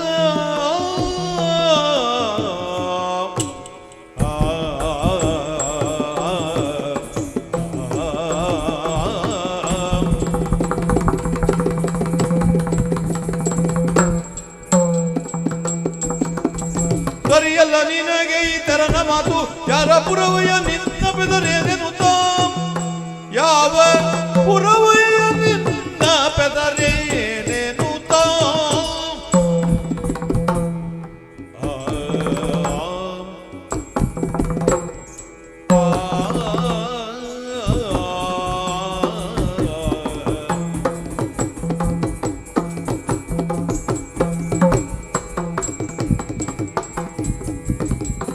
ಯಾರಯ್ಯ ಎನ್ನ ವಿಚಾರಿಸುತ್ತ ಪರನಾರಿಯೊಳಾಡುವೆ ಬರಿದು ಪ್ರಾಂತ ಪರನಾರಿಯೊಳಾಡುವೆ ಬರಿದು ಪ್ರಾಂತ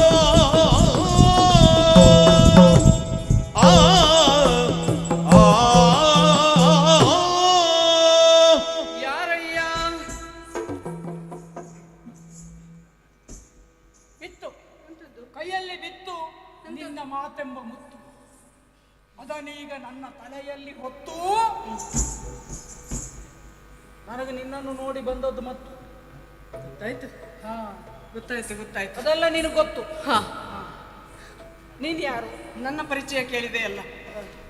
ಈ ವನ ಪ್ರದೇಶದಲ್ಲಿ ನನ್ನ ಮನಸ್ಸಿಗೆ ಬೇಕಾದಂತೆ ನರ್ತಿಸುತ್ತಾ ಓಡಾಡುತ್ತಿರುವವಳು ನಾನು.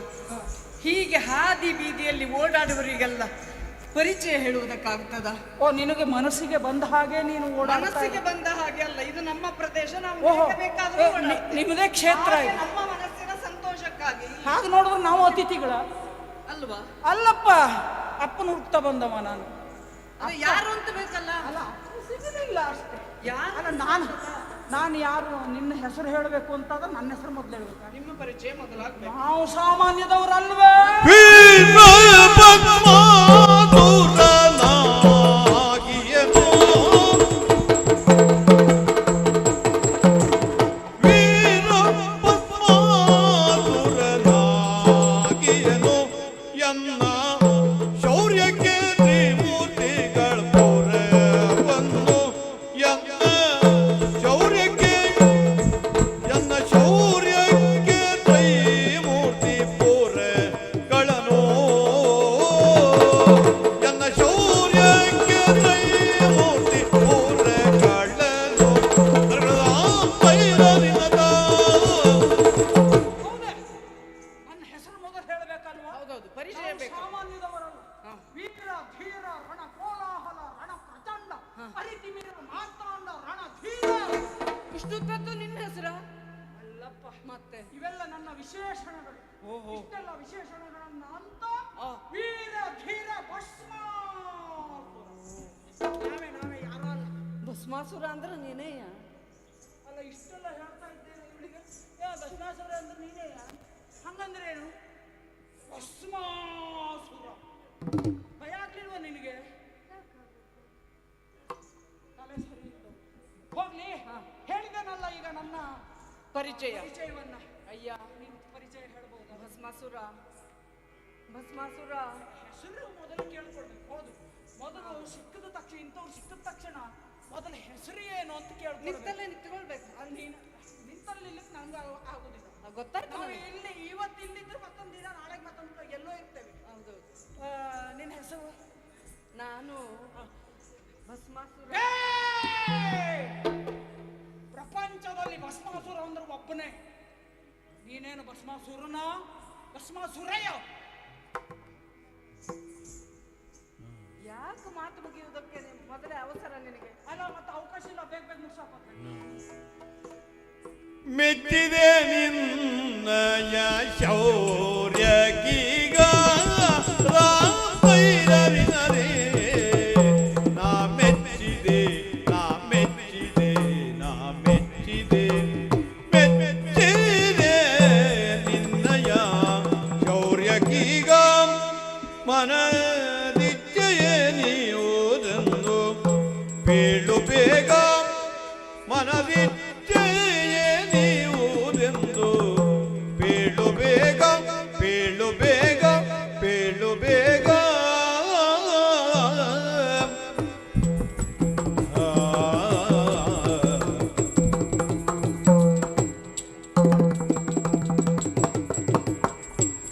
ಹುಚ್ಚರಂದದಿ ಕುಣಿದಾಡಲಿಗ ಹುಚ್ಚ ಏ ಹುಚ್ಚ ಹುಚ್ಚರಂದದಿ ಕುಣಿದಾಡಲಿಗ ನಲಿದಾಡಲಿಗ ಕಾರ್ಯ ಉಚ್ಚರಿಸಯ್ಯನಿತಾದಿಗ ಶೌರ್ಯ ಉಚ್ಚರಿಸಯ್ಯನಿತಾದಿಗ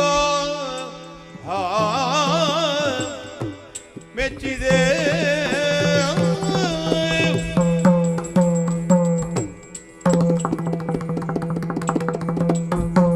ಮೆಚ್ಚಿದೆ ನಿನ್ನಯ ಶೌರ್ಯಕೀಗ ಶೌರ್ಯಕೀಗ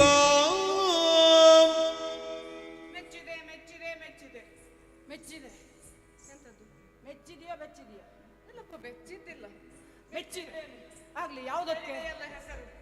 ನನ್ನ ಹೆಸರು ಮೋಹಿನಿ. ಮೋಹಿನಿ. ಓಹೋಹೋಹೋಹೋ. ಮೋಹಿನಿ, ಜಗನ್ಮೋಹಿನಿ, ನನ್ನ ಮನವನ್ನ ಕದ್ದ ಮನಮೋಹಿನಿ. ಕಿವಿ ಸರಿಯಾಗಿ ಕೇಳಿಸ್ತದೆ, ಅಲ್ಲೇ ನಿಂತ್ಕೊಂಡು ಮಾತಾಡ. ನನ್ನ ಮನವನ್ನ ಕದ್ದ ಮನಮೋಹಿನಿ ಎಂದೆ. ಹೌದು. ಈಗ ನಿನ್ನ ಈ ಶೌರ್ಯಕ್ಕೆ, ನಿನ್ನ ಈ ಸೌಂದರ್ಯಕ್ಕೆ, ನಿನ್ನ ಮಾತಿಗೆ ಮೆಚ್ಚಿದ್ದೇನೆ ಮೆಚ್ಚಿದ್ದೇನೆ ಮೆಚ್ಚಿದ್ದೇನೆ. ಮೊದಲಾಗಿದ್ದೀಯಂತ. ಹೌದು. ಜಾಣೆ ಶಿರೋಮಣಿ ಬಾ ಜಾಣೆ ಶಿರೋಮಣಿ ಬಾ ಮೋಹಿನಿ ವಯ್ಯಾದೆ ಜಾಣೆ ಶಿರೋಮಣಿ ಬಾ ದಿಬಾ ದಿಬಾ ಬಾಬಾ ಜಾಣೆ ಶಿರೋಮಣಿ ಬಾ ಕಾಣೆನು ನಿನಗೆ ನಿನ ನಾರಿಯರ ಜಾಣ ಶಿರೋಮಣಿ ಬಾ ಒಳಿಬಾ ಜಾಣ ಶಿರೋಮಣಿ ಬಾ ಬಾರೇ ಬಾಬಾ ಓ ಜಾಣೆ ಜಾಣೆಯರಲ್ಲಿ ಶಿರೋಮಣಿ ಮತ್ತೆ ಶಿರದಲ್ಲಿ ಇಟ್ಕೊಳ್ಳೋ ಮಣಿ ಅಲ್ಲ ಶಿರೋಮಣಿ ನಾರಿಮಣಿ ನಾರಿಯರಿಗೆ ಶಿರೋಮಣಿ ಆಗಬಹುದು ಆಗಬಹುದು ಆ, ಮೋಹಿನಿ ಜಗನ್ಮೋಹಿನಿ ವಿಶ್ವಮೋಹಿನಿ ನನ್ನ ಮನವನ್ನ ಕದ್ದ ಮನಮೋಹಿನಿ ನಿನಗೆ ಮದುವೆ ಆಗ್ಲಿಲ್ಲ ಅಲ್ವಾ ಇಲ್ಲ ಮದುವೆ ಆಗ್ಲಿಲ್ಲ ಅಲ್ಲ ನನಗೂ ಆಗ್ಲಿಲ್ಲ ನನಗೂ ಮದುವೆ ಆಗ್ಲಿಲ್ಲ ಆದ್ರೇನೀಗ ನಿನಗೂ ಮದುವೆ ಆಗ್ಲಿಲ್ಲ ನೀನು ಮದುವೆ ಆಗದೇ ಇದ್ದವಳು ಅಲ್ಲ ನಾನು ಪ್ರಾಯಕ್ಕೆ ಬಂದ ಕಿವಿ ಕೇಳಿಸ್ತದೆ ಕೇಳ್ತದೆ ಅಲ್ವಾ ಆಗೊಮ್ಮೆ ಮಾತೇ ಆಡ್ಲಿಲ್ವಲ್ಲ ಅದಕ್ಕೆ ಹತ್ರ ಬಂದೆ ಮೋಹಿನಿ ಮೋಹಿನಿ ನನ್ನ ಮದುವೆ ಆಗ್ತದೆ ಬಾರೆ ಬಾರೆ ಮೋಹಿನಿ ಭಸ್ಮಾಸುರ ಕಲ್ಯಾಣ ಮಾತುಂಟು ಒಂದು ಮಾತುಂಟು ಏನು ಮಾರ ಸುಂದರ ಕೇಳು ಶ್ರೇಷ್ಠದ ವಟ ವೃಕ್ಷ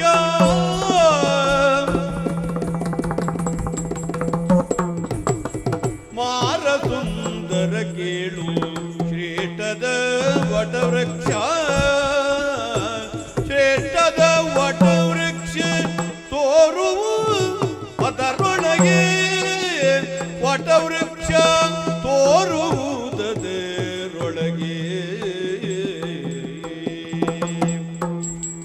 ಆರಾಧ್ಯ ಕುಲ ದೈವ ಕಠಿಣವಾಗಿ ಇರ್ಬೋದು ಆರಾಧ್ಯ ಕುಲ ದೈವ ಕಠಿಣವಾಗಿ ಇರ್ಬೋದು ಹರಕೆಯೊಂದಿವುದು ಕೇಳು ನೀ ಹರಕೆಯೊಂದಿವುದು ಕೇಳು ನೀ ಹರಕೆಯೊಂದಿವುದು ಕೇಳು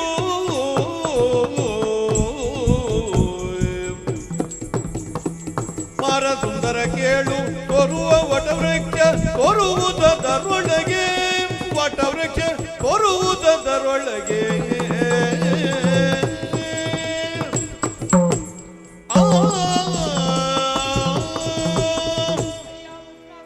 ಓ ಮೋಹಿನಿ ಅದು ಅಲ್ಲಿ ಕಾಣುತ್ತಿರುವಂತಹ ವಟವೃಕ್ಷ ಆ ವಟವೃಕ್ಷದಲ್ಲಿ ನಮ್ಮ ಆರಾಧ್ಯ ದೈವ ವಾಸವಾಗಿದ್ದಾಳೆ ಈಗ ಏನು ಮಾಡಬೇಕು ಆ ವಟವೃಕ್ಷವನ್ನ ಕಡಿದು ಆ ನಿನ್ನ ಆರಾಧ್ಯ ದೈವನ ನಿನ್ನ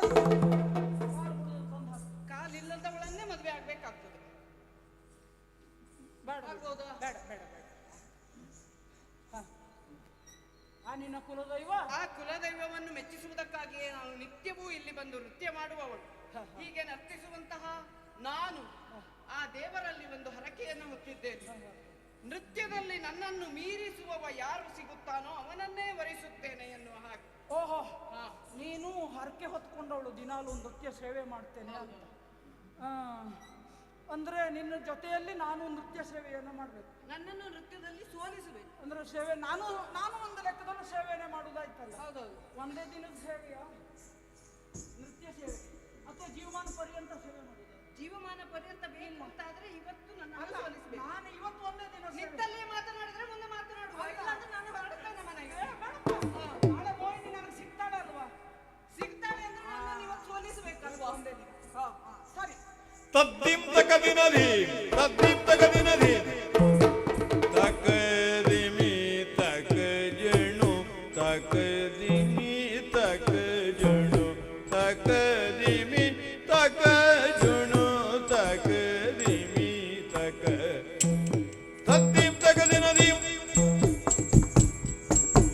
ತಕದಿಮಿ ತಕ ಜಣು ತಕದಿಮಿ ತಕ ಜಣು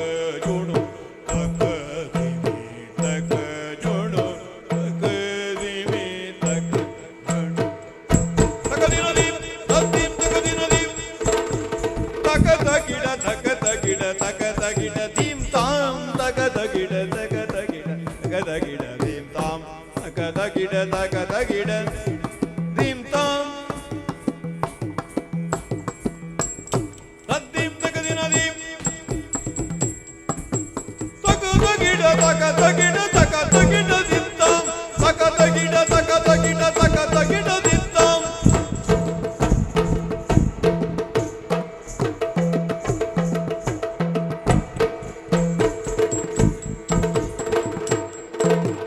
ತದ್ದಿಮಿ ತಕದಿಮಿ ತಾದಿಮಿ ತಕದಿಮಿ ತದ್ದಿಮಿ ತಕದಿಮಿ ತದ್ದಿತ್ತಾಂ ತದ್ದಿಮಿ ತಕದಿಮಿ ತಾದಿಮಿ ತಕ ತದ್ದಿಮಿ ತಕದಿಮಿ ತಾದಿತ್ತಾಂ ತದ್ದಿಮಿ ತಕದಿಮಿ ತಾದಿತ್ತಾಂ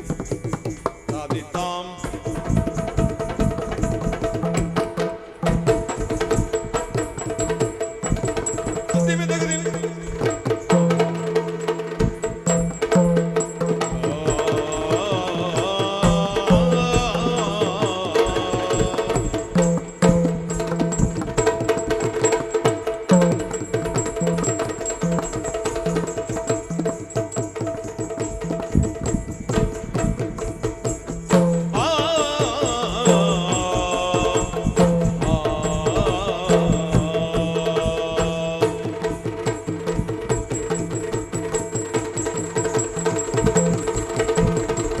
ಶಿವನು ತಾನಿಟ್ಟ ವರದಿಂದ ಕರವತ ದೊರೆಯಲಿ ಕುರುಳ ಭಸ್ಮಾಸುರ ತಾನಳಿಯ ಸುರರೂಪು ಮಳೆಯ ಕೈದರು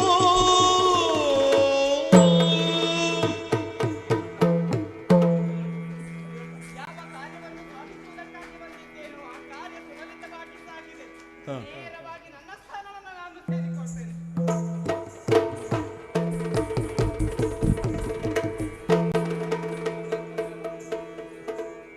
ಕನ್ನಡ ನಾಡಿನ ಕಲಾ ಕುಸುಮವನು ಹೆಮ್ಮೆಯೊಳಿಲ್ಲಿಯೇ ವಿತರಿಸಿಯೆವು ಕನ್ನಡ ನಾಡಿನ ಕಲಾ ಕುಸುಮವನು ಹೆಮ್ಮೆಯೊಳಗೆ ಬಿತ್ತರಿಸಿಯೆವು ಹೆಮ್ಮೆಯೊಳಗೆ ಬಿತ್ತರಿಸಿಯೆವು ನೆಮ್ಮದಿಯೊಳು ಹಾರೈಸಿರಿಯಮ್ಮನು ತನ್ನ ಹೃದಯದಿ ನೆಲೆದುವುದು ಧನ್ಯತೆ ಹೃದಯದಿ ನೆಲೆದುವುದು ಜೈ ಭಾರತ ಮಾತೆ ಜೈ ಕನ್ನಡ ಮಾತೆ ಜೈ ಕಲಾ ಮಾತೆ ಮಂಗಳೋ ಮಂಗಳೋ ಮಂಗಳೋ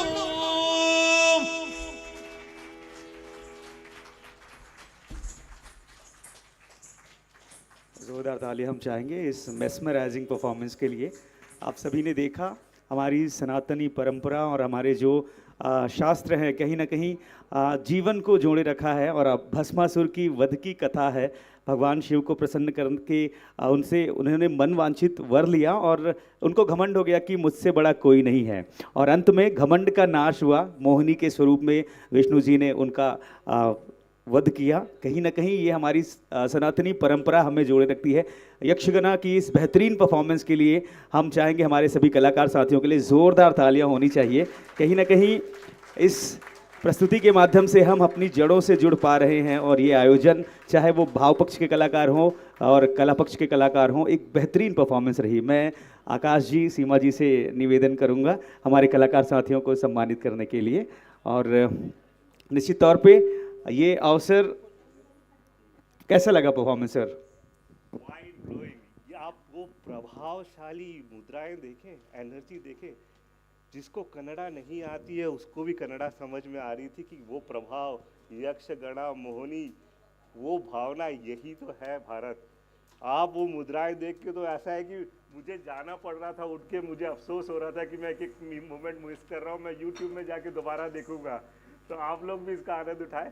बहुत ज़बरदस्त। निर्मला जी, रक्षिता और सभी कोई, मैं नाम भूल जाऊंगा प्रेशर में तो माफ़ करिएगा।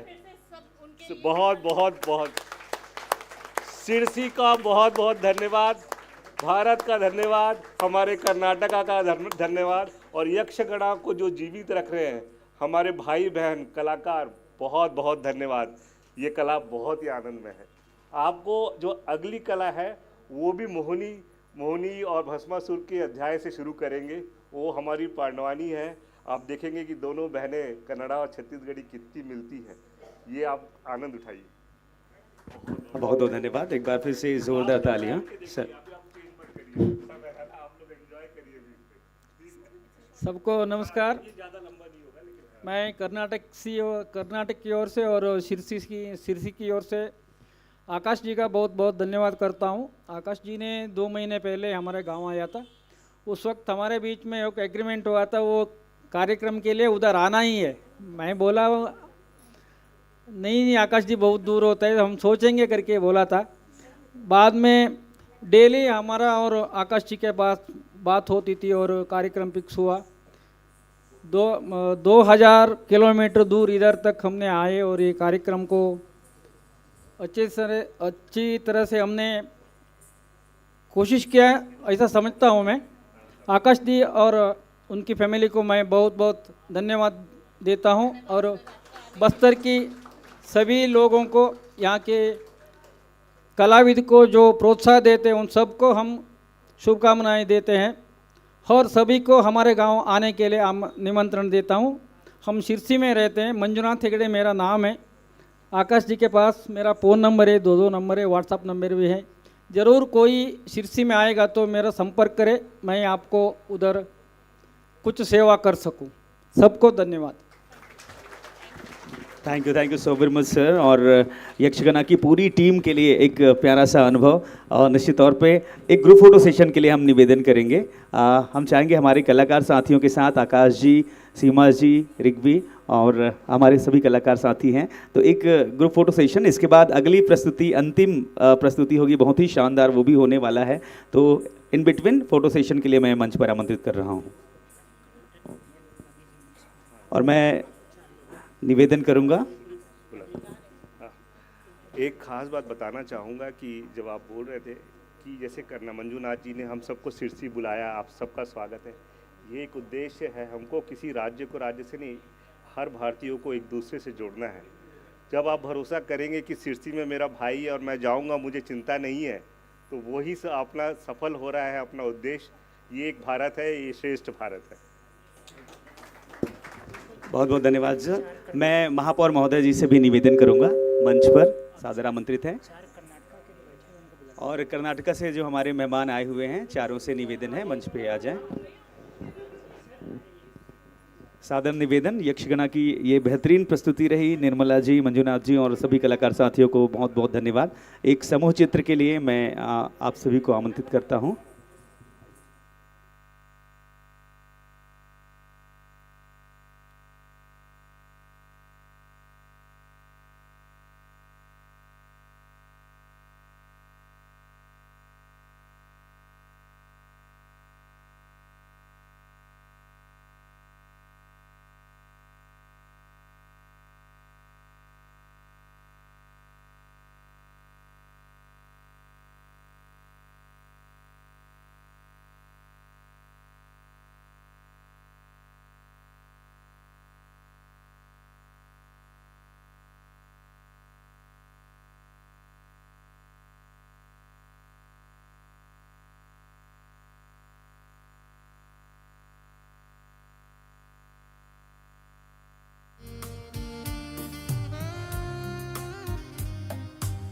बहुत बहुत धन्यवाद। जय छत्तीसगढ़, जय कर्नाटका। ये एक भारत श्रेष्ठ भारत की परिकल्पना मंजुनाथ जी और उनकी पूरी टीम को हम बहुत बहुत अंतस से धन्यवाद करते हैं।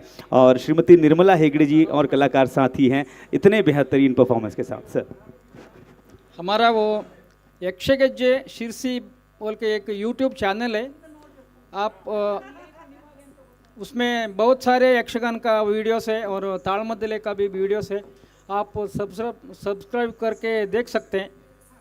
यक्षगज्जे शिरसी यूट्यूब चैनल है, आप ज़रूर देखिए। बिल्कुल, तो यक्षगज्जे शिरसी आप ज़रूर देखिएगा यूट्यूब पे। मेरा भी चैनल है इंस्टाग्राम पे, फेसबुक पे, मैं भी अपना प्रमोशन करता हूँ। गंगा भैया बोल रहे हैं बलि का प्रमोशन कर दो, पैसा लगते हैं भैया। चलिए, मजाक था ये। और लेकिन ये जो आयोजन है वो बिल्कुल ऐसा आयोजन है, हमको लगता है कि ये ख़त्म ही ना हो। सुबह से अभी किसी के चेहरे में थकावट नहीं है। और देखिए, महापौर महोदय संजय भैया, संजय पांडे जी, इतने व्यस्ततम शेड्यूल में शुरुआत में भी आपने समय निकाला और अभी भी हमारे साथ हैं। हम अंतस से दिल से धन्यवाद करते हैं। और बस्तर की जब बात आती है, जगदलपुर की जब बात आती है, ऐसे ही हमारा जगदलपुर छत्तीसगढ़ आगे बढ़ता रहा। एक बार माननीय महापौर महोदय के लिए जोरदार तालियां, क्योंकि जिस सज्जनता और सरलता के साथ ये जुड़ते हैं, कोई भी समस्या हो हमेशा आगे रहते हैं। बहुत बहुत धन्यवाद। अब आगे बढ़ते हैं आज की अंतिम और बेहतरीन प्रस्तुति। अभी आपने जो भस्मासुर वध की कथा देखी है, हमारे छत्तीसगढ़ में भी ऐसे प्रस्तुत किया जाता है। कहानी कहने का ढंग भले उसका स्वरूप अलग हो, लेकिन आत्मा एक है। पंडवानी के बारे में आप सभी को बताना चाहूँगा। हमारे छत्तीसगढ़ में महाभारत की जो विविध प्रसंग है, जो पर्व हैं, उसे प्रस्तुत किया जाता है। पंडवानी में 2 शैलियाँ हैं, कपालिक और वेदमती। हमारे बीच आज जो कलाकार प्रस्तुति देने वाले हैं, उनका हम आप सबके बीच स्वागत अभिवादन करने वाले हैं। मैं ध्यान अटेंशन चाहूँगा जो दिस संवाद के यूट्यूब चैनल से देख रहे हैं, छत्तीसगढ़ के अलग अलग जगहों से, विविध राज्यों से भी देख रहे हैं, उनका भी बहुत बहुत स्वागत है। ऋतु वर्मा जी सुप्रसिद्ध पंडवानी गायिका हैं और किसी परिचय की मोहताज नहीं है। शारदा पंडवानी पार्टी रुआबांधा भिलाई से हमारे कलाकार दल आ चुके हैं। वाद्य पक्ष के जो कलाकार हैं उनसे मैं आपका परिचय करा दूं। श्री मंगेश कुमार जी हैं जो करताल पे और संचालक की भूमिका निभा रहे हैं। जोरदार तालियों के साथ स्वागत करें, अभिवादन करें श्री मंगेश कुमार जी। श्री उदय राम जी गंधर्व हमारे बीच हैं, हारमोनियम और रागी की भूमिका में। उनके लिए भी एक बार जोरदार तालियां हो। श्री उदय राम गंधर्व जी, तालियां जोरदार होनी चाहिए, हमारी छत्तीसगढ़ की कला संस्कृति का जुड़ाव है। श्री उदय राम गंधर्व जी हारमोनियम पे हैं और रागी की भूमिका में। व्यास नारायण निषाद जी हैं, बेंजो वादक की भूमिका निभा रहे हैं, उनके लिए भी एक बार जोरदार तालियां। हरिकिशन देवदास जी हैं जो तबला में संगत कर रहे हैं। तो इस तरीके से ये हमारे वाद्य पक्ष के कलाकार हैं। शैली की जैसे मैंने बात कही, वेदमती शैली की प्रस्तुति होगी और पर्व जो लिया गया है, जो प्रसंग जो है भस्मासुर वध का, तो भस्मासुर वध की कथा अभी जो आपने कर्नाटक की प्रस्तुति, सिरसी की प्रस्तुति देखी, वही कहानी है। लेकिन कहानी कहने का जो तरीका है, ढंग है, हमारे छत्तीसगढ़ में भाव भंगिमा स्वरूप के साथ एकल जो महिला प्रधान प्रस्तुतियां होती हैं और जो कलाकार, जो वाद्य पक्ष के कलाकार जो होते हैं वो पुरुष होते हैं। तो कहीं ना कहीं एक बेहतरीन सामंजस्य है और हमारे कलाकार दल जब तक बैलेंसिंग कर रहे हैं, एक बार फिर से मैं आरजे नमित आप सभी आगंतुकों का स्वागत अभिवादन कर रहा हूं। और ये चित्रकोट कन्नड़ा छत्तीसगढ़ी संगमा का ये अभूतपूर्व आयोजन है, ऐसा आयोजन जो छत्तीसगढ़ के इतिहास में एक मील का पत्थर साबित हो रहा है। सम्माननीय आगंतुक हमारे साथ सुबह से जुड़े हुए हैं और निश्चित तौर पे हम देख पा रहे हैं कि वो जो ऊर्जा है, तौल नहीं भैया हंस रहे हैं, मतलब तौल नहीं तौर बोल रहे हैं, तौर पे बिल्कुल। तो निश्चित तौर पे ये आयोजन, और पद्मिनी जी अभी मुस्कुराहट के साथ है। पद्मिनी जी बहुत अच्छी कलाकारा हैं, लोक गायिका के रूप में भी, थिएटर आर्टिस्ट के रूप में भी है, और सारेगामापा जी कन्नड़ा के लिए एक ज्यूरी मेंबर के रूप में भी हमेशा रहती हैं। तो एक बार जोरदार ताली पद्मिनी जी के लिए भी होनी चाहिए, क्योंकि शुरुआत में जो राजगीत की प्रस्तुति रही और कहीं ना कहीं बीच में जितना भी अवसर हमें मिला, पद्मिनी योग जी बेहतरीन अंदाज में निभा रहे हैं। हमारे कलाकार दल एक तैयारी के साथ हैं, बैलेंस एक बार कर लेंगे, फिर हम ऋतु वर्मा जी को आमंत्रित करेंगे आपकी जोरदार तालियों के साथ।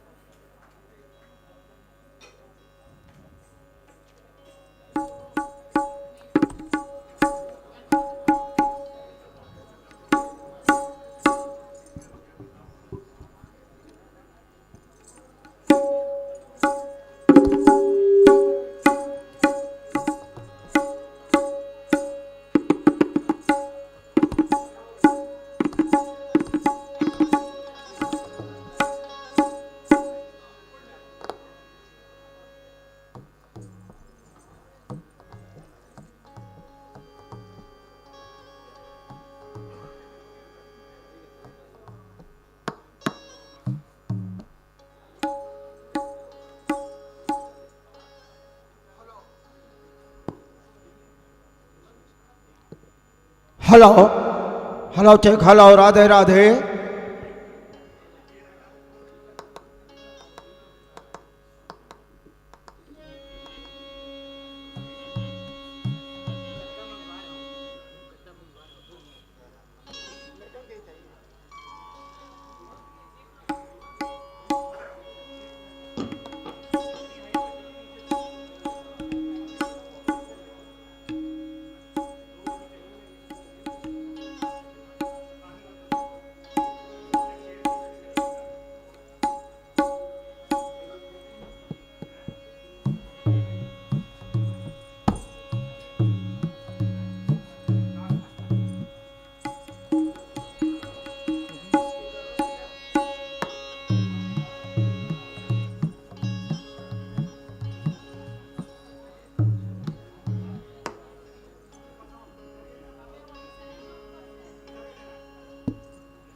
तो चलिए इस थोड़ा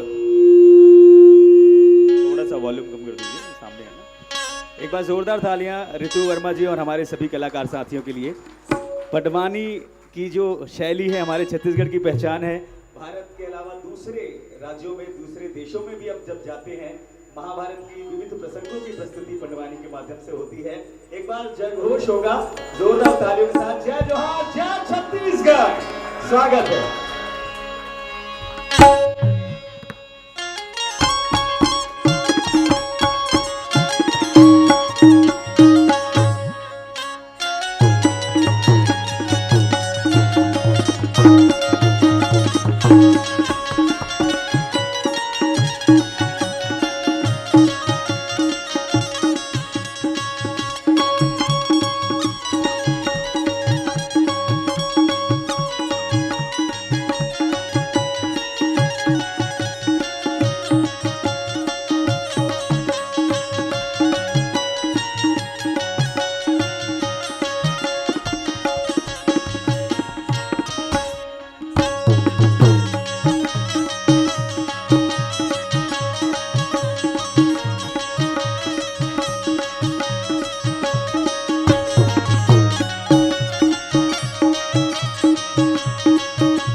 थी ना, है ना?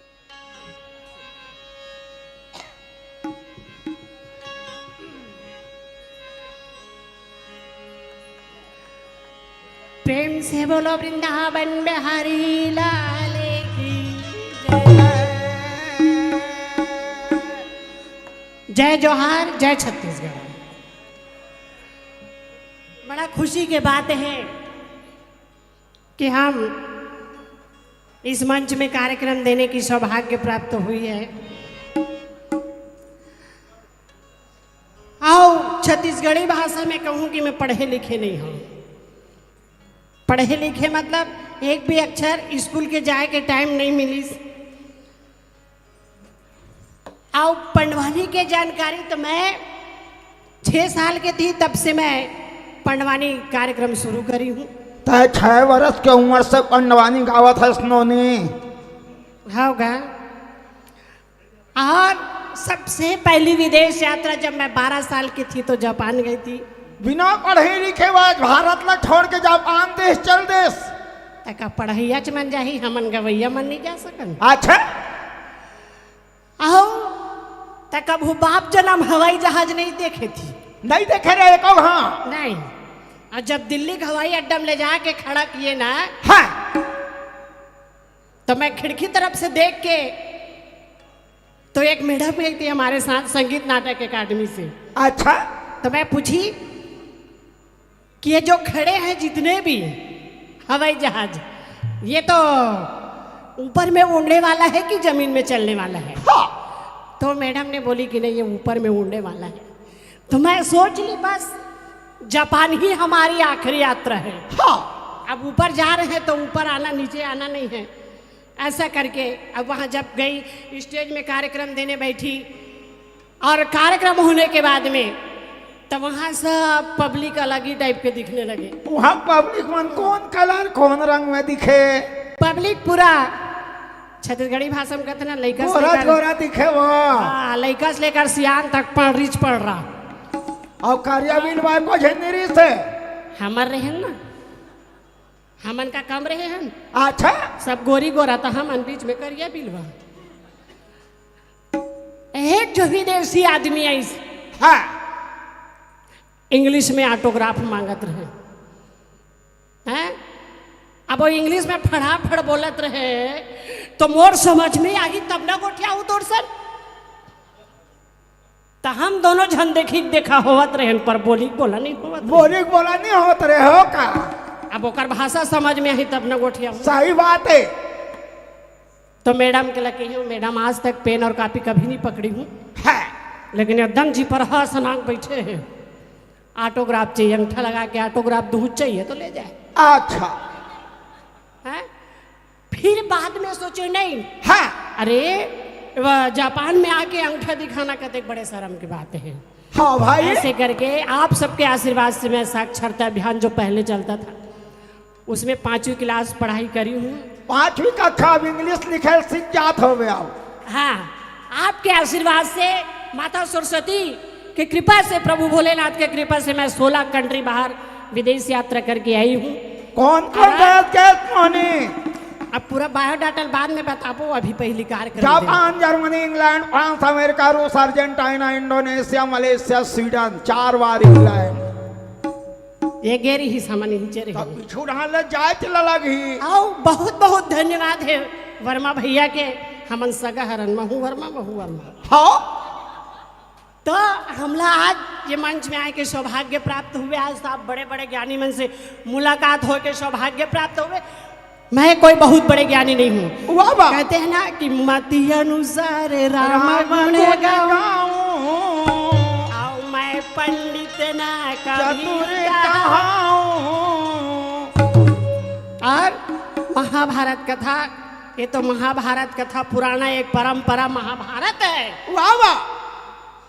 आज एक भगवान और भक्त के बारे में आपको मैं प्रसंग सुनाती हूँ। हाँ जी। आज जो भी गलती हो तो अपने बच्चे समझ के, अपने बहन समझ के, अपने बेटी समझ के क्षमा करेंगे। तो चले महाभारत कथा की ओर।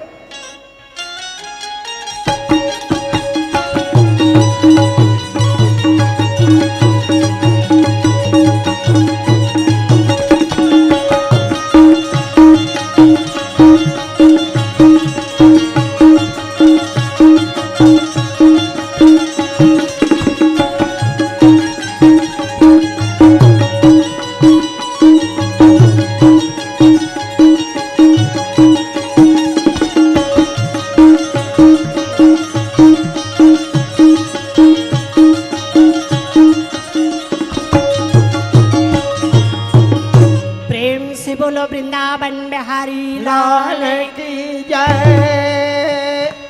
मोरे सा ना ना ना ना ना ना ना ना ना।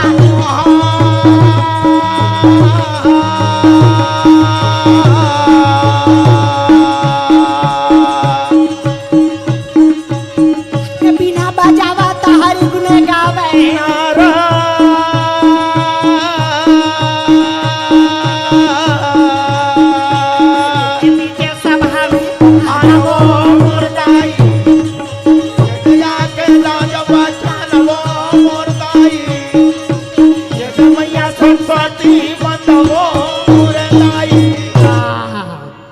रागी वाह कथे सुंदर हस्तिनापुर के कुरुपति दुर्योधन का जे कर करा धन संपत्ति रुपया पैसा कोई चीज के कमी नहीं या भाई पर इतना घमंड बढ़ गए रहे। अच्छा तो दुर्योधन हाँ कहे कि मेरे से बढ़ के इस राज्य में राज्य चलाने वाला तो कृष्ण कन्हैया कथे यह खबर ज्यादा पल पलावा थे रे। कृष्ण कन्हैया दुर्योधन के ये घमंड अभिमान देख के बैठे अपने गरुड़ में। अच्छा और चले कहाँ तब चले के तैयारी अरे मुरारी अरे चले के तैयारी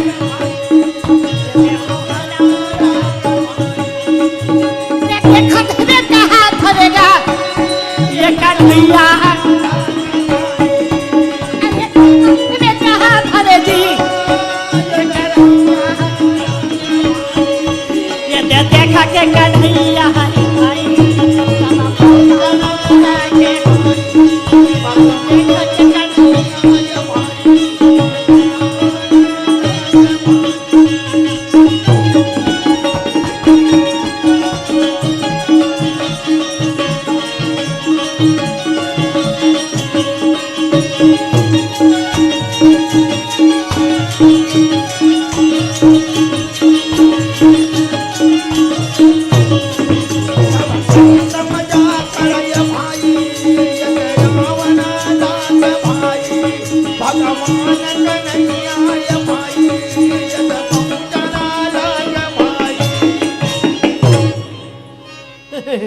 जैसे कृष्ण कन्हैया पहुंचे जहां दुर्योधन के सभा भीष्म पितामह कर्ण दुशासन अश्वत्थामा मुनि सर्व कृपाचार्य और जब पहुंचे कन्हैया तो सब देख करके प्रणाम करे। लेकिन दुर्योधन कथे कसरे बिलवा कहते यहाँ जरे नूला डारे बरा हंस रहे तो कन्हैया कहते अभी तो अच्छे से भुंजाच नहीं है तो फिर नून न कैसे डालू। नून मतलब हमारे छत्तीसगढ़ी भाषा में नून जिसको कहे जाते हैं नमक बोलते हैं ना जलने में नमक छिड़कने आ गया है। इसी प्रकार के दुर्योधन का है अभी तो बड़े झन के जरे चुनेंगे कृष्ण कन्हैया के ही दुर्योधन एक बात कान खोल के सुन ले कैसे कि पांचों भाई पांडा दुश्मन नहीं तोर भाई अरे थोड़ा बहुत जमीन जायदाद 5 भाई पांडव को दे दो होगा। दुर्योधन के है कन्हैया अच्छा कपड़ा सिले के सुई देखे कपड़ा सिले के सूजी हाँ, वो जितना जमीन को गड्ढा करते हैं ना उतना बराबर जमीन देने के लिए तैयार नहीं हूँ। वो सूजी के बराबर जमीन नहीं दे बोला थे जो करना है कर ले। इतना बात सुने तो कन्हैया के नेत्र लाल हो। जब कन्हैया के नेत्र लाल होई तो दुर्योधन के पोटा कप गए। कहा बताऊँ भैया थोड़ा जीव रहा लागे वो भाई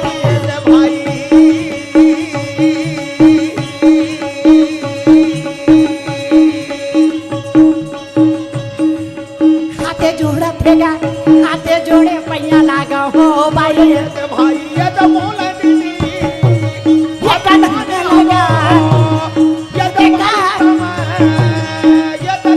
भैया 2500 का मैं ये दूंगा ये दे दूंगा भाई ये दे जी अब जाऊंगा समय करो मेरा में ये तो बोलेगा राम जय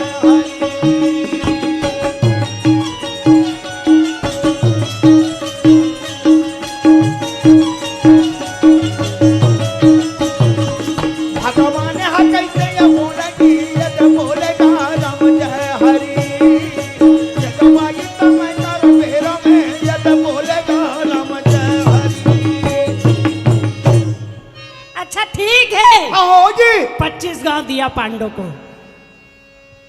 अगर 25 गांव देने के बाद में आंख उठा करके देखा ना तो फिर ठीक नहीं होगा। कृष्ण कन्हैया द्वारका नगर के ओर चले जात रहे। तैती नारद मन में विचार करे। कौन नारद? अब एक ही तो नारद है। जगदलपुर के नारद का वो? अब इतने बड़े जगदलपुर में कितने नारद है क्या हम ढूंढते बैठेंगे? मैं नारद के बात करे तो जग नारद है कहा? अरे यहाँ के नारद नहीं, देव ऋषि नारद। अच्छा, देवलोक के देव ऋषि नारद की बात करता। श्रीमन नारायण नारायण नारायण भगवान नारायण नारायण नारायण श्रीमन नारायण नारायण नारायण भगवान नारायण नारायण नारायण तभी नारायण नारायण नारायण भगवान नारायण नारायण नारायण। क्या सोच रहे हैं?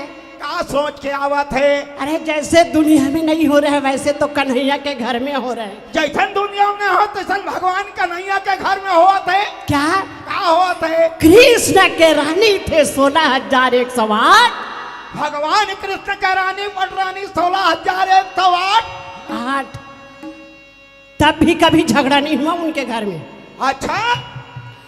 और अभी के जमाना में ज्यादा के जरूरत नहीं पड़ती। अभी जमाना में कई इनके जरूरत पड़ता है झगड़ा होए बार। अभी के जमाना में अगर एक पुरुष और 2 महिला हो जाए ना, अच्छा, तब तो रोज के महाभारत मारते रहते।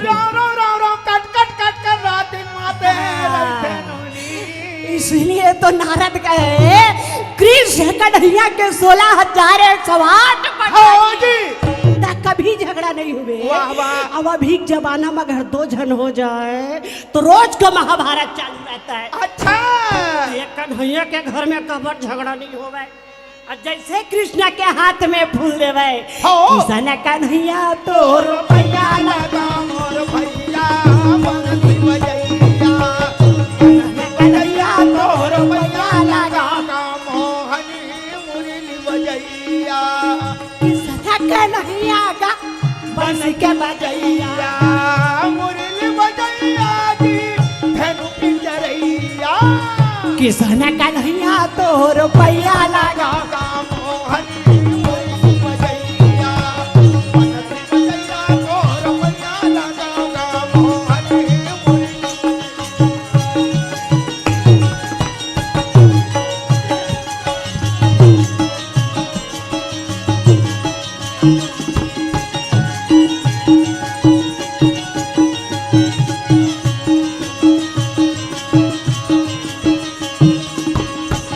मुरली बजैया तोर पैया लगा मोहनी किसन कन्हैया तोर पैया लगा भैया बनती बजैया। कृष्ण कन्हैया के हाथ में जब फूल चले गए तो कहते हैं ना, इधर कैलाश पर्वत में शंकर भगवान पार्वती दोनों बैठे थे। तो जब दोनों बैठे थे तो इसलिए तो कहते हैं जैसे भीम, एक भीम था। अच्छा, जयदन जन्म के खोबरा का कथे गबर्रा खबड़ाहर ही से भी। हाँ जी, यही तो कथे हाथी के पेट सोहारी नहीं भरे। हाथी के बेटा सोहारी नहीं भरे। हाथी को हम छोटे से पूड़ी बना के उसके मुंह में डालेंगे। अरे हाथी ला तो इतना बड़ा चाहिए। ऐसी भीम जब आए तो कुंती को कहने लगे, माँ भूख लग रहा है। वाह वाह। तो कुंती का थकस रहे असाद नहा धोले पहली, तभी तो भोजन खाने के लिए चाहिए। हाँ जी। अच्छा, भीम जब चले गए गंगा किनारे में नहाने के लिए तो ऐसे पानी के धार चल रहा था, उसी में जाके सो गया भीम। पानी के धार में जाके सो गए। आज जब माता भवानी बड़ा सुंदर जा करके अपने साड़ी को धो रही थी। वाह वाह। तो शंकर भगवान अपन माला ले जपत रहे, आखी काला मूंद के। तो पार्वती कथे ये भोला ला तो कहीं भी चैन नहीं है। वाह वाह। कहीं भी चैन नहीं है। अच्छा से भांग ला पिए रहते हो, माते रहते। हाँ जी। पहले देख तो कि नीचे का हुआ जाते हैं। वाह वाह। और जब शंकर जी आके देखे तो भीम को, और जब भीम को देखे तो वहीं पे भीम के परीक्षा लिए और वहीं पे वरदान दिए थे कि जैसे जेठ के महीना में अगर भीम के नाम से भीमसनी एकादशी व्रत रखेंगे, जेठ के महीनों में भीमसनी एकादशी, तो वो फल जरूर मिलता है। वाह वाह। लेकिन मैं तो नहीं रहती हूँ पास। क्यों? कि बिना भोजन के भजन नहीं होगा। बिना भोजन के भजन नहीं हो। क्योंकि मैं अभी 2005 में स्वीडन गई थी। हाँ। और थोड़ा घड़ी और टाइम के चक्कर में, भाषा के चक्कर में हम प्लेन छूट गया। अच्छा। अब वो इंग्लिश में अनाउंस कर रहे थे लेकिन हमारे समझ में नहीं आया और हमारी प्लेन छूट गई। हाँ। छूटी नहीं थी। हिमन सबो झंझोरा के इस बेचारा मना। कैसा कर एरोप्लेन में सबके सब बैठ गए हैं। अब पासपोर्ट मेरे पास है तो मैं जाऊंगी तब ना जाएंगे ना। तो गेट के सामने जाके बोले जाने दे मैडम, जान दे। हाँ।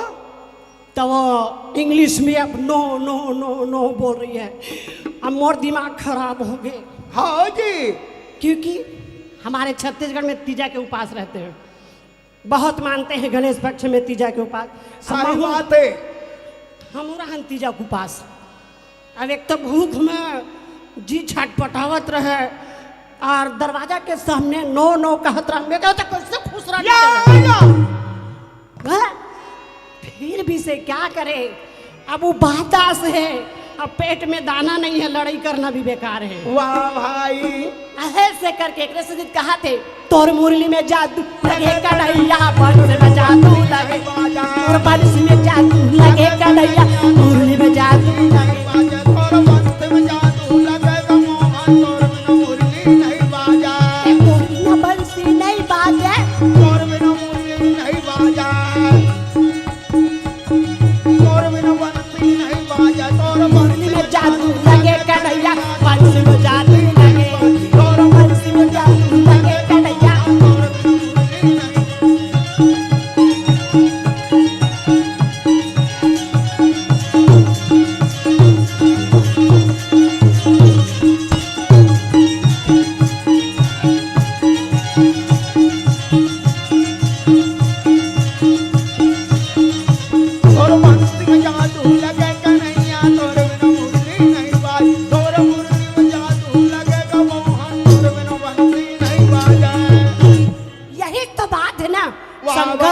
शंकर जी भी बड़ा भोला है। हाँ।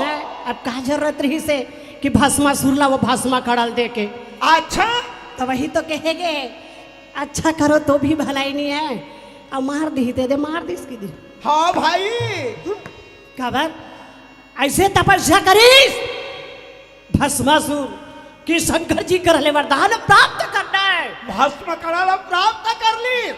और जब भस्म कड़ा प्राप्त कर ली, हाँ, तो वो घर भर पाछू पाछू दौड़े लगी। जब वो घर भर पाछू पाछू दौड़ी, हाँ, तो सोचत रहे कि उसी के सिर के ऊपर रख दूं या ताकि मैं सर्वश्रेष्ठ हो जाऊं। अच्छा शंकर भगवान पर डोमड़ा था वहाँ। एक रसती तो कहा थे कृष्ण कन्हैया जैसे वहां पहुंची, जैसे नारद जो फूल दिए वही फूल लेकर के पहुंचे, और वही फूल लेकर के पहुंचे तो 16,108 क्वार्टर बने रहे। वाह वाह। तो सबसे पहली सत्यभामा, दूसरम रुक्मणी, तीसरम जामंती, चौथा में राधा। तो कृष्ण क्या करे, सत्यभामा के घर छोड़ के और रुक्मणी के घर जाके, और बड़ा सुंदर जब सिर में फूल खोचत रहे तो सत्यभामा देख के कहते अरे बिलवा देखा था कैसे एक झन के ऊपर जाकर झापावा थे तेला। यहाँ तो 16,108 पटरानी है, तो ये के ठन फूल लेके आए है भाई। और देख अरे मोला ऐसे लागत है जब का जगदलपुर में फुलवाड़ी नहीं, सब फूल तोड़ के ले कृष्ण कन्हैया जब निकले वहां से, और निकल के जब देखे तो पूरा रड़ी वहां सुंदर तो सत्यभामा का है सत्यभामा हाँ तक आभार उदासी बैठे हैं। अच्छा सत्यभामा कहते जब तक कर भूल ला करके नहीं देंगे तब तक के हम बात नहीं करेंगे। या कृष्ण कन्हैया बैठे गरुड़ और चले कहाँ अर्जुन के पास में। तब अच्छा। कृष्ण कन्हैया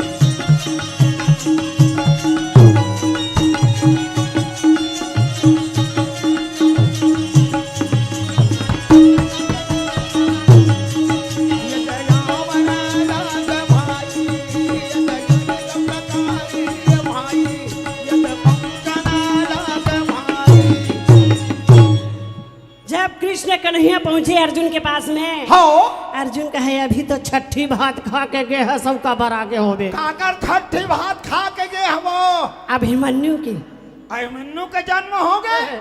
सुभद्रा के कोख से अभिमन्यु के जन्म हुआ था। अच्छा ये तो बताओ पहले सुभद्रा के कोख में संतान के सुख लिखे रिश्ते का। सुभद्रा के कोख में एक जन्म कौन के है 7 जन्म तक संतान के सुख नहीं था। अच्छा लेकिन कृष्ण जी वरदान दे के फंस गए थे। कैसे? किस समय जब सुभद्रा के साथ में अर्जुन का विवाह हुआ। हाँ जी।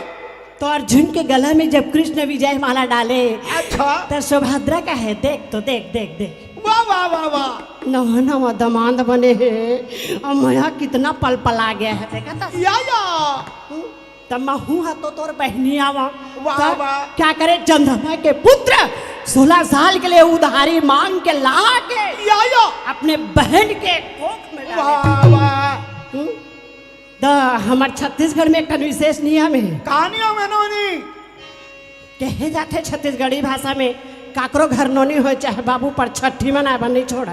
अच्छा नोनी हो चाहे बाबू छठी मना लगते तते जाना था अभी छठी कैसे होते अब वो समय छठी कैसे होत रही से द्वापर युग में कौन प्रकार के छठी होत रही तो या कलयुग में कौन प्रकार के छठी होते?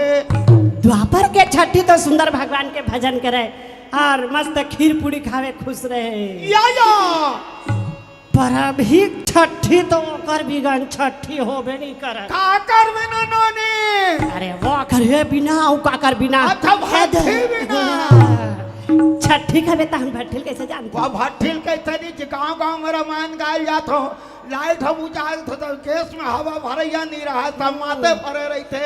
ओकरे से दित कहा था कृष्ण कन्हैया अर्जुन ने कहीं से अर्जुन जल्दी जाता है कदली बन अर्जुन निकाली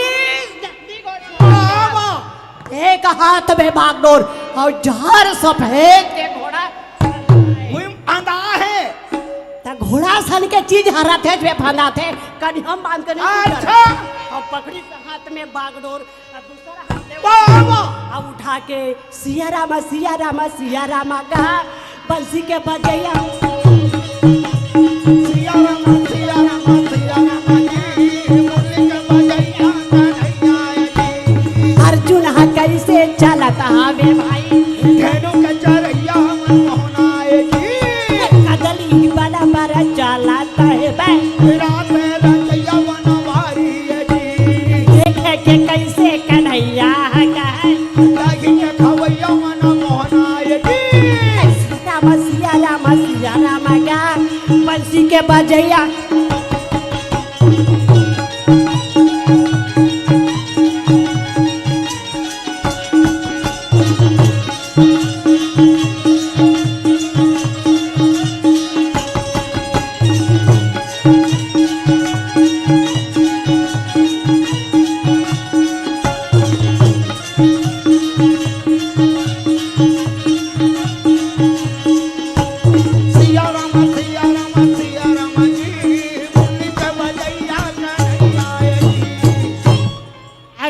चले कदली बन बाजू में रथ खड़ा करके अब कहा कहे लगी हाँ अर्जुन कहे मेरे भुजा में इतने ताकत है कि मैं यहाँ से बिना पूछे फूल तोड़ के ले जा सकता हूँ। बिना फुलवाड़ी में कोई बिना पूछे फूल ना तोड़ के ले जाऊं बोला थे।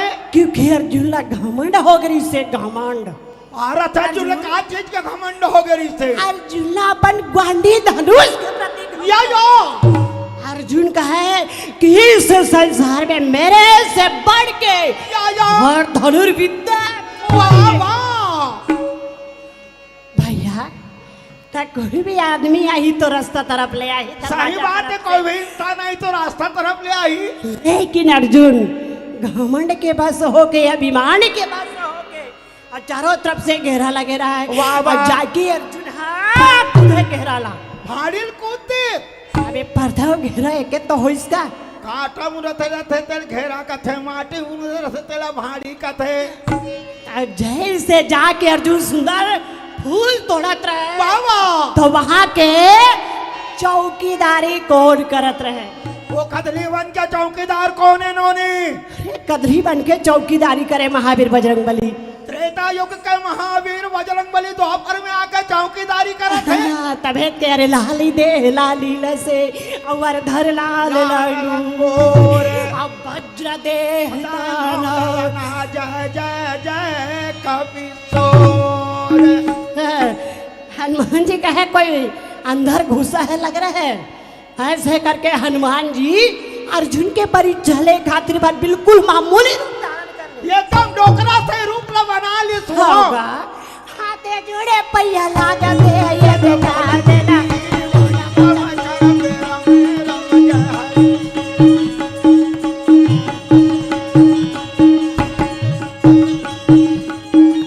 दिखाते नहीं ये कहते कहा खड़े हंस रे अर्जुन कैसे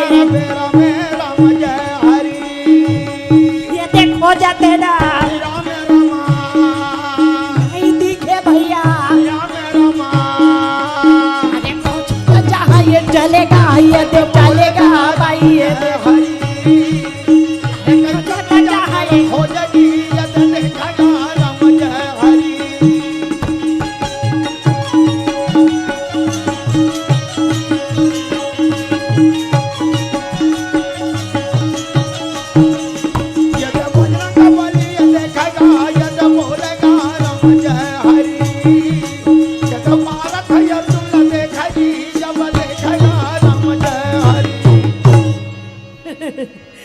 हनुमान जी अर्जुन को देख के बोले अरे छोटा किसको पूछ करके फुलवाड़ी के अंदर में घुसा है? अच्छा किसे पूछ के फूल में हाथ लगाया है? अर्जुन कहता अरे वाह वाह अरे छोड़ना पेंद्रा तोरा सल्ला कौन पूछत बैठे रही? बजरंगबली पेंद्रा कह दी। हनुमान जी कहे ये जितना फूल तोड़ा है ना सबको जमीन में रख दे। हाँ नहीं तो माँ कसम तोर खड़ेल धर के नीचे तो हूँ बता दे। अर्जुन कहे वाह ये टेपर्री मामूली से बेंद्रा ये खड़री नीचे के बात करत। बजरंगबली टेपर्री कहा था वो। अर्जुन को कहने लगे कि चोरी करके मुंहजोरी करना और छोटे मुंह में बड़े बात ये कभी छत्री को शोभा नहीं देता है। अर्जुन जब तक प्रश्न के उत्तर नहीं देगा फूल नहीं तोड़ने दूंगा। वाह वाह ये फूल कौन से भगवान में चढ़ता है? अर्जुन का है कृष्ण के चरण में। कृष्ण के चरण में नहीं प्रभु राम के चरण में चढ़ता है। जय जय श्री राम। मैं पूछती हूँ क्या भगवान बहुत सारा है? भगवान 15-20 ठीक हवे। अरे भगवान एक ही है। भगवान 24 अवतार ले है नोनी। यहू अर्जुन ने सनमुड़ पेलवा है। आवर अरे मैं कहा तो चाहे कृष्ण कहो चाहे राम कहो भगवान एक है भक्त अनेक है। भगवान है एक ठीक है भगत मना लगा लगे। हम सब उनके रेजा कुली है हवो में ठेकेदार है। हमार रेजा कुली नो हमार ठेकेदार है। अब कैसे? अच्छा अब अहमद की बे कि जगदलपुर के रोहला बनाए बार जाना है बोला रापा कुदारी जगदलपुर के तरिया में खत्ती खाने जाए लगे। रागी एक से तो कहा तो राम के नाम सुन के अर्जुन का अच्छा भाई राम। कौन राम? राजा दशरथ के बेटा ले जाना। अच्छा इसने टप्पू छाप कह दी तो वहाँ जब श्वेत बांधु रामेश्वर तैयार किए उस समय पूरा वानर सेना अपने सर में पत्थर सही पत्थर डोहारे रे पूरा वानर दाल। अरे तहु डोहारे बस रे मोर भाई, अरे तहु डोहारे मोर भाई ये पत्थरा तहु डोहारे लागे भाई, ये पत्थरा तहु लागे भाई, ये पत्थर डोहारे क्या है मोर भाई, अरे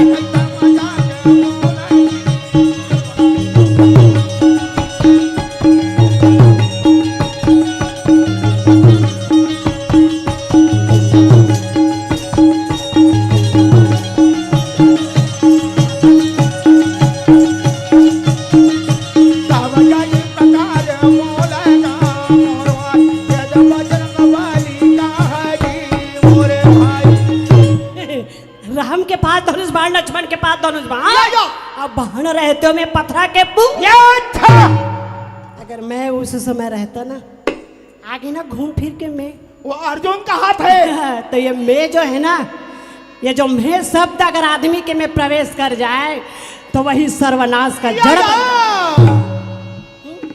अर्जुन के बात सुन के हनुमान जी कहे अरे जो पत्थर के पुल हम हाँ जी उसमें तो सब जन पार हुए थे। हाँ अब अगर इतना भुजा में ताकत है तो अब भी चल सरसों सागर। अर्जुन चले सरसों सागर के तट में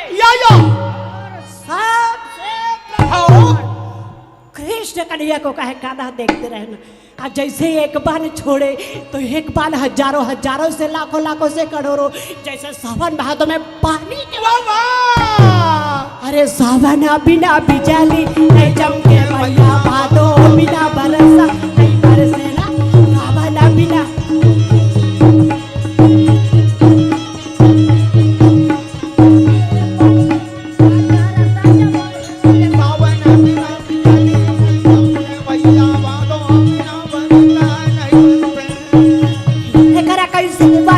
जब करेगा सावन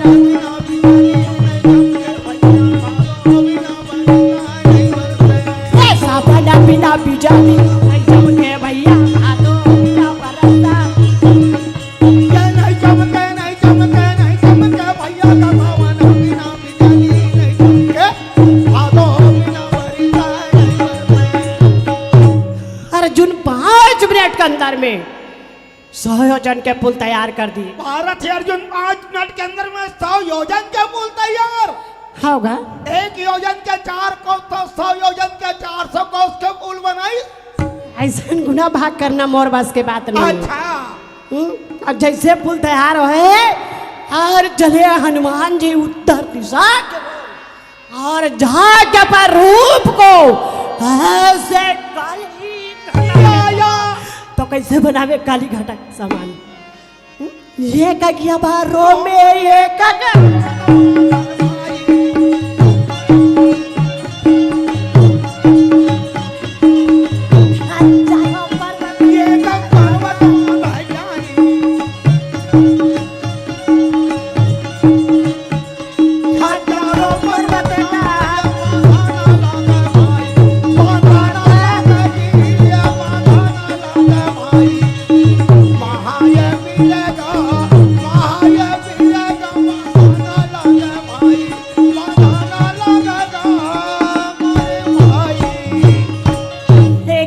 में एक पर्वत बांधने वाला, हजारों पर्वत बांध के और तीनों लोग के बाहर अपने शरीर में धारण किया। हजारों लाखों पर्वत ला पूरा बांध करके तीनों लोग के बाहर ला औलेली। और जब धरती में चले तो धरती मैया कहते बेटा ठोकन धीरे धीरे रेंगबे, तो धरती छोड़ के आकाश में उड़े। अर्जुन के दरबार अरे वो बंदर तो देख के भाग गया है, अब कहाँ से आएगा वो कहा पानी गिरने वाला है। अरे काली एक घाटा समान है मोर भाई, पानी का घाटा ये उठेगा मोर भाई, काली एक घाटा समान है घाटा देखा तो यार अर्जुन क्या है मोर भाई तब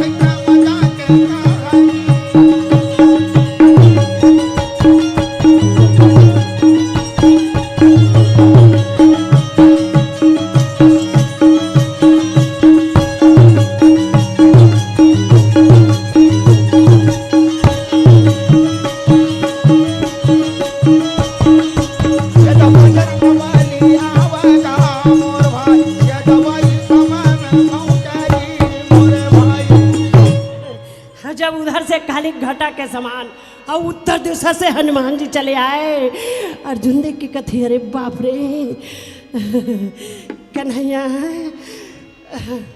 हे केशव, हे गिरधारी, हे मदन मुरारी, कहाँ हंस कान्हा, जल्दी आके लाज बचा ले केशव। अच्छा बुद्धि दिमाग पंचर मार गए तुरंत। तो वो पंचर लेते बनाबे, बना दे वो का। दे सिर्फ साइकिल के पंचर बना, ओकर पंचर बनाने वाला बैठे। अच्छा कृष्ण कन्हैया अपने भक्त के लाज बचाने के लिए एक छोटा से केचवा बन गए। वाह भगवान है केचवा बन गए। केचवा के किलो के? अबे तो बिल्कुल अब किलोवाट लेके तो नहीं बैठी थी मैं द्वारका नगर में कि कब भगवान केचवा बने तो मैं कब किलोवाट में डालूं तो तौलूं फिर बताऊं। अब वो खाने पीने की चीज तो नहीं है। अच्छा इसी को तो कहे गए हैं न जाने किस भेष में आ जाए भगवान। वाह वाह। कछुआ के रूप धारण करके जहाँ बन के पुल बना या उसके अंदर में जा यशोदा के लाला भीतरी में खुसर के वो और कहे हनुमान जी, हाँ जी, थोकन धीरे से रखना पाऊं। हाँ उल्लूर उल्लूर रखबे पावला। ज्यादा जोर से अगर रख देबे तो तही डहन टमाटर असल पेज गुला जब। अच्छा ऐसे कह के दोनों हाथ जोड़ के जोड़े रहा। इसी को तो बोला गया है सच्चा भक्ति है। हाँ उस समय भक्त बड़े हो गए, भगवान छोटे हो गए। समय में भगवान के लिए भक्त के भार ज्यादा होते हैं। तभी तो कहा गया है कि धन दौलत से भक्ति नहीं होती है और भक्ति होती है तो भगवान तो भाव के भूखे हैं। वाह वाह। तभी कहा थे कैसे, हाँ सिया राम भजन कर प्राणी का अरे दो दिन के दिन भजन करो, सिया राम भजन करो प्राणी का तोरे दो दिन के दिन गानी जी। सिया राम भजन करो तोरे दो दिन के दिन गानी जी। तोरे दो दिन के दिन गानी जा। तोरे दो दिन के दिन गानी जी। तोरे दो दिन के दिन गानी।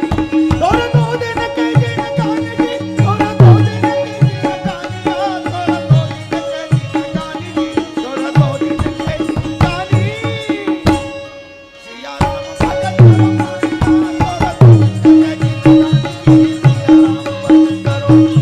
सिया राम भजन करो प्राणी का तोरे दो दिन के दिन गानी। सिया राम भजन करो प्राणी का तोरे दो दिन के दिन गानी। सिया राम भजन करो। और कहे कन्हैया, हाँ कथे का सन पहाड़ा सन रूप लमार हिमालय पर्वत की तरह खड़ा हो गए हैं। या मैं एक छोटे से कछुआ हूँ तो थोड़ा मेरे तरफ भी ध्यान रखना, नीचे में मैं भी हूँ। भगवान रूपी कछुआ उफले पानी में। रागी हाँ अर्जुन को कहने लगे, कौन? हनुमान जी। या कहे पार हो जाओ। ओ जी। अर्जुन कहे हो जा पार, मैं हाँ छत्री हूँ। छत्री कैसे कैसे? अरे रघुकुल रीति सदा चली आई। हाँ प्राण जाय पर वचन नहीं जाई। हो जा पार, भले बीच में जाग सब रच रिच ले मार दे। या तो पुल के नजदीक में जाके हाँ कैसे पार हो लगी सानू। कैसे पार हुआ थे?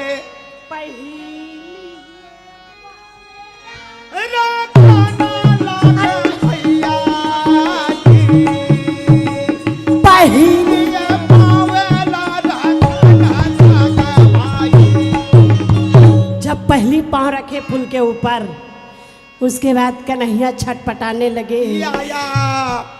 कहते हनुमान जी, हाँ जी। देख दादा आगू डहन थोड़ा सोच समझ के बढ़ क्योंकि मेरा भी जी घबरा रहा है।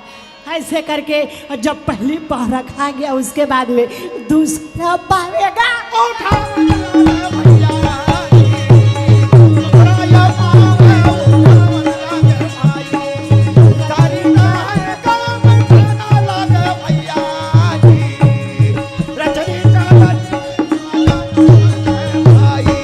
जब पहली पाँव रखे दूसरा पाँव रखे हाँ तो जो पुल के बैलेंस है ना अनबैलेंस होने लगे। अच्छा जैसे यदि रच रिच बाजेगा भाई आ जाएगी और भाई माता बोले हाय कैसे गाना लागे भाई पूरे है कैसे बजाना लागे यानी बोलेगा भाई ये दवाई तुम्हारा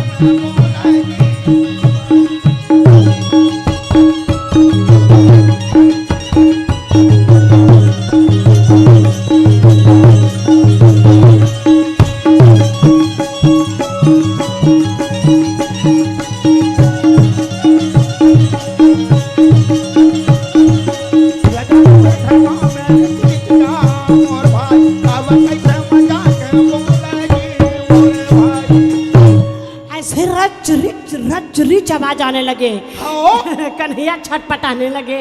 तब भी कहाँ छटपटाल बाची। अचानक से जब हनुमान जी के पांव जब कृष्ण के पीठ के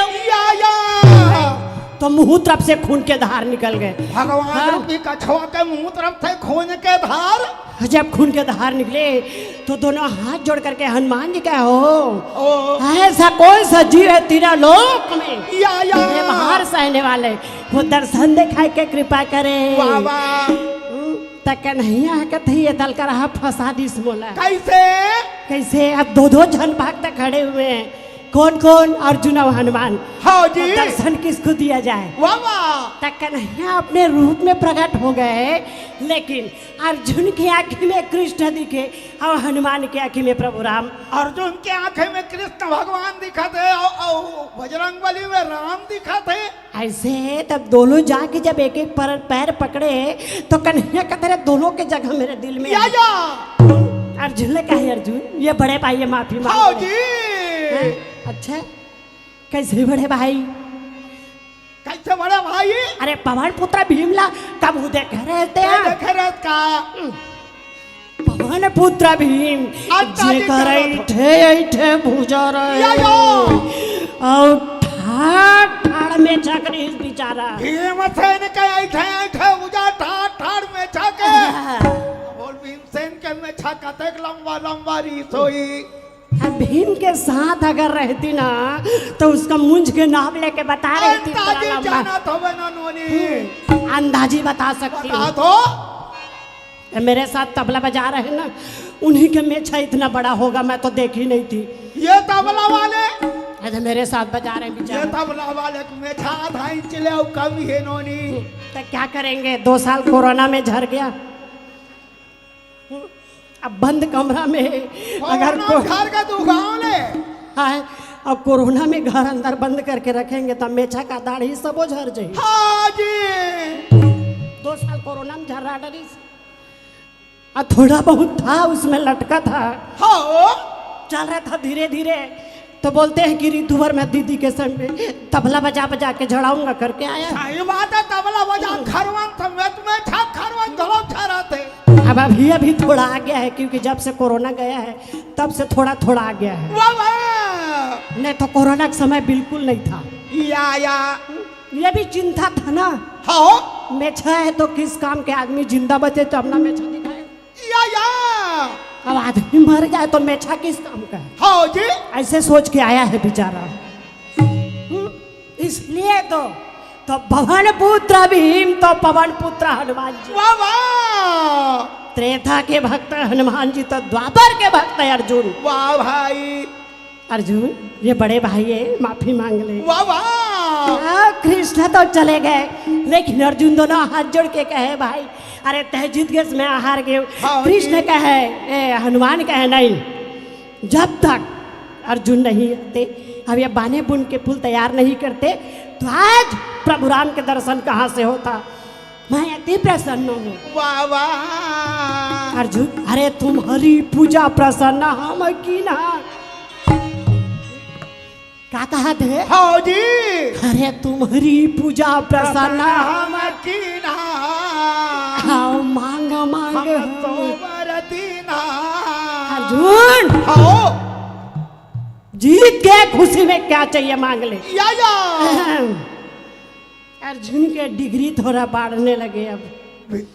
अर्जुन अर्जुन के थोड़ा सा घमंड के नाश हो रहा था, लेकिन ऐसे बढ़ाई कर दिए कि वापस उसी लाइन में चला गया अर्जुन।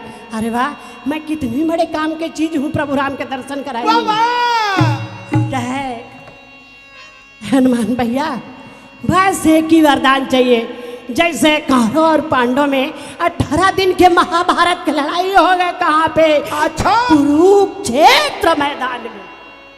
18 दिन के महाभारत की लड़ाई हुई कुरुक्षेत्र मैदान में। अबे कुरुक्षेत्र को से पुराण में लिखे अभी के का वो देखा, महाभारत के 18 पर्व है। हाँ, वो 18 पर्व में ऐसा कोई जगह कुरुक्षेत्र नहीं लिखा है। क्या करोगे, वही क्षेत्र का रहने वाला है ना, इसलिए ऐसा कर बनोने थोड़ा कम सुना थे वो। हाँ, बोलते ना जैसे जैसे देश वैसे वैसे भेष। हाँ, वही रहन कर हुए बेचारा आदत पर के रात भर भौ भौ करत रहते थे। हाँ जी, तबे कहा थे कृष्ण कन्हैया के कहे अनुसार हनुमान जी कहने लगे कि मैं तो लड़ाई नहीं करूंगा, लेकिन अर्जुन के रथ के ऊपर जो लाल के पताका लगे रहेगा, आकर के मैं विराजमान हो जाऊंगा। लाल के पताका में आकर विराजमान हूँ, कहा थे? हाँ, सब कोई कपी कपी कहते हैं, लेकिन हाथ से अर्जुन के नाम है कपिध्वज। अच्छा, ऐसे करके अर्जुन के नाम रख दिए और वहां से चले के तैयारी करे।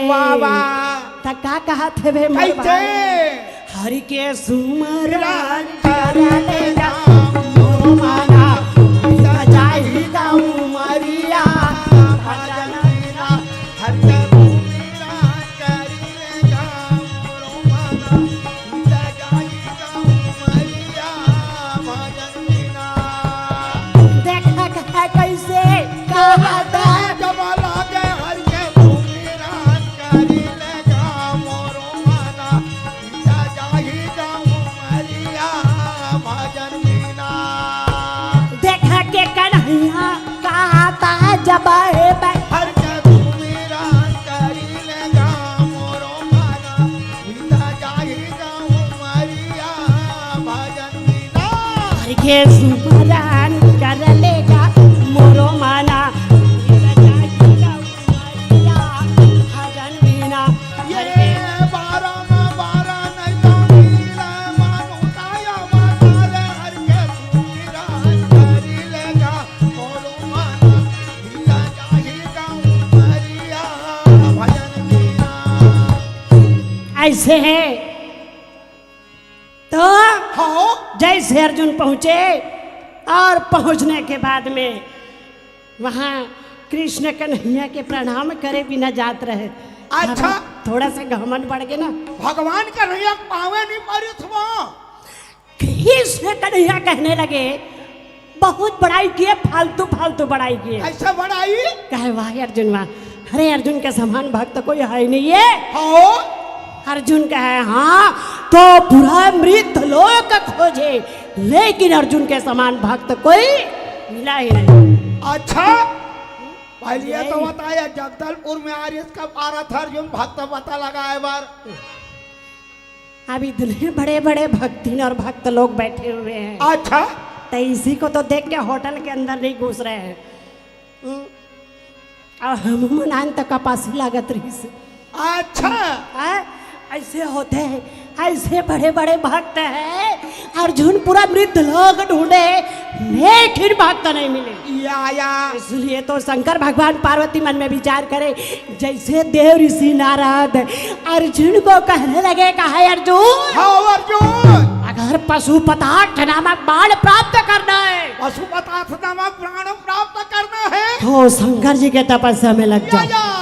अर्जुन कहे ठीक है। हाँ जी, आ करके शिव जी के तपस्या में लग गई। यह बम भोला धरतन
कोरोना के समय बेचारा तबला वाला ढीला हो गया, माइक का गलो बार बार गिरे पर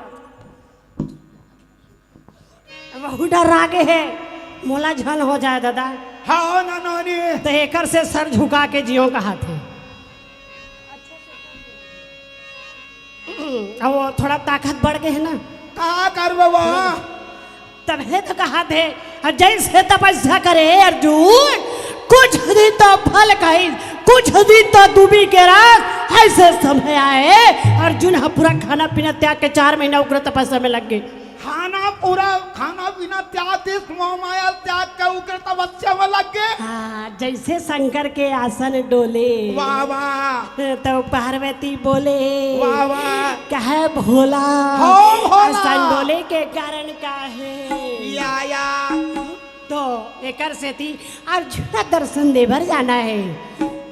अर्जुन को दर्शन देने के लिए शंकर भगवान पार्वती बड़ा सुंदर प्रकट हो गए। हाँ, और जैसे प्रकट हुए हाँ जी, तो देख करके चंडी मैया ला प्रणाम, दुर्गा दाई ला प्रणाम, चंडी मैया ला प्रणाम, अम्बे मैया ला प्रणाम, धरती दाई ला प्रणाम,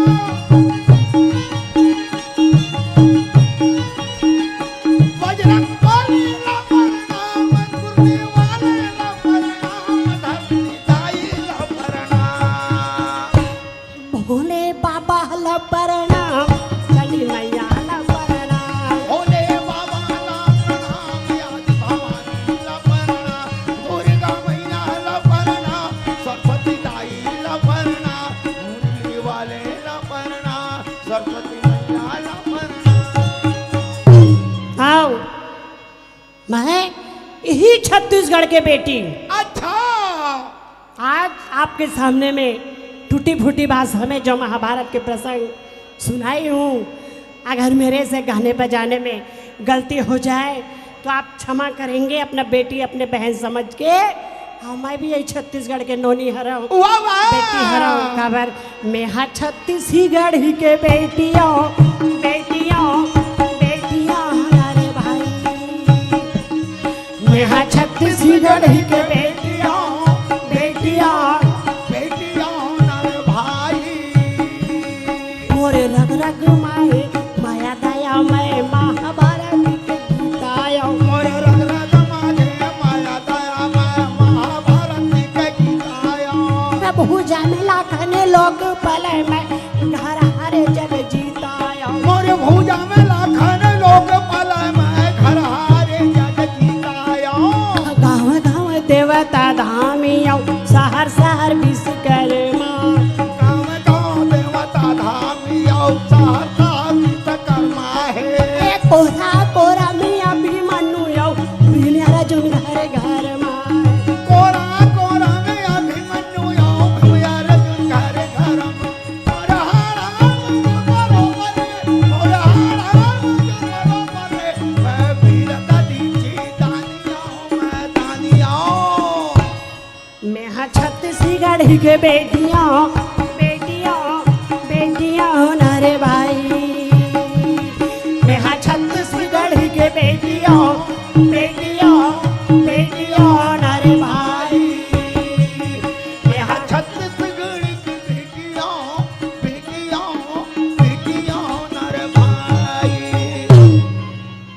मैं वर्मा सर के बहुत बहुत धन्यवाद करना चाहती हूँ कि आप हम एक छोटे मोटे कलाकार को यहाँ तक आने के सौभाग्य प्राप्त हुए हैं, तो ऐसे बुलाते रहे दादा और कार्यक्रम है चलत रही, तो मैं सर ला बहुत बहुत धन्यवाद दे रही हूँ।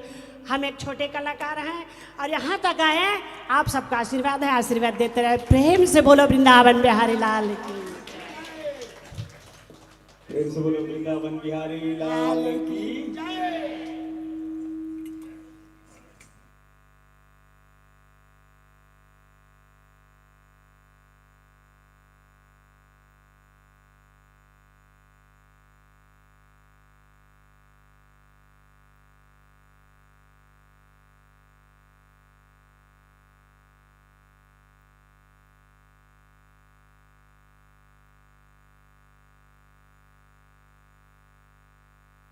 बहुत बहुत धन्यवाद।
रील्स में भी इनके गाने आते हैं, ट्रेंडिंग ऑन पे रहते हैं। तो जोरदार तालियों के साथ रितिका यादव जी अपना अपन अनुभव शेयर कर ही कैसे लागिस आज बस्तर में आके और कहीं ना कहीं ये सुघर आयोजन सुघर अमर छत्तीसगढ़ बने। ताली बजाओ भाई रितिका यादव जी पर।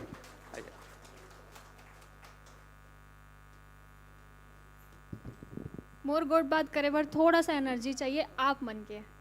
जय जोहार, जय छत्तीसगढ़ बोलना है सब झल्ला। जय जोहार। तो जय जोहार और जम्मो बड़े मनला मोर प्रणाम है, पहुना मनला मोर प्रणाम है चरण छू के। अनुभव काफ़ी अच्छा रही से आज के छत्तीसगढ़ी और कन्नड़ जो संगम कराएगी से। सबले पहली तो आकाश सर और सीमा मैम आप दोनों जन के दिल से आभार और धन्यवाद देना चाहता हूँ जो ये कार्यक्रम के मोला भी हिस्सा बनाइस। मैं सौभाग्यशाली मानता हूँ अपन आपला कि मैं ये कार्यक्रम के हिस्सा बने हूँ और महानदी के जल आज सुबह मैं लेके आ रहे हूँ। सबसे पहले मैं अपन एक छोटे से परिचय देना चाहता हूँ। श्री सुरेंद्र दुबे जी के आप मन एक कविता सुने हो। दू के पहाड़ा ला 4 बार पढ़, अमटहा भाटा लखा मुनगा ला चूचर, राजीव मा नहा और डोंगरगढ़ में चल, इही ला कही थे रे बाबू छत्तीसगढ़। तो एमा जोन राजिम के बात करे गए, जहाँ पवित्र स्नान के बात करे गए, जेला छत्तीसगढ़ के प्रयागराज कहे जाते, जहाँ त्रिवेणी संगम माने जाते, पैरी सोढ़ुल और महानदी के। तो मैं वो धर्म नगरी राजिम से हूँ और ये भी मेरे लिए बहुत बड़ी खुशनसीबी है कि मैं वो जगह से आता हूँ। और चूँकि मैं अभी छत्तीसगढ़ी पिक्चर मन में काम करत हूँ एज अ कलाकार, एल्बम मन में काम करे हूँ। मोर अभी तक 22 एल्बम आए हैं और बस्तर से कहीं ना कहीं मोर शुरू से लगाव है। जो मोर पहला सुपर हिट गाना रही वो बस्तर में शूट होए रही से, ओकर बाद से अभी तक मोर 7 गाना लगातार बस्तर में शूट होए। और आने वाले कुछ दिन में फिर हमन एक नवा प्रोजेक्ट लेके आथन गंगा सागर सर के साथ में, जो फिर से बस्तर में शूट होने वाला है। तो कहीं ना कहीं बस्तर से मोड़ लगाव बहुत ही ज़्यादा है और बहुत ही करीबी है। और रही बात छत्तीसगढ़ के, तो वैसे तो जम्मू बड़े दिग्गज मन हा अपन अपन अनुभव बता है, बहुत बड़े बड़े बात कहे हैं जो मैं शायद यहाँ पे नहीं बोल पाऊँ। कुछ अगर गलती हो जाए तो एक चीज़ मैं बोलना चाहूँ, छत्तीसगढ़ ला राम जी के ननिहाल कहे जाते, कौशल्या माता के मायके हरे हा। तो हमारे यहाँ भाचा मतलब भगवान माने जाते, काबर की श्री राम जी भगवान है और ओला भाचा कहे जाते और हमारे यहाँ भाचा मन के पैर छुए जाते। तो ये यहाँ के एक छोटे से संस्कृति है जो शायद बाहर नहीं पता हुई, तो एक छोटे से मैं अपन ये चीज़ साझा करत हूँ। और बहुत बहुत धन्यवाद करत हूँ आप जम्मू झनके की सुबह से लेकर के अभी तक अपन कीमती समय दे हुए हो, बैठे हुए हो। ज़्यादा कुछ नहीं बोलो। हमारे छत्तीसगढ़ी में माँ और पापा के ऊपर एक बहुत ही सुंदर गीत है जेला मैं आप मन के बीच में रखना चाहता हूँ। काबर की मोर लिए सबसे ज़्यादा इम्पॉर्टेंट मोर ज़िंदगी में 2 ही चीज़ है, एक परिवार और दूसरा प्रकृति। तो पहली मैं परिवार के लिए, माता पिता के लिए ये जो 2 लाइन है ओला समर्पित करना चाहूँ। 9 महीना ले कोख में रखते, कत को जोखिम सही थे जी। नवा जन्म ले थे ताओला, दाई कोनो कही थे जी। बाप के पद विद्वान बनाते, कैसनो अंगठा छापला। सुख माँ दुख माँ कभू कहीं तुम, झन भूलो माँ बापला। ये हमारे छत्तीसगढ़ में माता और पिता के लिए ये गाना बनाए गए हैं। दूसरा मैं प्रकृति के हो तो मोर खुद के ये अनुभव है कि जब भी आप लोग कोई अच्छा काम करना हो तो ओखर आप मन शुरुआत मोर हिसाब से एक पेड़ लगा के करो। काबर कि आजकल पेड़ के कटाई इतना ज़्यादा हो गए हमारे छत्तीसगढ़ में, हंसदे हो के आप मन देख सकत हो का स्थिति है वे। मैं जब मोर जन्मदिन आते तो मैं एक चीज़ करता हूँ और ये मैं आपसे साझा एखर से ती करत हूँ। मैं चाहता हूँ आप मन भी एखर से जुड़ो। हो सकते हैं यहाँ बहुत जन मन ये चीज़ करत होई कि आपके घर कोई भी शुभ अवसर आते या आपके जन्मदिन हो या आप मन कोई भी अच्छा चीज़ सेलिब्रेट करना चाहते हो तो एक पेड़ लगा के करो। जैसे कि मैं अभी तक 260 पेड़ लगा चुके हूँ मोर उम्र के हिसाब से। मैं हर साल 10 पेड़ लगाता हूँ, तो अब मोर उम्र तो पता चली गई। तो अभी मैं कुछ ही दिन में फिर से 10 पेड़ लगाने वाली हो। तो आप मन भी अगर कोई अच्छा काम के शुरुआत करत हो तो बिल्कुल पेड़ लगा के ही करो। बस यहीं पे मैं अपन वाणी विराम दूँ। जय जोहार, जय छत्तीसगढ़। बहुत बहुत धन्यवाद रितिका यादव जी। मंच पे पोडियम प्लीज ले आएं।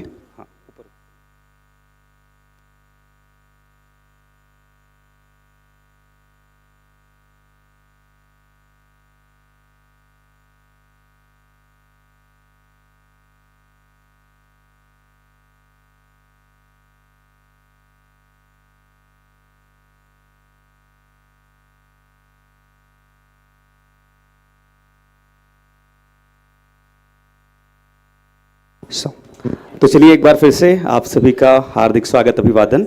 और ये अवसर है इस 1 दिवसीय वृहद आयोजन के समापन का। समापन से पहले हमारे यहाँ गुरु शिष्य परंपरा है और हम गुरुओं का नमन करते हैं, वंदन करते हैं। इंसान के लिए जीवन में अनेक गुरु माने गए हैं, माता पिता, गुरु, जीवन, प्रकृति, संस्कृति। इस आयोजन में जिन्होंने एक जागरूक नागरिक की भूमिका निभाई है और सजग नागरिक की भूमिका निभाई है, वैसे हम सभी नागरिकों की एक महती जिम्मेदारी ये भी है कि हम जहाँ रहते हैं, जहाँ जन्म लिए हैं, जहाँ हमारा कार्यस्थल है, वहाँ की संस्कृति, वहाँ की चीज़ों से हमारा जो जुड़ाव रहा है उसका सम्मान करें। और कहीं ना कहीं वो सिर्फ आयोजनों के माध्यम से नहीं हो सकता, उसका माध्यम कुछ भी हो सकता है। आकाश वर्मा जी, उनके गुरु अभी एक वीडियो मैसेज के माध्यम से हमसे जुड़ने वाले हैं, यानी कि हम टेक्निकल टीम से चाहेंगे पूरी तैयारी के साथ डॉक्टर के Sai Prasad ji, dean of journalism, Dayanand Sagar university Bangalore से हमारे साथ वीडियो संदेश के माध्यम से जुड़ रहे हैं। प्लीज़ वीडियो प्ले करेंगे। टेक्निकल टीम से हम चाहेंगे और आप सभी का ध्यान, अटेंशन ऑन स्क्रीन।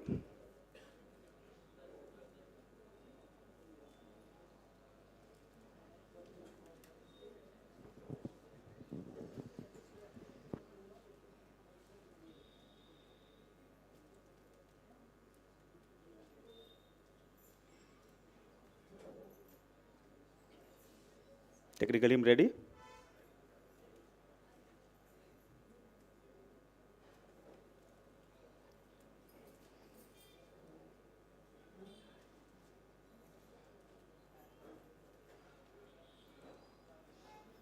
हमारे भारतवर्ष के लिए कहा जाता है, जम्बूद्वीपे भारतवर्षे आर्यावर्ते भारतखंडे।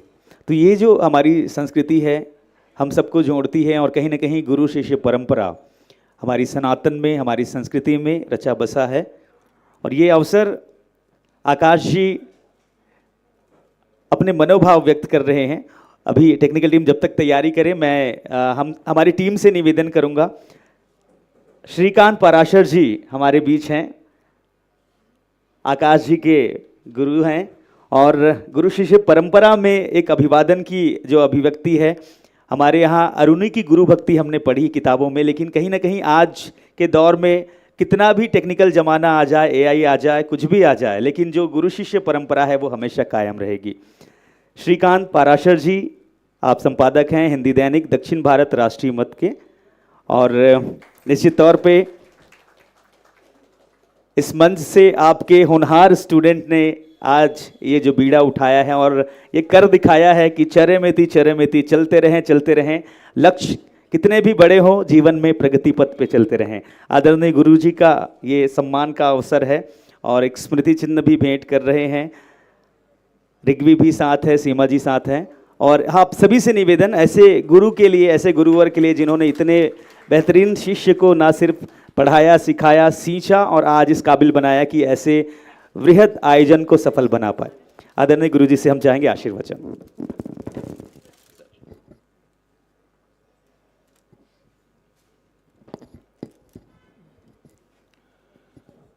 सभी को नमस्कार करना चाहता हूँ। दरअसल आकाश मेरे छोटे भाई हैं, मेरे परिवार के सदस्य हैं। आप सब जानते हैं कि परिवार का कोई भी सदस्य यदि कोई उपलब्धि हासिल करता है, कोई ख्याति अर्जित करता है, तो उसके अभिभावकों को बिना कुछ किए ही श्रेय मिल जाता है। ऐसी ही स्थिति मेरी है कि जो भी प्रयास किए हैं अब तक, जितनी भी उपलब्धियां आकाश ने हासिल की हैं, निश्चित रूप से वह मुझे गर्वान्वित तो करती ही हैं, लेकिन उसमें प्रयास, मेहनत सब कुछ उनका खुद का होता है। आकाश ने बहुत मेहनत की है शुरू से, और जहाँ भी वो पहुँचे हैं अपनी मेहनत से पहुँचे हैं, लेकिन यहाँ पहुँच करके भी यदि वो मुझे एक गुरु जैसा सम्मान देते हैं तो ये उनका बड़प्पन ही कहा जाएगा। बहुत बहुत धन्यवाद।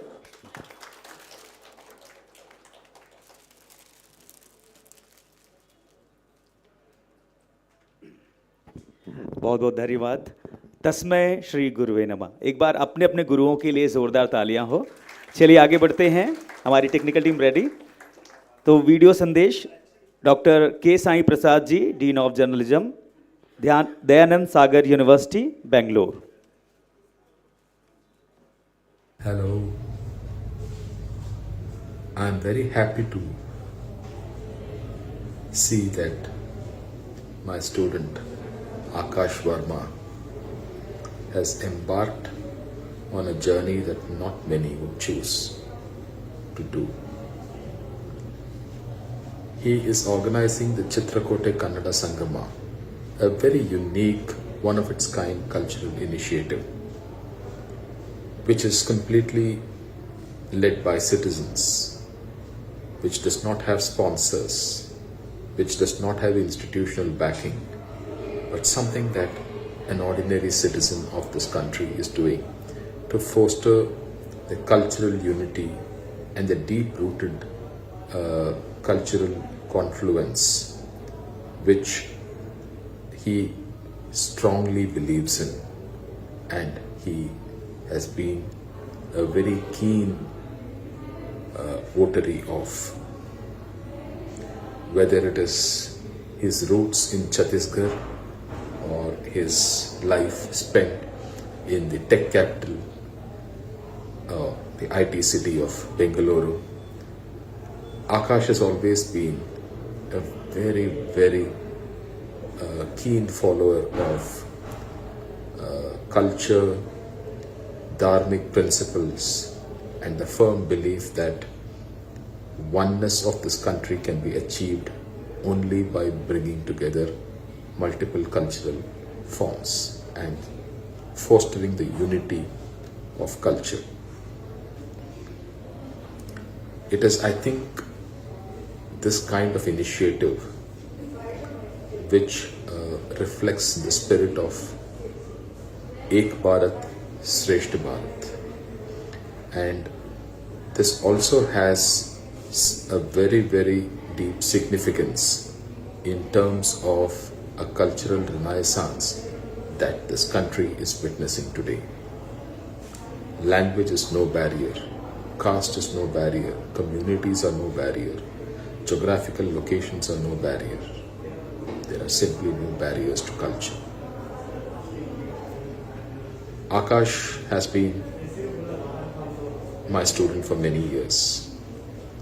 He was always an enthusiastic, a very eager student. His energy was infectious. He was always willing to do something or the other for his country, for his friends, for his classmates. He regularly used to talk about a very different approach to nation building, to creating this oneness, fostering this unity. And I'm happy to see that he has taken the initiative today and he has come up with the Chitrakote Kannada Sangama, an initiative that is just going to be the beginning of a cultural renaissance and is very soon going to spread across the length and breadth of this country. More such initiatives are needed. I'm sure more individuals and organizations will come forward to support him without any hidden agendas and without any kind of motives other than simply unifying people. I wish Akash and his team the very best, and I'm sure this is going to be a great initiative and it's going to probably be a model in the years to come for governments, for NGOs, and for the cultural ambassadors of this country. And I'll wait for the day when an initiative like this will also go global and charge and recharge the energy of the millions of Indians living abroad and unify them not only within the country but also universally. I wish Akash all the best, and my profound regrets that I could not be physically present despite Akash's invitation due to my commitments in my workplace. But I do look forward to being a part of such initiatives in future. Congratulations, Akash, and once again, best wishes for a wonderful, wonderful initiative you have taken.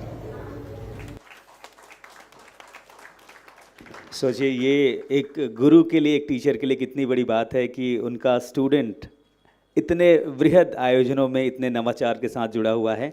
Doctor के साई प्रसाद जी के लिए एक बार ज़ोरदार तालियां। Thank you. आगे बढ़ते हैं और इस आयोजन को सफल बनाने में जितने भी हमारे विषय विशेषज्ञ रहे हैं, सांस्कृतिक जो पुरोधा रहे हैं, उनका प्रत्यक्ष जो सहयोग रहा है। एक इतिहास बस्तर के इस पुण्य धरा में लिखा गया और पहुना को पहुनाई का जो नेग हमारे छत्तीसगढ़ में प्रदान किया जाता है, दिया जाता है, यानी कि टोकन ऑफ लव। सबसे पहले मैं निवेदन करूंगा, आपकी ज़ोरदार तालियां आकाश वर्मा जी को मैं मंच पे आमंत्रित करना चाहूँगा। एक ऐसे मीडिया एक्सपर्ट, एक ऐसे प्रोड्यूसर जिनकी सीख, सरलता, सहजता और नवाचार ने आज ये इतिहास रचा है। प्लीज़ एवरीवन, ज़ोरदार तालियां फॉर आकाश वर्मा सर। उनकी धर्मपत्नी को हम बुलाना चाहेंगे, सीमा मैम को, सीमा मल्होत्रा जी वर्मा। मतलब ये एक शिक्षिका होने के साथ साथ एक बेहतरीन सामंजस्य, जैसे कि शुरुआत में बातों बातों में फैज़ भाई ने आकाश और सीमा बांधने की बात कही थी। निश्चित तौर पे रायपुर और कश्मीर, श्रीनगर का एक बेहद प्यारा जुड़ाव। रिग्वी को हम बुलाना चाहेंगे। रिग्वी एक प्यारी सी बेबी गर्ल, जो बच्ची 10 साल की है, लेकिन उनका एंथो देखिए, उनका सीखने की ललक देखिए और मम्मी डैडी को इतना सपोर्ट कर रहे हैं। आजकल बच्चे जनरली शैतान होते हैं, लेकिन ऐसे विद्वान बच्चों का होना हमारी जो जगत गुरु की संकल्पना के लिए, भारतवर्ष के लिए जो कहा जाता है, कहीं ना कहीं एक नई शुरुआत, नहीं जुड़ा। ज़ोरदार तालियां एक बेहद प्यारे परिवार के लिए।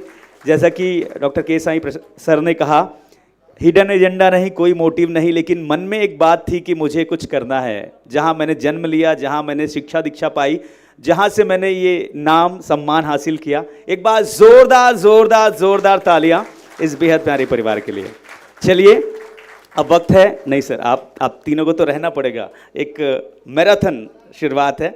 हम मंच पर सादर आमंत्रित करते जाएंगे, जिन भी हमारे विशेषज्ञों को आमंत्रित करते जाएंगे, उन्हें एक प्यारा सा सम्मान होगा। सर्वप्रथम हम जिस जगह पे हैं, ये प्यारी सी बस्तर भूमि है और निश्चित तौर पे यहाँ के प्रथम नागरिक माननीय महापौर जी को हम आमंत्रित करते हैं। एक धन्यवाद पुष्पगुच्छ के माध्यम से आपको हम प्रेषित करना चाहेंगे संजय पांडे जी के लिए। जोरदार तालियां। और शुरुआत में से लेकर अंत तक आज उनकी जो व्यस्तता इतनी शानदार रही है, हर आयोजन में रहे हैं।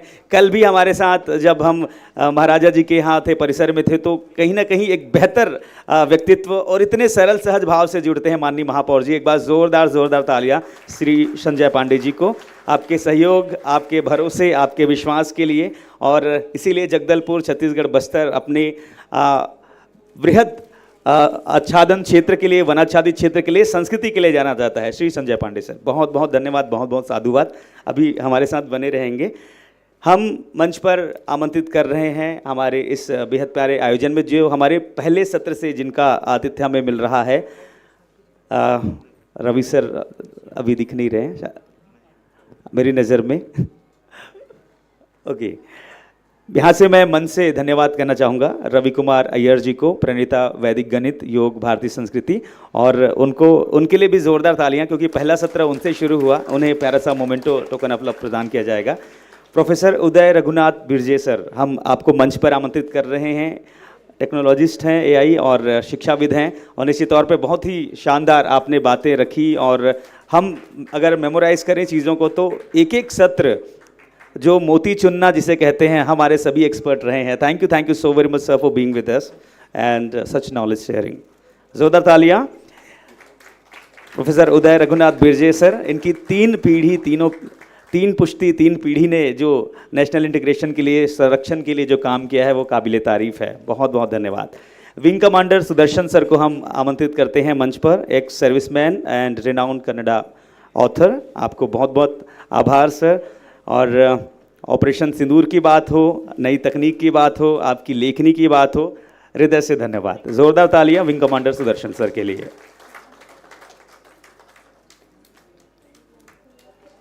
तालियां बजती रहे। थोड़ा सा बैकग्राउंड म्यूजिक अनाउंसमेंट के बाद चला सकते हैं सर, प्लीज। मोहम्मद फैज़ खान, गो कथावाचक, राष्ट्रीय आंदोलनों के प्रणेता हमारे साथ थे। उनको भी मन से हम धन्यवाद करते हैं। उनकी फ्लाइट थी, उन्होंने इस सत्र के साथ शुरुआत समापन की थी। बहुत बहुत धन्यवाद। बस्तर महाराजा जी को हम धन्यवाद करते हैं, श्री कमल चंद भंजदेव जी को। साथ ही आगे बढ़ते हैं। हाँ, ताली, हाँ देखिए ताली में है ना, ताली। अब अंतिम सत्र है, तो जितनी मेहनत किए हैं वो ऊर्जा आपकी ओर से, ऑडियंस की ओर से आनी चाहिए। हम आप सबके बीच आप सबकी इस बेहतरीन उपस्थिति के श्रेयोधार्य हैं श्री कृष्णदेव राय जी को आमंत्रित करना चाहेंगे। संरक्षक विजयनगर राजघराना आरवधु रियासत से आप बिलोंग करते हैं और कहीं ना कहीं और ये किताब भी भेंट कर रहे हैं। किताब इनके सुपुत्र हैं, वे आज आने वाले थे। तिरुमला वेंकटा देवराया लेखक हैं in the emperor of the god king, और ये किताब भेंट कर रहे हैं। साथ ही ये अवसर है, देखिए जोरदार तालियां। तिरुमला जी आने वाले थे मगर कुछ कारणों की वजह से नहीं आ पाए, लेकिन उनकी किताब, उनकी लेखनी, उनका साथ हमें मिल रहा है। बहुत बहुत धन्यवाद। और राजा जी के लिए भी जोरदार तालियां, जो बेहतरीन इन्होंने वक्तव्य रखा और परिवार जीवन को जोड़े रखा। बहुत बहुत धन्यवाद sir, thank you so much. एक प्यारा सा टोकन ऑफ लव तिरुमला के लिए। Thank you. आगे बढ़ते हैं और सम्मान हमारे बीच आए थे, बहुत ही शानदार सांस्कृतिक बात रखे रवि बेड़ेकर जी के लिए एक बार जोरदार तालियां। सांस्कृतिक विद नासिक से हमारे साथ जुड़े थे। छत्तीसगढ़ी सिनेमा, और जब हमारा सेगमेंट सेशन बहुत प्यारा चल रहा था तो बेबाकी के साथ बेहद कूल अंदाज में जिन्होंने अपनी बात रखी, छॉलीवुड से हमारे लेखक निर्देशक गंगा सागर पांडा जी, मैं मंच पर आमंत्रित करता हूं। फिल्म मेकर एवं लेखक छॉलीवुड श्री गंगा सागर पांडा जी रायगढ़ से स्पेशली हमारे बीच इस आयोजन में आए हैं। तालियां जोरदार होनी चाहिए। इनकी फिल्म बली आने वाली है, उसका भी तैयारियों के साथ आप भैया बली एक बार बोला हूं तो 10 रुपये मुझे जोड़ लीजिएगा। तो गंगा सागर पांडा जी के लिए जोरदार तालियां। Thank you for being with us. और छॉलीवुड हमारी संस्कृति, फिल्मी ज्ञान, मनोरंजन, फिल्म इंडस्ट्री भी आगे बढ़ती रहे, आंचलिक सिनेमा आगे बढ़ती रहे। बहुत बहुत धन्यवाद। रितिका यादव जी को बुलाना चाहेंगे, छॉलीवुड एक्ट्रेस, जिन्होंने अभी छत्तीसगढ़ी में बड़ सुघर गोड बात करिन और राजिम ले आथे। राजिम हमर छत्तीसगढ़ के राजिम त्रिवेणी संगम में, जी हाँ, हमर राजिम क्षेत्र में एक बहुत, मैं हिंदी में बताना चाहूँगा, भगवान शिव की अलग अलग जो ज्योतिर्लिंग है, राजिम एकमात्र ऐसा जगह है जहाँ पे पंचकोशी शिव भक्ति की मंदिर है, वहाँ पे प्रतिमाएं हैं और हम वहाँ पे पूजन करते हैं श्रावण मास में। रक्षाबंधन में श्रावण मास का समापन हुआ तो ये बात मौजूद था। श्री जयदीप कर्णिक जी को हम आमंत्रित करना चाहेंगे। आई थिंक वो अपने दोस्तों के साथ व्यस्तता में हैं और उनके लिए एक बार जोरदार तालियां। बहुत ही शानदार सत्र रहा। Senior journalist, head of digital, Amar Ujala, Shri Sumit Awasthi ji के लिए जोरदार तालियां। वरिष्ठ पत्रकार, कंसल्टिंग एडिटर, एनडीटीवी इंडिया। आगे बढ़ते हैं। हाँ, एक जोरदार तालियां तिरुमला वेंकटा देवरैया हमके जी के लिए। उनको मोमेंटो मिल गया लेकिन वो आज स्पीकर थे, नहीं आ पाए, लेखक हैं। जोरदार तालियां उनके लिए चाहेंगे। अनुपम वर्मा जी नहीं आ पाए, फिल्म मेकर, उनके लिए भी बहुत बहुत धन्यवाद। अब चलिए हम चलते हैं सिरसी की ओर। सिरसी कर्नाटका यक्षगाना की आपने बेहतरीन प्रस्तुति देखी। हमारे कलाकार साथियों को मैं आमंत्रित करना चाहूँगा। सिरसी के हमारे कलाकार साथी कृपया मंच पे आमंत्रित हैं। श्रीमती निर्मला हेगड़े जी और उनकी पूरी टीम को मैं आमंत्रित करना चाहूँगा। आइए जोरदार तालियों के साथ। सिरसी कर्नाटका से यक्षगाना की प्रस्तुति आपने देखी। श्रीमती निर्मला हेगड़े जी हमारे बीच हैं। मंजुनाथ जी को भी मैं आमंत्रित करना चाहूँगा। उनके पूरे कलाकार साथियों को बारी बारी मैं आमंत्रित कर रहा हूँ मंच पे से सम्मान। निर्मला हेगड़े जी हमारे बीच हैं। गजानना भट्ट जी, मंजीनाथ हेगड़े जी, प्रशांत हेगड़े जी, साथ ही साथ निर्मला जी तो आ ही चुकी हैं। मयूरी उपाध्याय जी बेंगलोर से हमारे बीच हैं। कुमारी रक्षिता हेगड़े सिरसी। पूरी टीम के लिए एक बार जोरदार तालियां। और जैसे कि सर ने कहा था कभी भी सिरसी आइए, स्वागत है, तो उनके दरिया दिली के लिए, उनके इस आतिथ्य स्वागत के लिए भी जोरदार तालियां हम चाहेंगे। यक्षगाना की बेहतरीन प्रस्तुति कर्नाटका से। मैंने ताली बजाओ भाई, ऐसे थोड़ी कंजूसी नहीं करना है।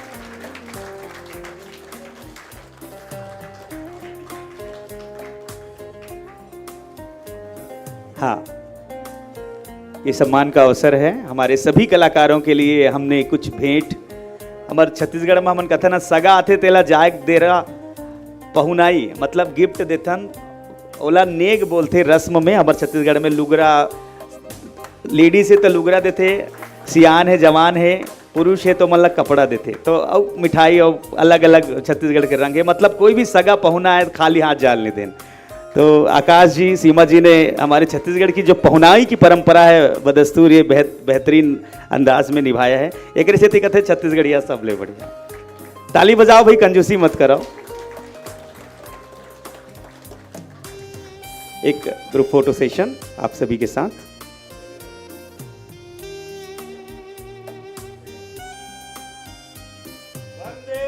मातरम, मातरम, भारत माता की जय। बहुत बहुत धन्यवाद। कृपया स्थान ग्रहण करें। अब हम चलबो यक्षगना। आपने देखा भस्मासुर वध की कथा थी, सिमिलैरिटी आपको दिखी होगी। यक्षगना में भी रागी थे, हमारे पंडवानी में भी रागी का उतना ही महत्व है।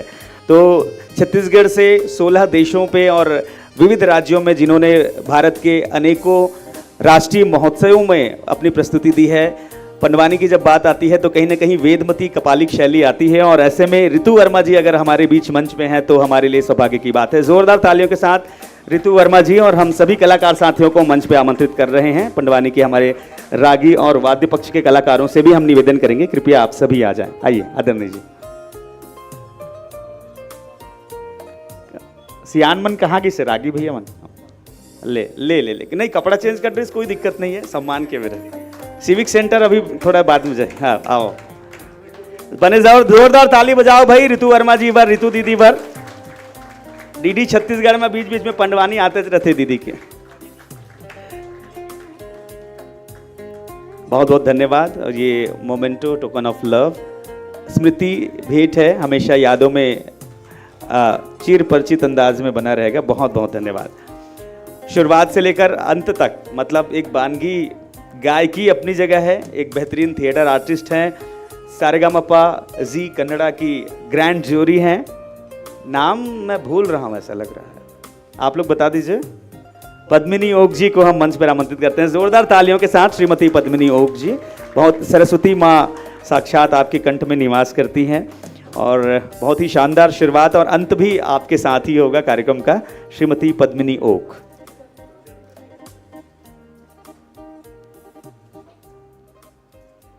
जोरदार तालियां।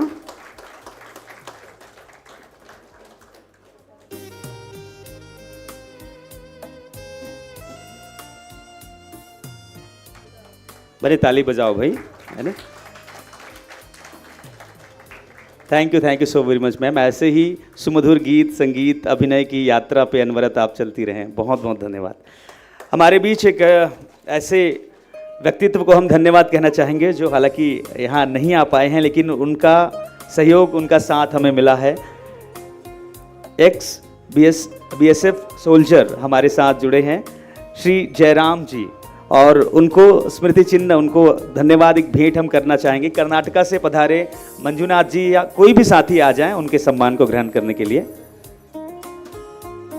जयराम जी के लिए एक खास बात बोलूँगा। मैं उन्हें जानता नहीं था, लेकिन सिरसी से जब हमारे भाई बहन आ रहे थे तो मैं उनको सोशल मीडिया के माध्यम से कनेक्ट किया और वो लगातार नॉर्थ बेंगलोर में जनसेवा कर रहे हैं। उनको मैंने बोला कि मेरे भाई बहन आ रहे हैं वहाँ से, उनके टिफ़िन के लिए, फ्रेश होने के लिए सारी सुबह 5:30-6 बजे जाके उनको संगम टॉकीज़ के पास उनका रुकने का, फ्रेश होने का इंतज़ाम करके उनके लिए ब्रेकफास्ट लाके उनको रवाना करके अपने काम पे गए।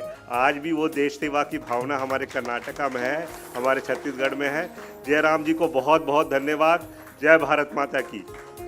आप आइए उनके बिहाफ में मंजुनाथ जी आ जाइए। सिरसी कर्नाटका तक ये बात और ये सौगात पहुंचनी चाहिए।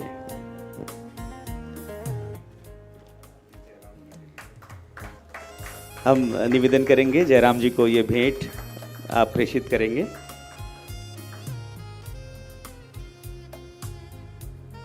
बहुत बहुत धन्यवाद।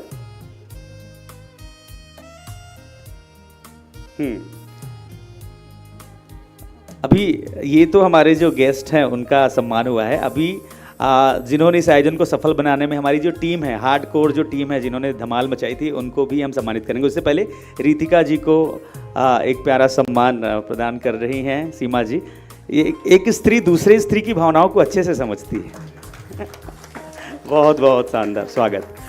चलिए, तो हमारी जो आयोजन टीम है जिन्होंने दिन रात एक करके इतने कम ड्यूरेशन में, इतने कम नोटिस में बहुत शानदार इस आयोजन को सफल बनाया, आपकी ज़ोरदार तालियों के साथ निरंजन कुमार जी को मैं आमंत्रित करना चाहूँगा, जो कि जिन्होंने ना सिर्फ खुद आकाश जी, सीमा जी को बोल बोल के ये करना है, ऐसे करना है, तैयारी करना है, पूरी शिद्दत के साथ, पूरी मेहनत के साथ आपने इस आयोजन में हमारा साथ दिया।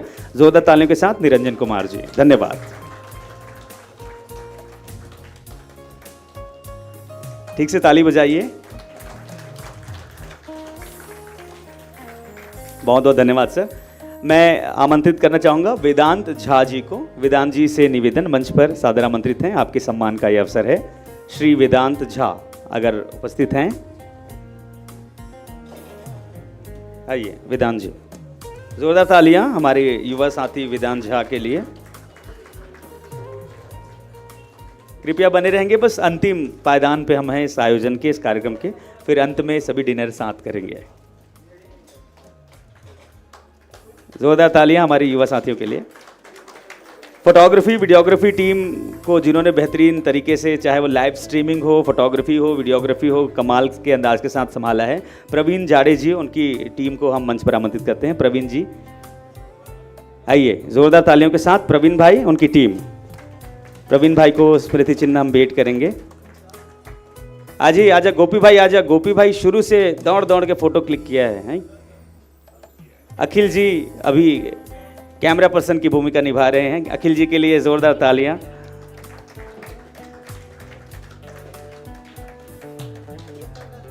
जो छायाचित्र आपको मिलेंगी, दिखेंगी तो आपकी प्यारी सी मुस्कुराहट होगी।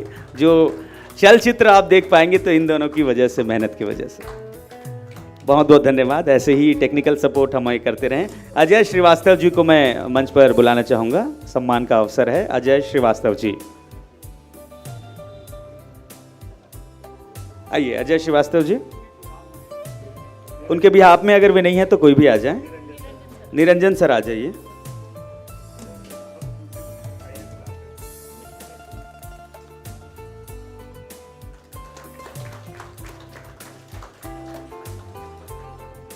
सलीम कुमार नेताम जी को हम आमंत्रित करते हैं। सलीम जी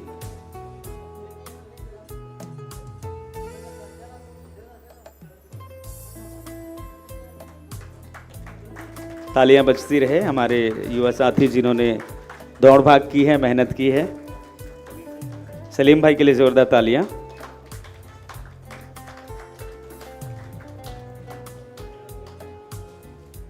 संतोष वर्मा जी को हम मंच पे आमंत्रित कर रहे हैं। संतोष वर्मा जी,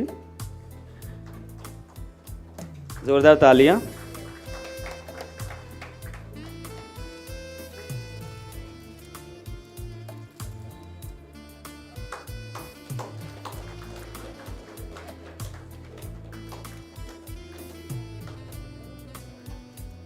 सुमित बाजपेयी जी को मंच पर आमंत्रित कर रहे हैं। सुमित जी सादर आमंत्रित हैं।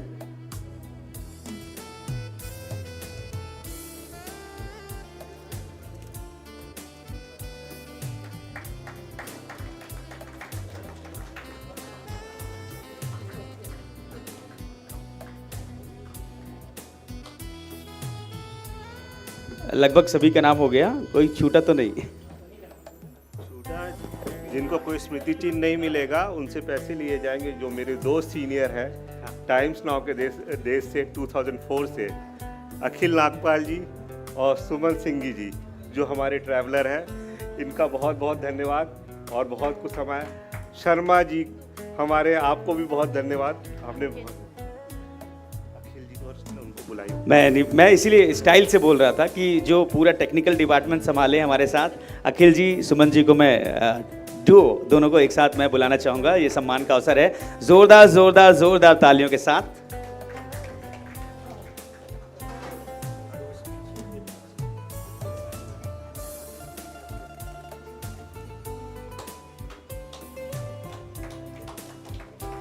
जोरदार तालियां अखिल नागपाल जी और सुमन जी के लिए।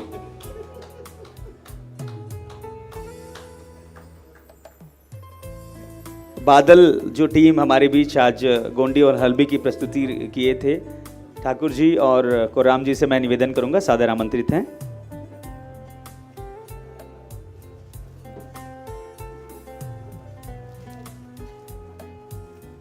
जोरदार तालियां बादल टीम के लिए। आइए, स्वागत है।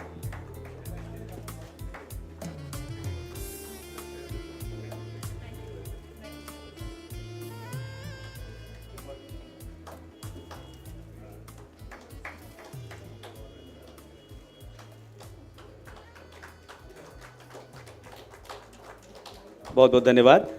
अंतिम सम्मान इस कार्यक्रम के अनाउंसर का है, जो कि मैं स्वयं हूँ। तो मैं हूँ आरजे नमित।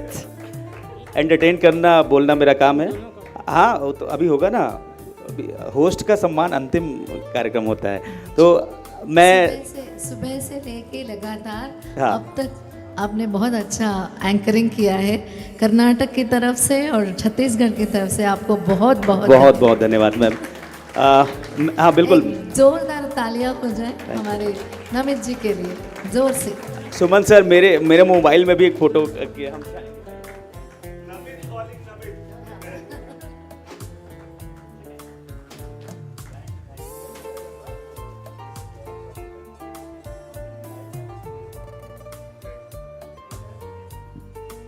एक्टर, एंकर और एंटरटेनर।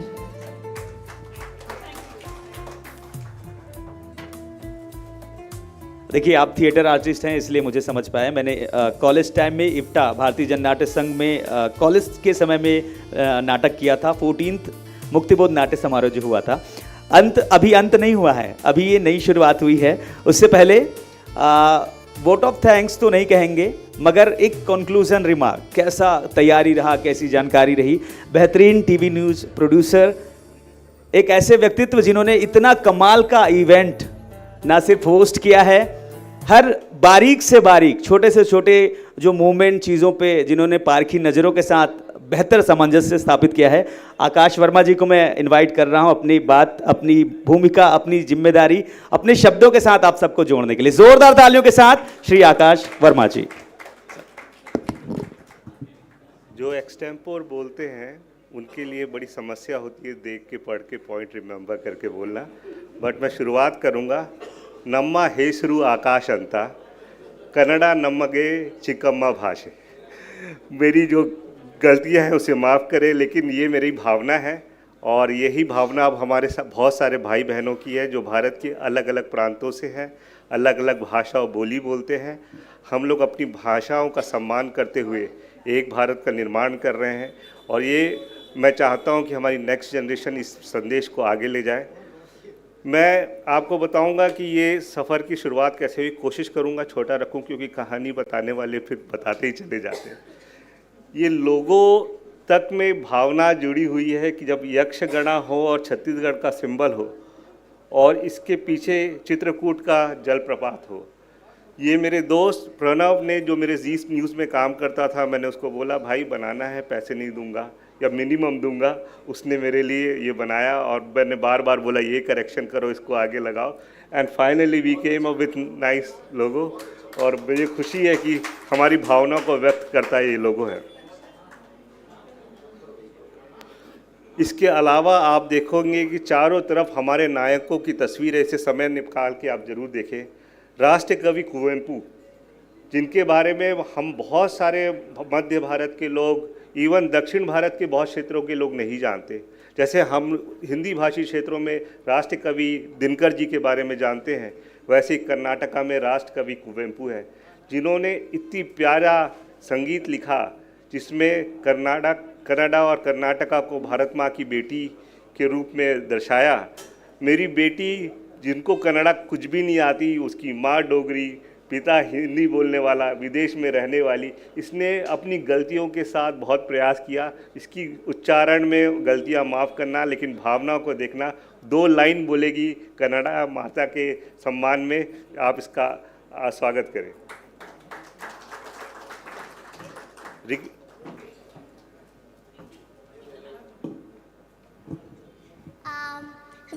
शुरू करने से पहले मैं सबसे माफ़ी मांगना चाहती हूँ अगर मेरे से कोई गलती हुई, और मैं चाहती हूँ कि सब लोग खड़े हो जाए रिस्पेक्ट करने के लिए कर्नाटका माता को। जय भारत जननीय तनु जाते, जय हे कर्नाटक माते, जय सुंदर नदी वरगल नाडे, जय हे रसहिष घल बेदे। भूदेवी नवगन मन मनिये, गन्नन चंदन हुन्नेन गनिये, राघव मधुसूदन नक परसित भारत जननीय तनु जाते। जय हे कर्नाटक माते, जननीय जोगुला वेद घोषा, ಜನನಿಯ ಜಾಯಗ ನಿನ್ನಾವೇಶ ಅಸುರ ನಗಿರಿಗಳ ಸಾಲೆ ನಿನ್ನಾವೇಶ ಮಾಲೆ ಕಪಿಲ ಪತಂಜಲ ಗೌತಮ ಜನುತ ಭಾರತ ಜನನಿಯ ತನು ಜಾತೆ जय हे कर्नाटक माते शंकर रामानुज विद्या राणा भवेश्वर मध्यवन दिव्या राणा अरण्णाक्षरी पोन्ना पंपाल कुंपति जन्ना आरवासा मंगलधाम कविलोकेग पुराणा नानक रमदाना कबीरा भारत जननीय तनु जाते जय हे कर्नाटक माते थैंक यू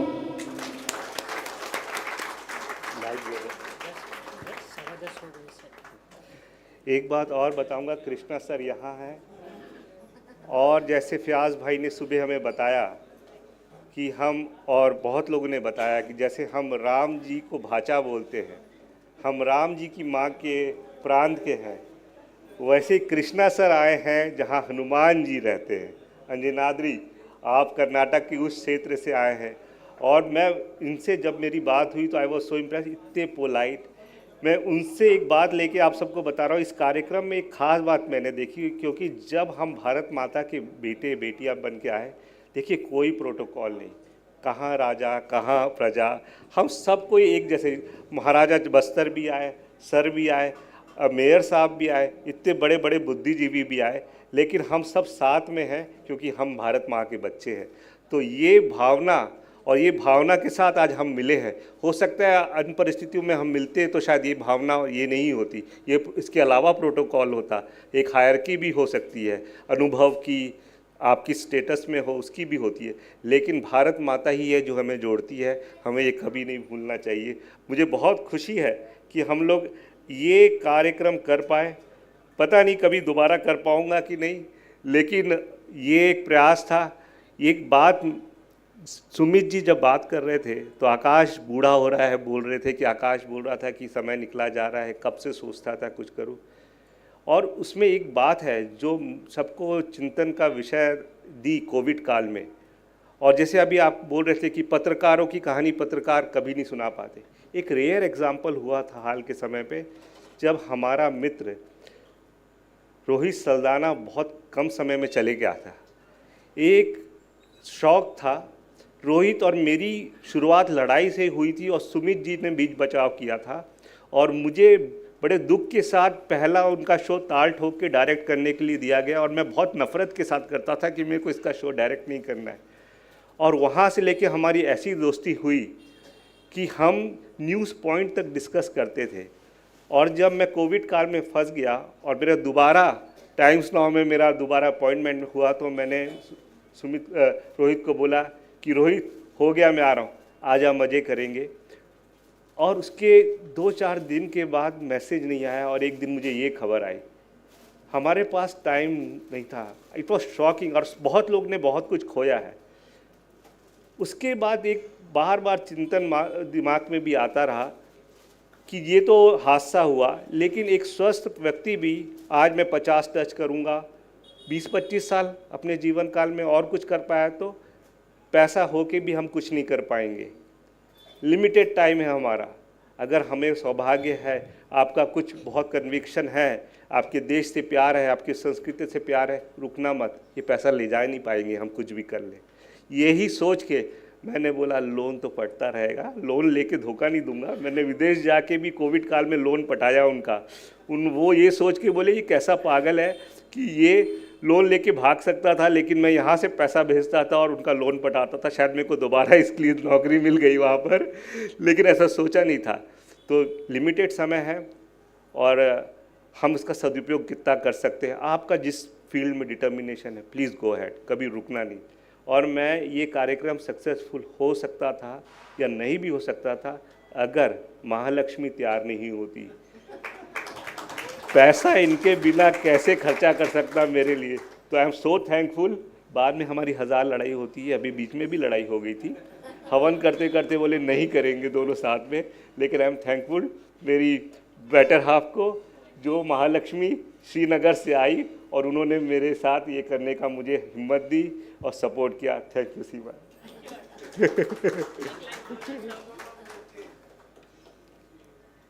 पत्रकार पति की तरह तो नहीं बोल पाऊंगी लेकिन सिर्फ एक चीज़ बोलना चाहूँगी कि कोई भी सरकार कोई भी नीति बनाती है, वो कोई भी योजना लाती है, वो तब तक सफल नहीं हो सकती जब तक उसमें आम नागरिक हिस्सेदारी ना ले। तो हमने एक आम नागरिक के तौर पर अपनी जिम्मेदारी समझी और एक छोटी सी बूंद, क्योंकि बोलते हैं बूंद बूंद से सागर बनता है, तो उस बूंद के लिए हमने एक छोटा सा अपना योगदान दिया। तो शायद इससे प्रेरित होकर कुछ और लोग हमसे जुड़ें, आप अपना योगदान दें और उस विशाल सागर में अपनी बूंदें मिलाएं ताकि हम एक अखंड भारत बना सकें। Thank you.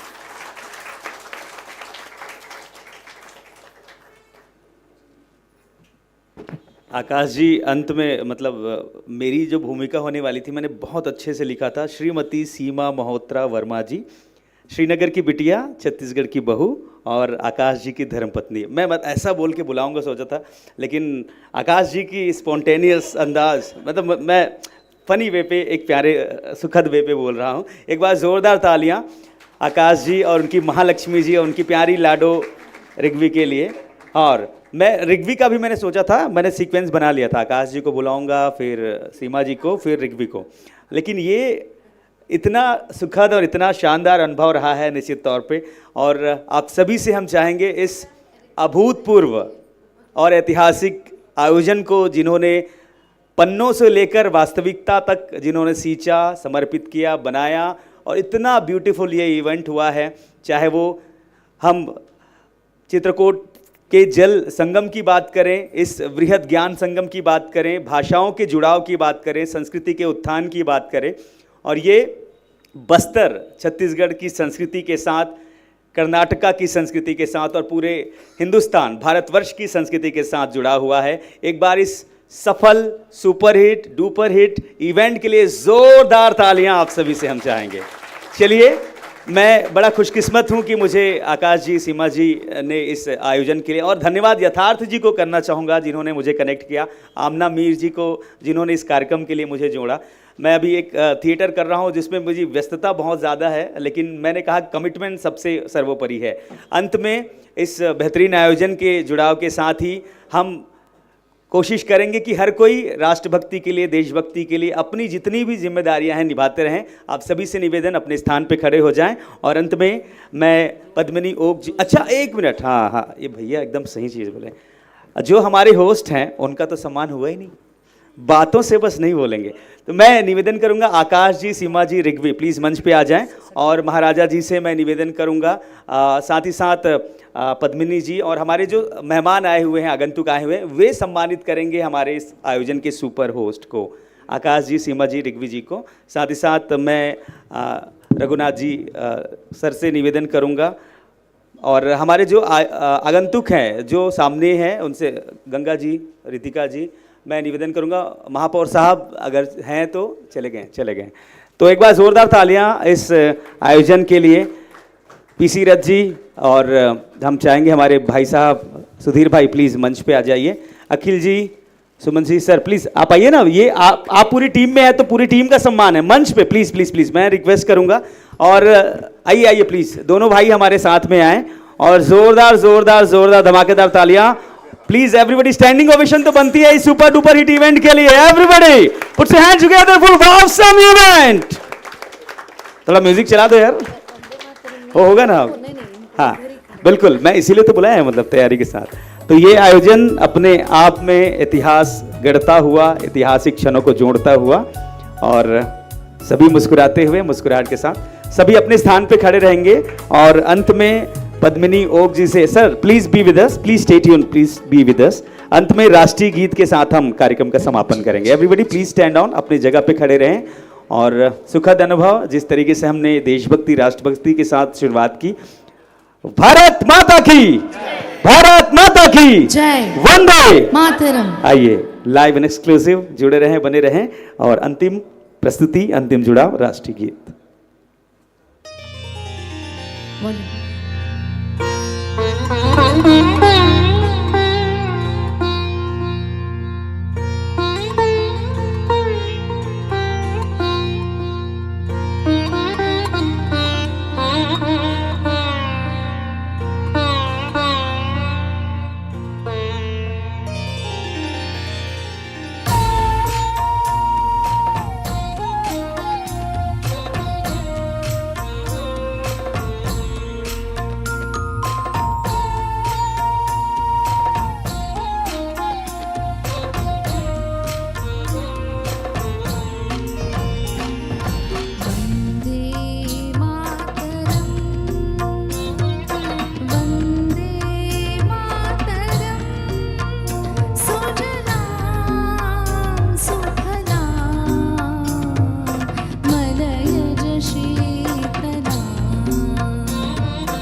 वंदे मातरम, वंदे वंदे बोलो भारत माता की जय, वंदे मातरम, वंदे मातरम। धन्यवाद। बहुत बहुत धन्यवाद। और इतने सुमधुर स्वरूप में, सुमधुर अंदाज में हमने इस कार्यक्रम का समापन किया। मैं इस वृहद आयोजन के लिए, चित्रकूट कन्नड़ा छत्तीसगढ़ी संगमा के आयोजन के लिए प्रत्यक्ष रूप से जितने भी साथी हमारे साथ जुड़े हों, चाहे वो ग्रैंड शिल्पी होटल की बात हो, हमारे टूर एंड ट्रेवल्स की बात हो, हमारे साउंड लाइट टेक्निकल टीम हो, सभी को दिल से धन्यवाद। और मैं आरजे अमित आप सभी से इस आयोजन को सफल बनाने के